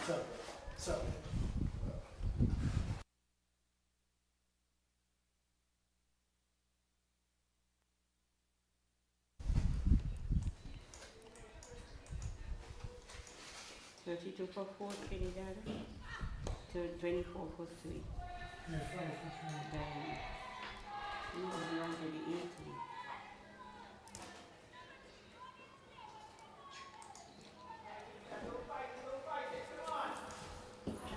Here they go again. The battle is on. Down the leg side, a pull straight to the 45. She would be ill-advised, though, to pull a ball that's below the knee roll. That one seemed to be lower than it was. It was dying. Yep. And I was told by my coach not to pull below the knee. If you miss, then you could be LBW. But when you're above the knee roll, there's a chance that could be ruled high. And this one has bowled all ends up. Yeah, ball well pitched up. Ball well Vigil pitched has up. ended. She was intent on going long and going far, but she failed to make contact. And the ball was well lined and it crashed into her stumps. She's out, is Grimmond, and bowled by better in this competition than they are now.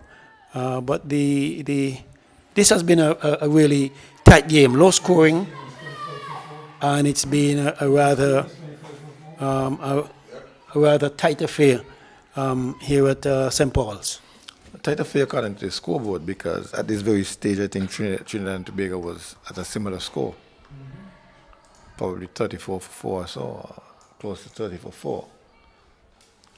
But in reality, I would give Trinidad and Tobago the edge in this one, because there was one call, and Nisa Mohammed was at the crease, and Brittany Cooper was at the crease, and both looked up to the task of being patient and milking the ball in, and they did.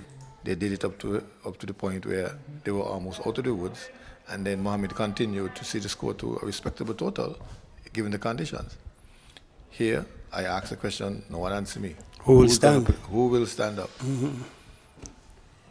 Oh, and this one is close. This one is close. The finger does not move. The appeal extended.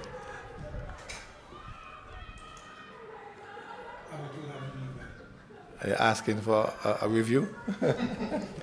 Yeah, that was a prolonged appeal by the Trinidadians trying to get a LBW decision, which the umpire decided no. And of course, but I'd like to see the Guyanese bat a little straighter though. Even though they're under pressure, you stand a better chance of making contact if you play straighter. And of course, some of them are going across and around the ball, which gives an opportunity for LBW for being bold. And if you're going to stay and work the ball around, you must get a full face every time.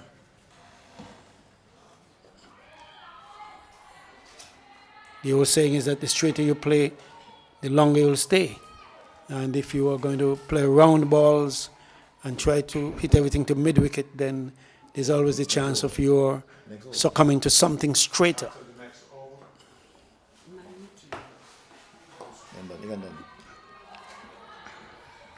We went to the 20th over. This is the 28th over. And this is Ramnath. And this is Wiman. Swinging down to the leg side, a good shot, a good looking shot. This one will challenge the boundary and challenge the fielders. The one from mid-wicket comes on and cuts it off. Meanwhile, Shineta Griman gets 2. Score moves on.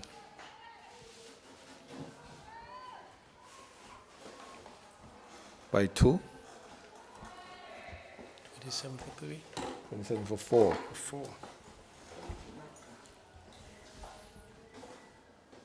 Ramnath, intelligent edge, a little dab down to the vacant slip area. 1-1, 2 runs. Will not get to the boundary. The field is onto it now. Back into Boyce. 29th, much to the delight of the other players in the pavilion. They love that one. Yes, quite some support being expressed there by the other players. I think Guyanese players who appreciated that little play down past the slips there.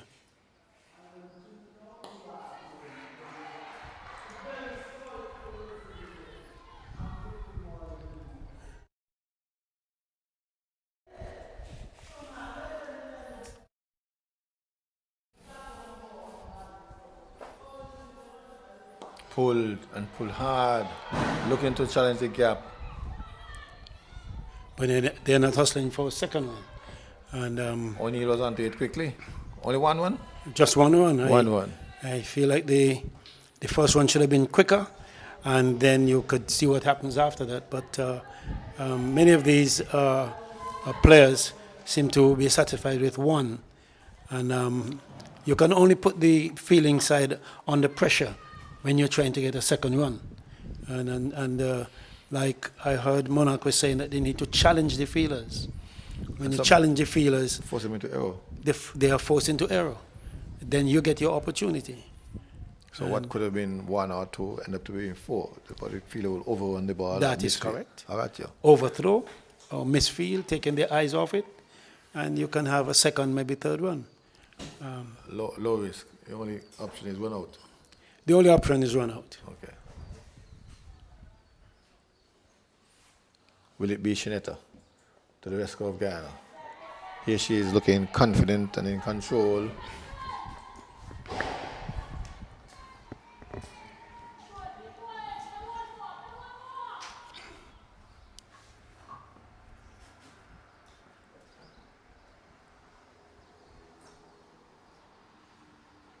Pull. Slap back down the track, not to pull. Shape to pull, but slapped it back down the track. Maybe the ball was on tour too fast. Ill-advised shot, given the position of the game.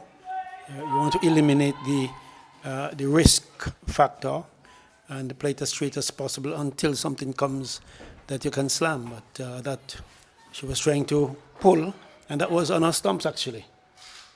So true. Easy catch. Here we go. We were thinking it was Shineto, and she's now clipped it on Nissa Mohammed.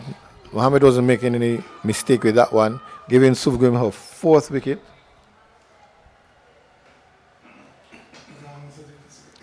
4 wickets for 8 runs. Suvgrim. Yeah, I could have played it with softer hands and maybe get over it some more. She went under it though, and she didn't lift it. What she could have done was to just pat it out there and allow that to be a dot ball, because it's only risky when you're not lifting the ball over the infield. But if you're trying to, and you know, she didn't put any power into that shot, therefore the ball simply went to the field where she was out caught. I thought It was right up beneath her, so she needed to use powerful risk if she needed to get that one, and probably bend the legs to get it over Mohammed. But as it was, it went straight to Mohammed's bosom area, and she just grabbed onto it. Now we have two new batsmen at the crease. Apparently, Shineta decided she's not going to hang around because she faced only 17 balls, whereas our sister faced 60 balls for 10. And Mentor too had somewhat of a long vigil, 32 balls with 4 runs. And so Shineta had the idea to get on with it, but now she's getting on to the pavilion. Yeah, but they did the hard work, and then now they should be able to capitalize on the fact that they are there. You know, they got themselves out. New batter, and this one looks close. This one looks close. In fact, she's bowled. I thought it was on the pad, but bowled. She's on a hat trick. That's so grim. Beautiful delivery. She's taking a 5-4, and that's Magdramutu who went to the crease and Beautiful returned delivery. immediately. Beautiful delivery, Al. It was well pitched. I don't know if she played across or around it, but hit the stumps, dislodged the bails, and I thought that she was wrapped on the pads. That's what I thought. And as you were saying, Al, it looked close. Well, it was closer than you saw. She was actually bowled.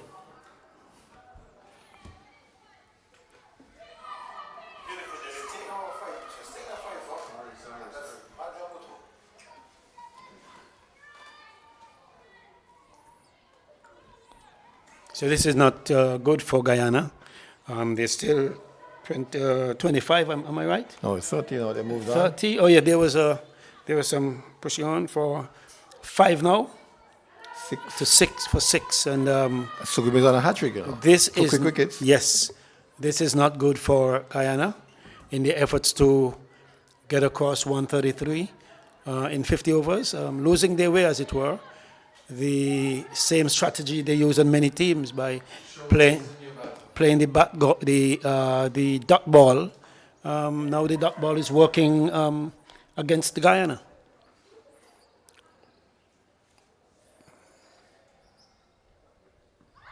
Outside of some that is giving a hat trick. A hat trick. Shows the arm, padded up, and Schultz goes for a duck. 2 ducks. Oh, so here we Celebration see is on the field. a ball that was obviously dead and off stump, maybe curling back, we cannot see from this position, with the batsman's back and the keeper. We can't see exactly. And of course, she padded up. And once you do not play a shot, you leave it, you know, you're at the mercy of the umpire. You didn't play a shot, and being struck in front, then you have no chance. A hat trick for Sugrim. Shogrim, and a nice hat trick. And the second round for the week at this ground, there was one by Haley Matthew a few days ago on Monday. She had a hat trick And now we have another hat trick today. Of course, St. Paul seem to have the knack of producing these hat tricks.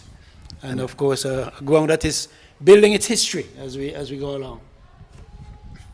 And this is what they call the beaver trick, if she gets this one. What do you call it? It's 4 wickets, a beaver trick? I really don't know. I really can't tell.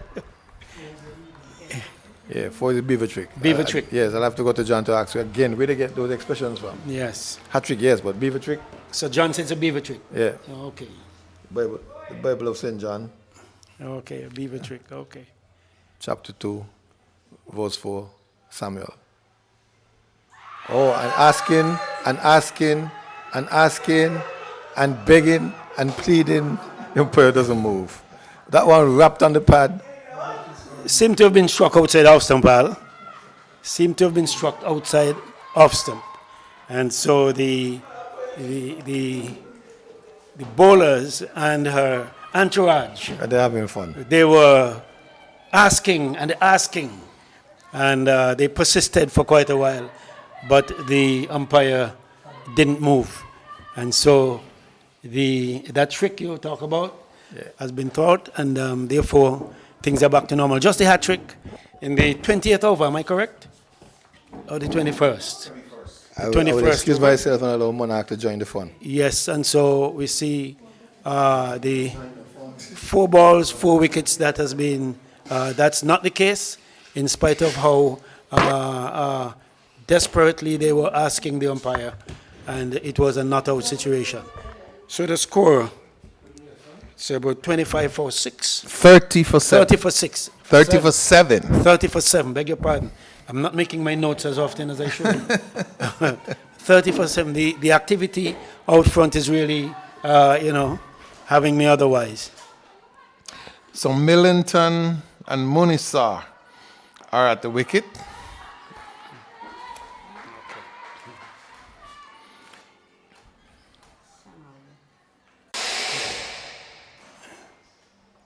If you can see a glimmer of hope, Monarch, I would say, well, you can see. There's always. Hey. Best made 95 batting at number 9. That is correct. So anything is possible. I know it wasn't done at St. Paul's. He made, if it was here, he would have made 999. But this is a very strange game. Trinidad was in all sorts of problems at 11 for 4.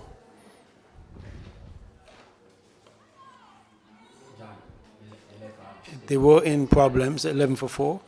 Guyana never had a chance. They hardly built a good partnership. The largest partnership was, I think, 20 plus. And as a result, they are in the precarious position they are in today.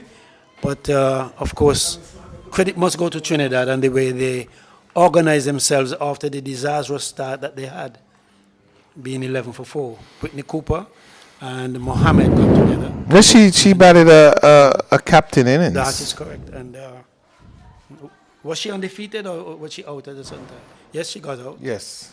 Yes.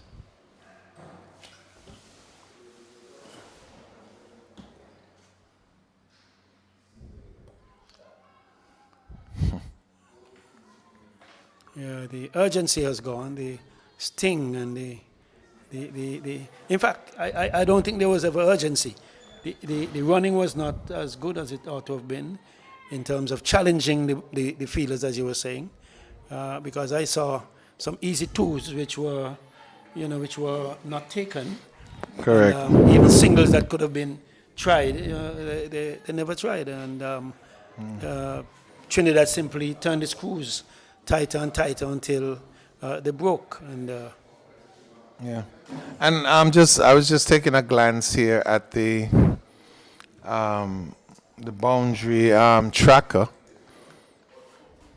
the boundary And none of these teams have any players that feature prominently. Renice Boyce has 3 6s. She's as high as you go for Trinidad and Tobago. the leaderboard. So we've had 349 fours in the tournament so far, and 26 sixes. Aliyah Aline from Barbados. That's a good shot. It's a good shot. And they're taking 2 runs.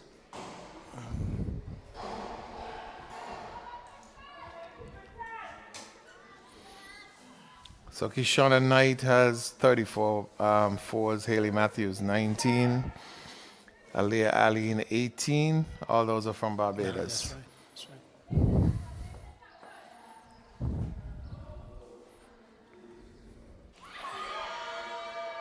And there we go. Number 8 goes down. Playing around that one, she was. Around, across. Well, I say around, but she played across it and missed it, and it was pretty adjacent in my view. And umpire took it, raised his finger in the affirmative that yes, you transgressed, and therefore you must go. She would have done better playing straighter. And I've said all along, if you play straighter, some people say you play straighter, you stay longer.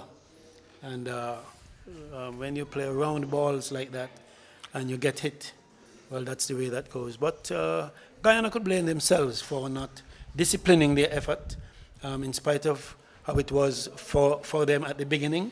1 run for 1 wicket, and it was like that for the first 8 overs. 1 run for 1 wicket.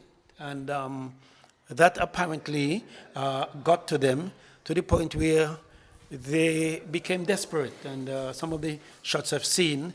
So you're not giving the bowlers some I'm Trinidad giving the any bowlers credit? some credit, yes, by all Okay. means. Mohammed and the others, they did fairly well, kept it tight. From the very beginning, yeah, Mohammed and Ramharak, Yeah, who and opened the bowling. And the fielders who were backing them up were brilliant in some cases, Yes. and in most cases. And I would say that Trinidad, in my view, has taken the initiative.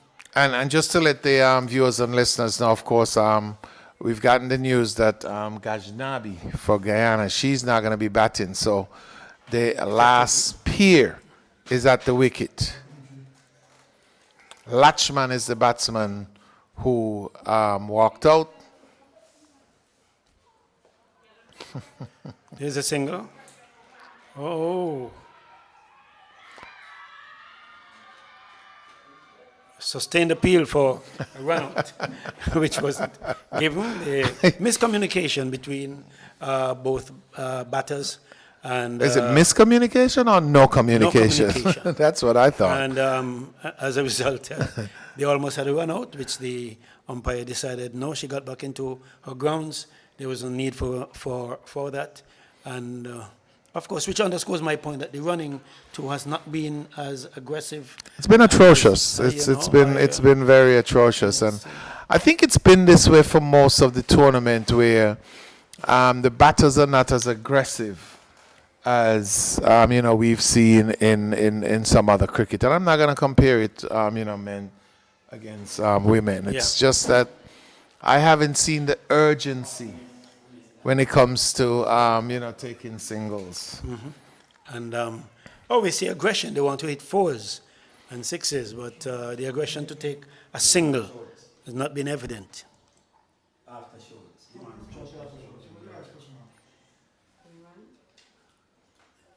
You want that tuck it just.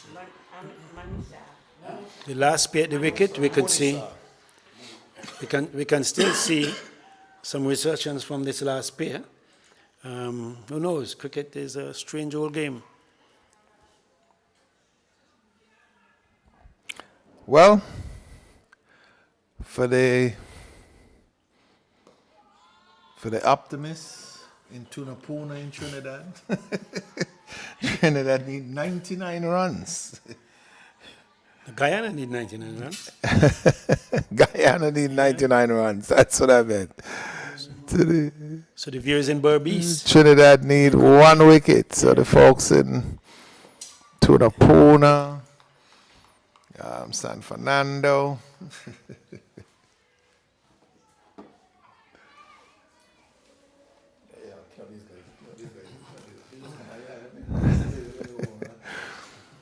34 for 8. And we have a strange looking field, but the fielders are all getting closer because Trinidad is sensing that Guyanese oil. I'm sorry, the Guyanese blood. They don't mind giving up a 4 here or there, even if it gets you anywhere, but they are closing things in.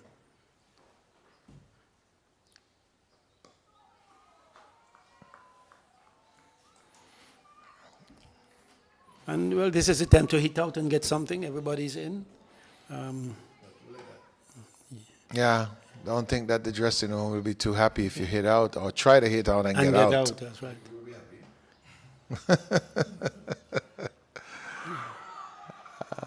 I heard 2 sounds in that one. Yes. May have had the edge and then the pad, but telling due to the stage of the game, it's all appeals from the Trinidadians. So the chirping has continued from the time the first wicket fell.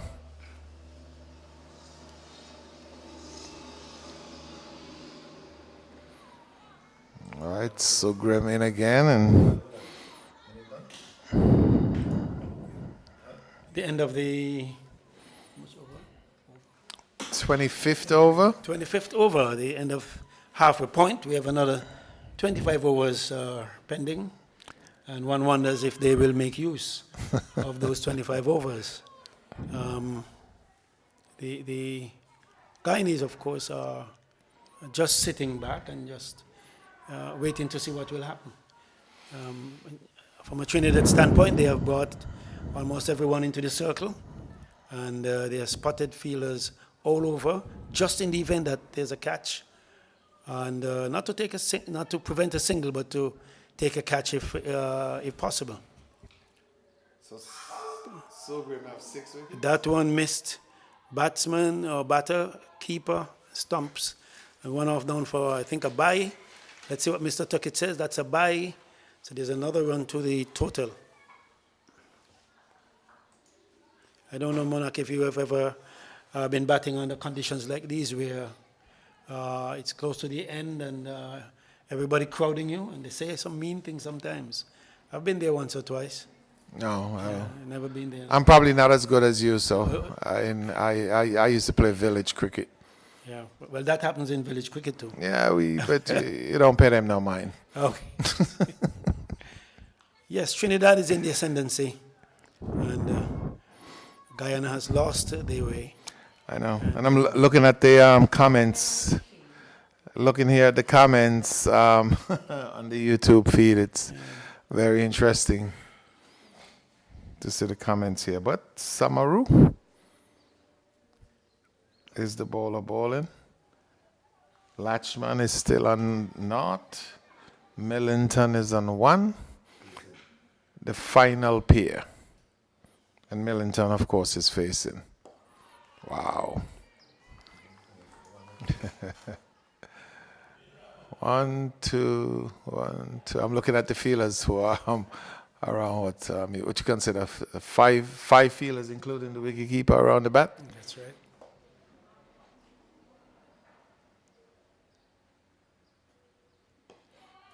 Again, forward defensive. Okay. I think Latchman is winding up. She's winding up to do a Gabriel against Pakistan.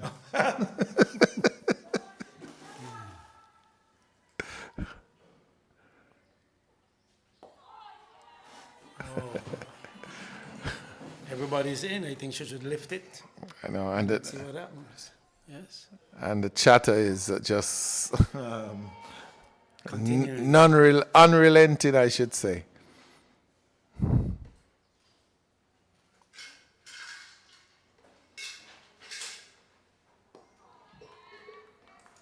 Over 25, over 20. It's not end. Is not the end of the. It's over overs. 26. Over 26. Yes.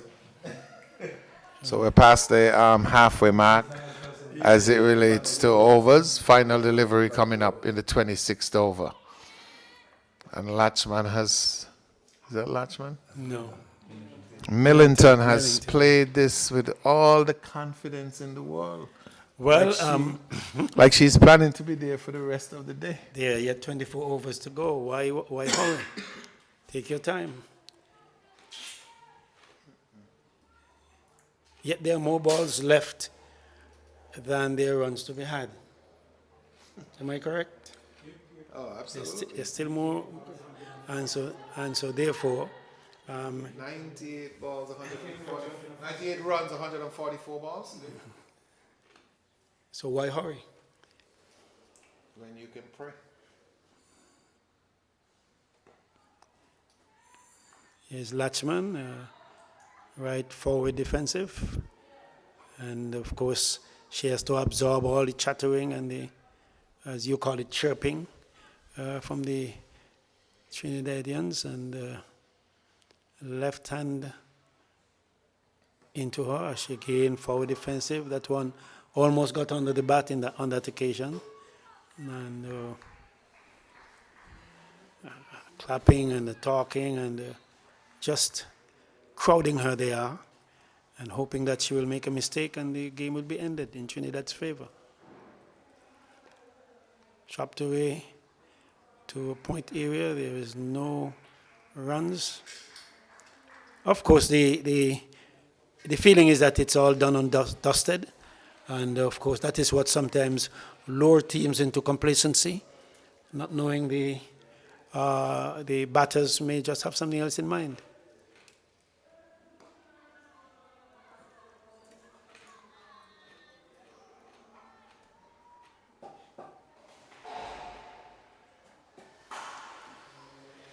So the battle continues, and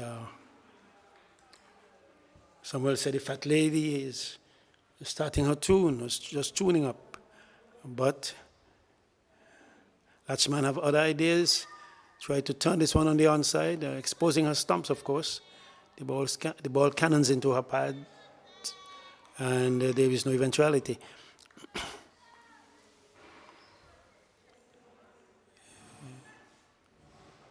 Of course, Guyana plays this dot delivery game all the time, and now it's working to hurt them. And of course, the dot balls bring about pressure. Dot balls can also do another thing. It forces up your run rate, and it gives the initiative to your opponent if you're not careful with dot deliveries. Actually, and what it's done, it's caused the required run rate to go up to 4, over 4 right now with 98 runs needed, 4.2. So very interesting times ahead. We're getting close to the end of the tournament. That's the Super 50, Women's Super 50.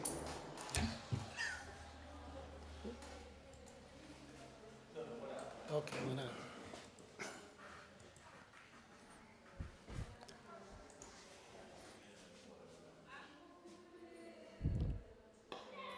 Well, ball well pitched up again, not tempted to do anything extravagant.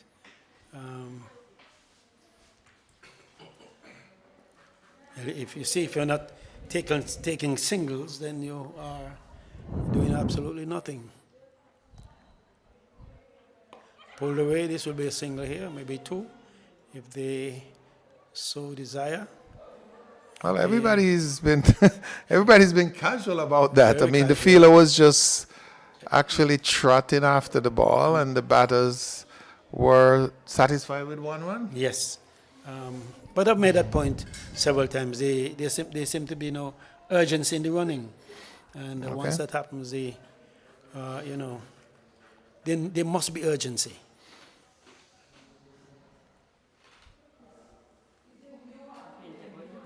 Again, there's another single down to the fine leg area. A ball played in the dark, as we call it. Yes. And while we wind French down, this game here, just to let folks know that Barbados and the Leewards have completed their 5 matches.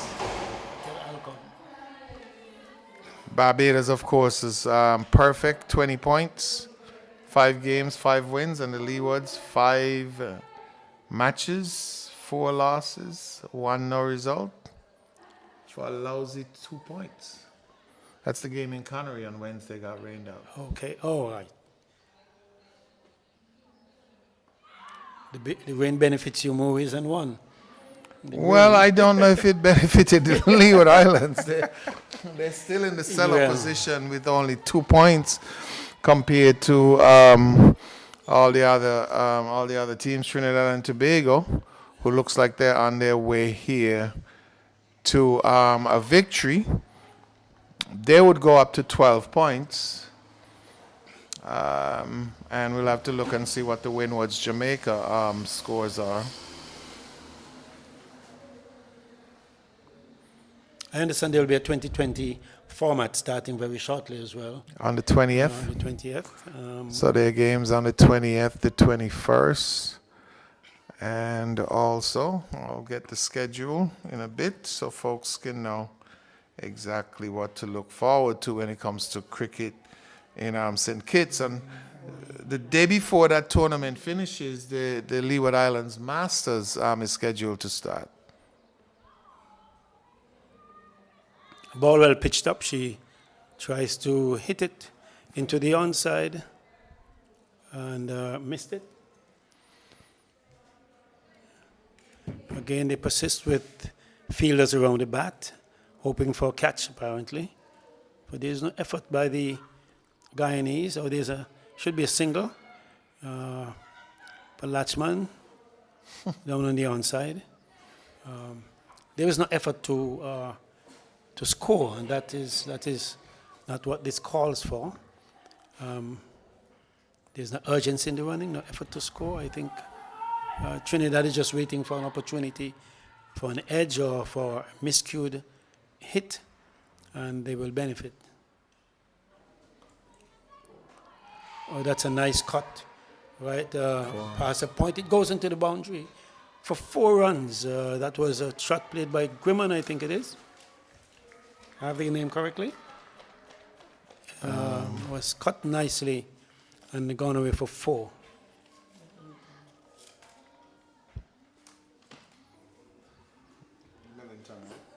Millington.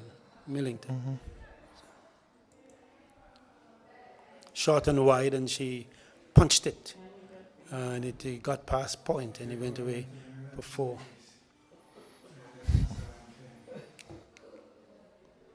Again, she tried it. She tried a shot. It was a little too close to her, and it went straight to the fielder.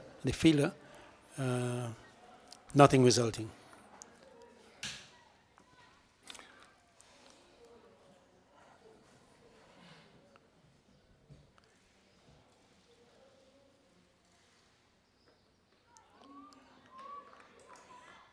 Short and wide again, and didn't bounce as much as the first one did, or the previous 2 deliveries, and passed under the bat, and no runs.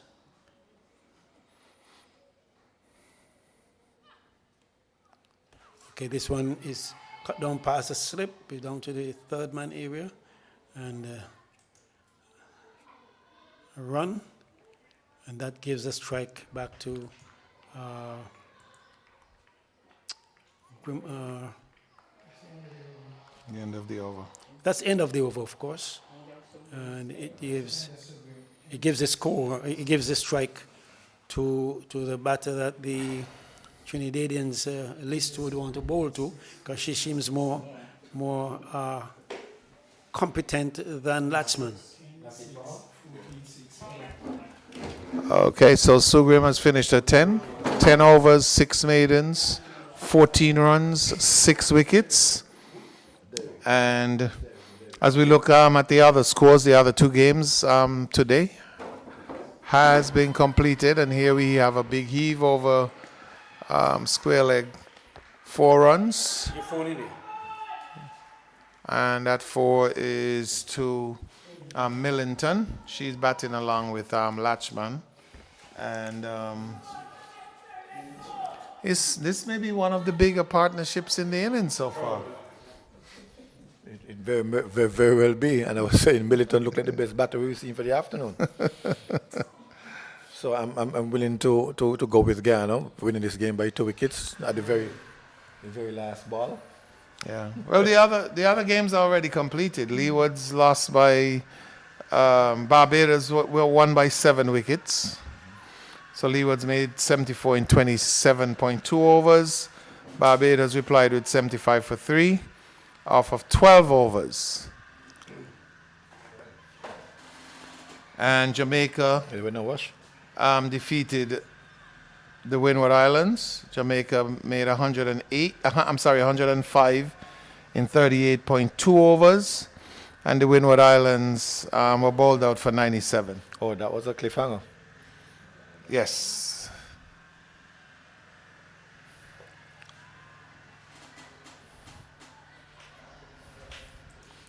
Millington is on a mission. I think she's batting for promotion in this in this Guyanese lineup.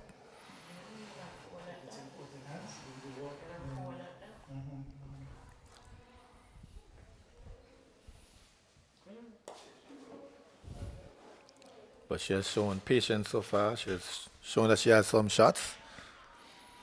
Solid defense. And maybe with a little bit of luck, she will push on. Absolutely. We're going to check on the partnership in a while because, as we say, this may be one of the biggest partnerships. The partnership is.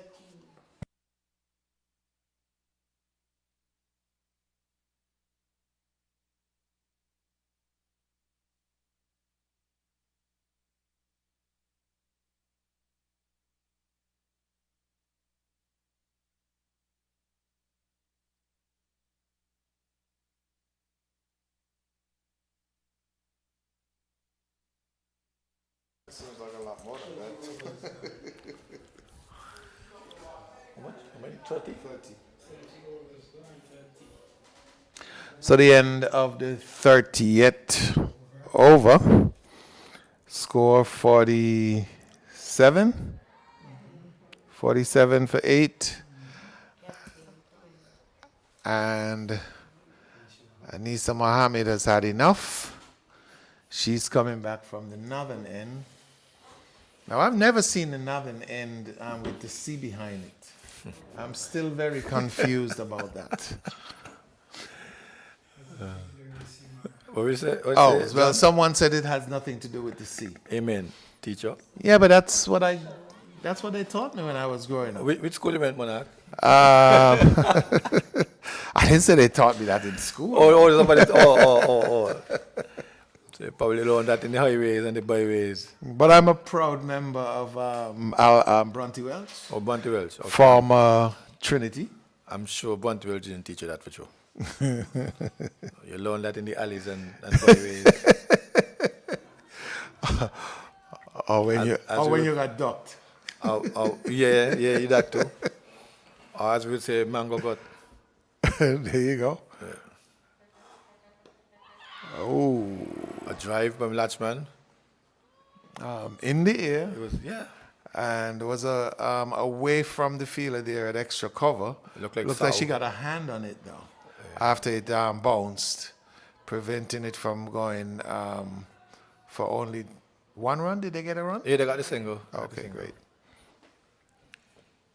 Mohammed with the hop and skip. Ooh, nudging it out. Again a bit aerial to that same area. She's teasing Sau. But Millington is solid as a rock. It's an 11. Okay, well, I've had a quick geography lesson. So St. Paul's is in the north. Correct. Which I always knew. Correct. Even though people don't recognize it. Because when you're driving on the main road, it looks like you're driving straight. You don't turn. But St. Paul's, that's a wide from the... Well, Fortunately, there are some vehicles with a sort of compass embedded in the rearview mirror. Yeah. And it shows you which way you're heading. Okay, which would be interesting. Yeah. But I know of St. Paul's while I was at ZIZ, because it was difficult to, not difficult, it was expensive to have the links, from one antenna to the next, simply because of the curve going north And the mountain in range. St. Paul's. And the mountain range, I would suspect. Correct. Yes. Yes. Not much happening. Militant is carrying on the vigil, Yes. sending a message to the coach that I can bat higher. I can take this game even further and deeper. As you see, another change in bowling. It looks like Ram Harak will come back. Okay, so the two opening bowlers are now back. And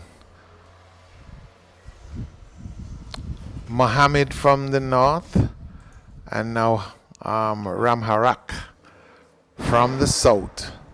And she's coming in to bowl to Latchman, who just seems to be, I looked at her when she walked out, and I'm like, okay, we're going home early today.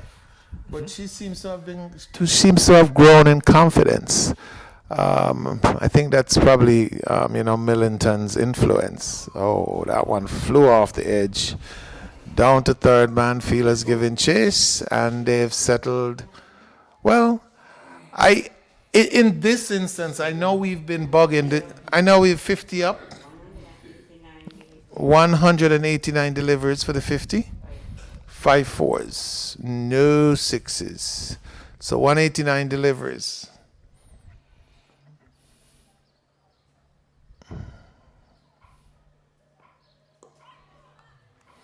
I was about to say I think Millington decided to take the strike. That's why she didn't go back for the 2 runs. Because at this point, it's hard. Well, you don't want to say that the runs are immaterial.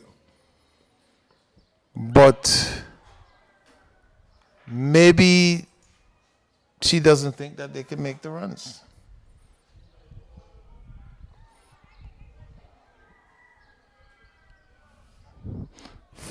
I'm not sure what to make of that one this time, because clearly the run rate is going up, and it doesn't look as if Millington has the Latchman has the wherewithal to literally attack this bowling to break it down.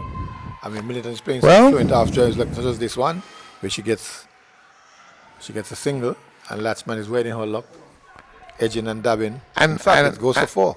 Yes, it does. And this is where I think Millington is saying to Latchman, listen, let me take the strike. That's the reason why she didn't take that second run when the ball went down to third man. And we see it here based on the shot that she just played, a beautiful cover drive for 4. But the run rate is still going up. And another factor, I think Latchman has a problem in one of those pads.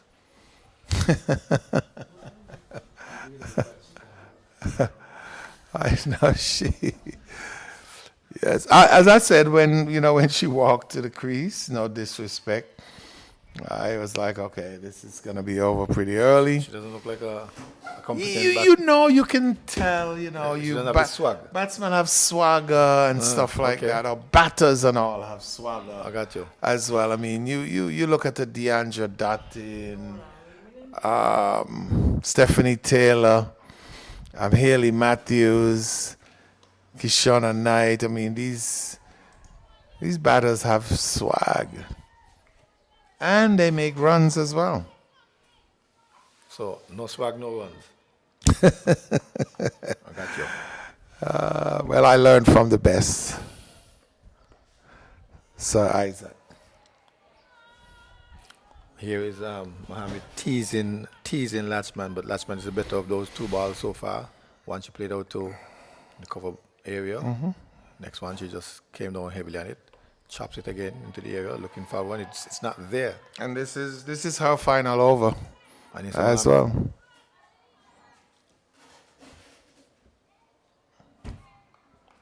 Is this our final over? No? Yes, 7 over. This is, oh, I'm sorry, I'm reading it backwards. It's the runs I looked at. So you got 9 runs off for 6 point something over. Correction, this is this is Mohammed's 7th over. I think she's going to continue until she gets a wicket.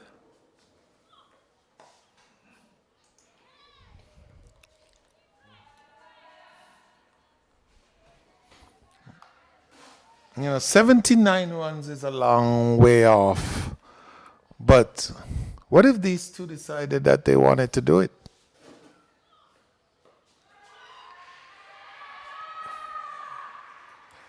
A sweep shot. She learned from Mohammed and sweeping well. She got one for it. And she'll face the bowling Latchman. Is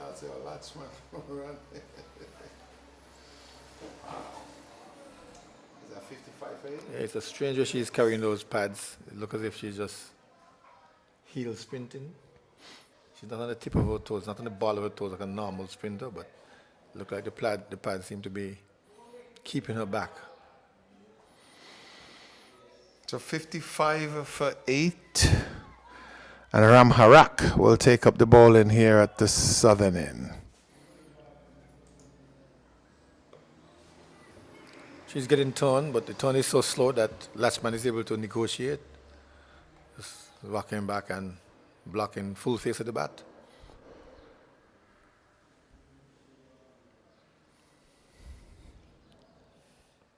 Yeah, it needs to be biting, a little more like that. A little biting. And then try to bamboozle her with a slow one. Change her pace.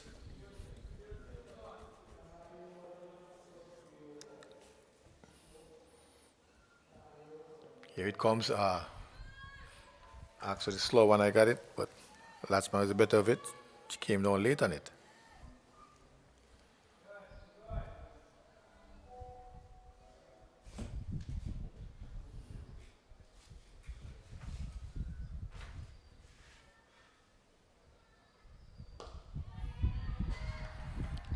Driving to the offside. The vigil continues.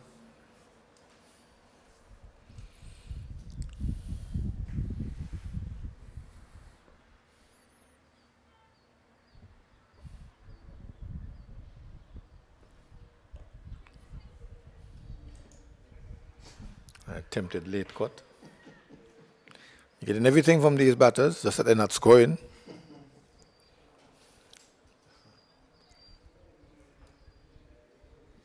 An exhibition in futility? I would say patience. Patience. Yeah. That's a better word. All right, so that's the end of the 34th over.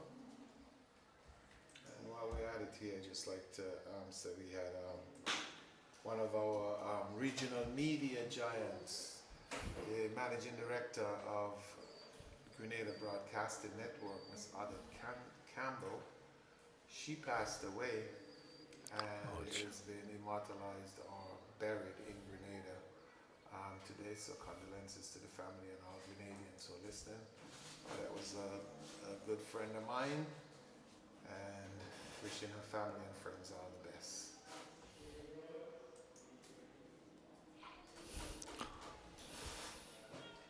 So sad to hear.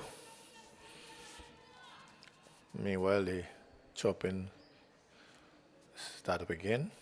Urging on Mohammed. Millington stroking it gently out to wide mid-off. Sugrim is there. No run. And he says he's trying all tricks in the book. She's going around the wicket now. Somebody comment here, the pad's too heavy for Latchman. The running between the wickets is totally pathetic. That's on the feed. Yeah. A swing, a miss, a wicket into the pads. But I guess pitched outside left leg stump. They didn't even bother to ask. For a moment, I held my breath. Yeah, I think it looks like we're just probably going through the motions right now. Waiting for that last wicket, and I see Mohammed is tossing it way up in the air, trying to get the batter to go for it or go at it, hoping that they'll spoon it in the air for one of the fielders. High back lift, but comes down gently on the ball. It's Millington. He has no intention of giving it away. Don't know if she has her eyes on the scoreboard. Yes, and she's 15 from 48 deliveries? 15 from 48 deliveries. So this is a very patient knock by Millington. And I think Trinidad and Tobago probably think that they have their target now at the other end, even though Lachman played out the last over. So Ramharak will be coming in. She too is changing line. She's going around the wicket.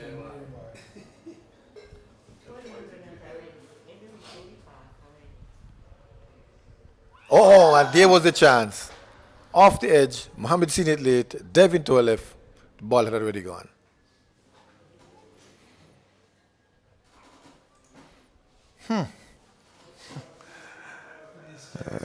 Very, very, very close indeed. But I mean, the wicketkeeper didn't go at it. Would it have been better I with think the? the motion of the batter threw off the wicketkeeper. Was straight down the throat of the slips.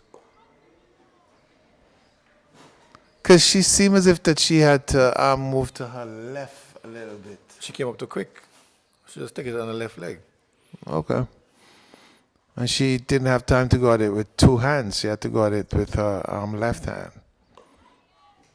Wow. Millington allowing the ball to come to her and just blocking. And blocking effectively. She's done that for quite a while now. Yeah, and again, they just took the one run because Millington wants to face. Oh, this one has gone through her. And this is it. Yes, this one went through her. This The fly is walk, it. going around the wicket, changing line. The end of Millington. And the She end, resisted for. and the end of the game. Gajnabi is injured and won that. Okay. So now we have the teams exchanging pleasantries with each other. Trinidad and Tobago has gathered. And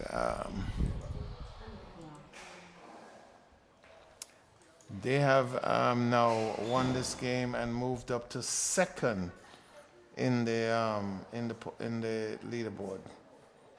Let me just double. Yes.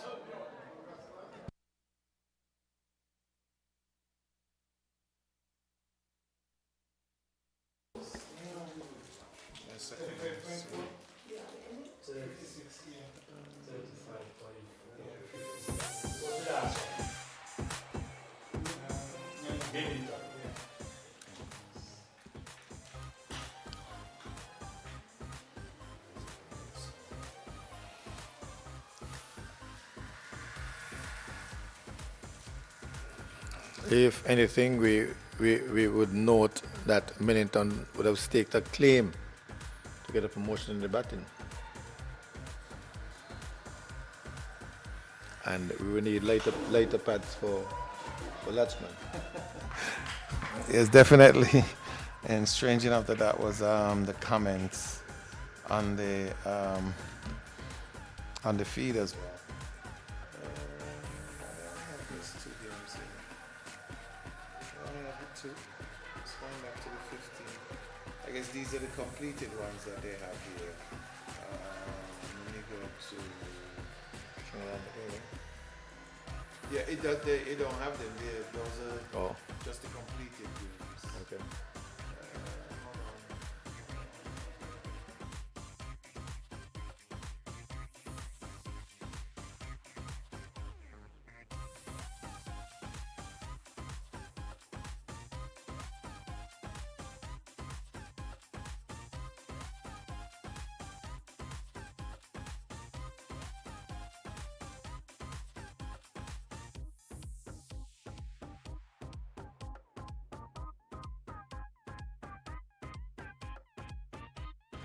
Okay, so Trinidad and Tobago, women 132 for 8 in their 50 overs, and Guyana woman 56 for 9 with Gashnabi not being able to bat today. And the scorecard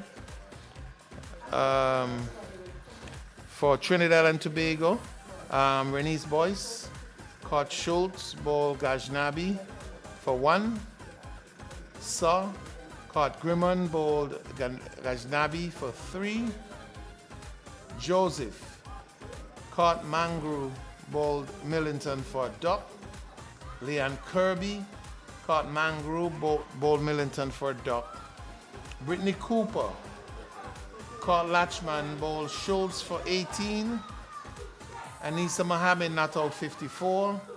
Sinel O'Neill caught Grimmon, bowled Latchman for a duck. Charisma Ramharak run out. Nuria Latchman and Campbell. And Selena Samaru caught Casey Schultz, bowled Gajnabi. Sugrim not out 11. Samaru got that one already. Extras 25, which includes 18 wide, included I should say 18 wides, 3 leg byes and 4 byes. And there we have the presentation of the player of the match. And that goes to Sugrim for her 6 for 14. So Gajnabi, the bowling now for Guyana. Gajnabi, 10 overs, 3 maidens, 17 runs, 3 wickets. Millington, 8 overs, 1 maiden, 20 runs, 2 wickets. Munisa, 5 overs, 11 runs. Grimmon, 10 overs, 34 runs. And she got 1 wicket. I'm sorry, no, she. Schultz, 10 overs, 2 maidens, 27 runs, 1 wicket. Latchman, 7 overs, 1 maiden, 16 runs, 1 wicket. And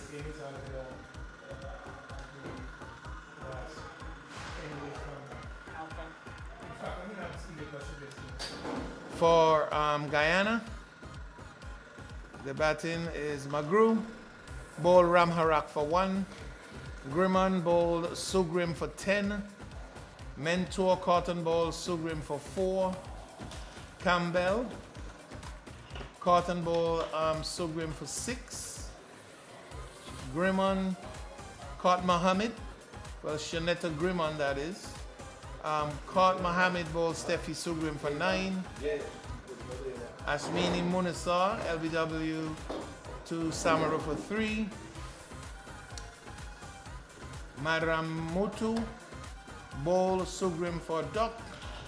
Schultz, LBW, bowled Steffi Sugrim for duck. Millington, bowled Ramharak for 15. Latchman not out 6. And Gajnabi did not bat. So that's the batting card for Guyana. Bowling for Trinidad and Tobago. Mohammed, 8 overs, 3 maidens, 10 runs, no wicket. Ramharak, 7.4 overs, 4 maidens, 9 runs, 2 wickets. Sugrim, our player of the game, 10 overs, 6 maidens, 14 runs, 6 wickets. And Ramnath, 5 overs, 1 maiden, 12 runs, 12 runs, that's it. And Samaru, 5 overs, 1 maiden, 10 runs, 1 wicket. So a victory for Trinidad and Tobago here at the St. Paul's Recreation Ground. We thank you again for joining in, and you guys have a great evening.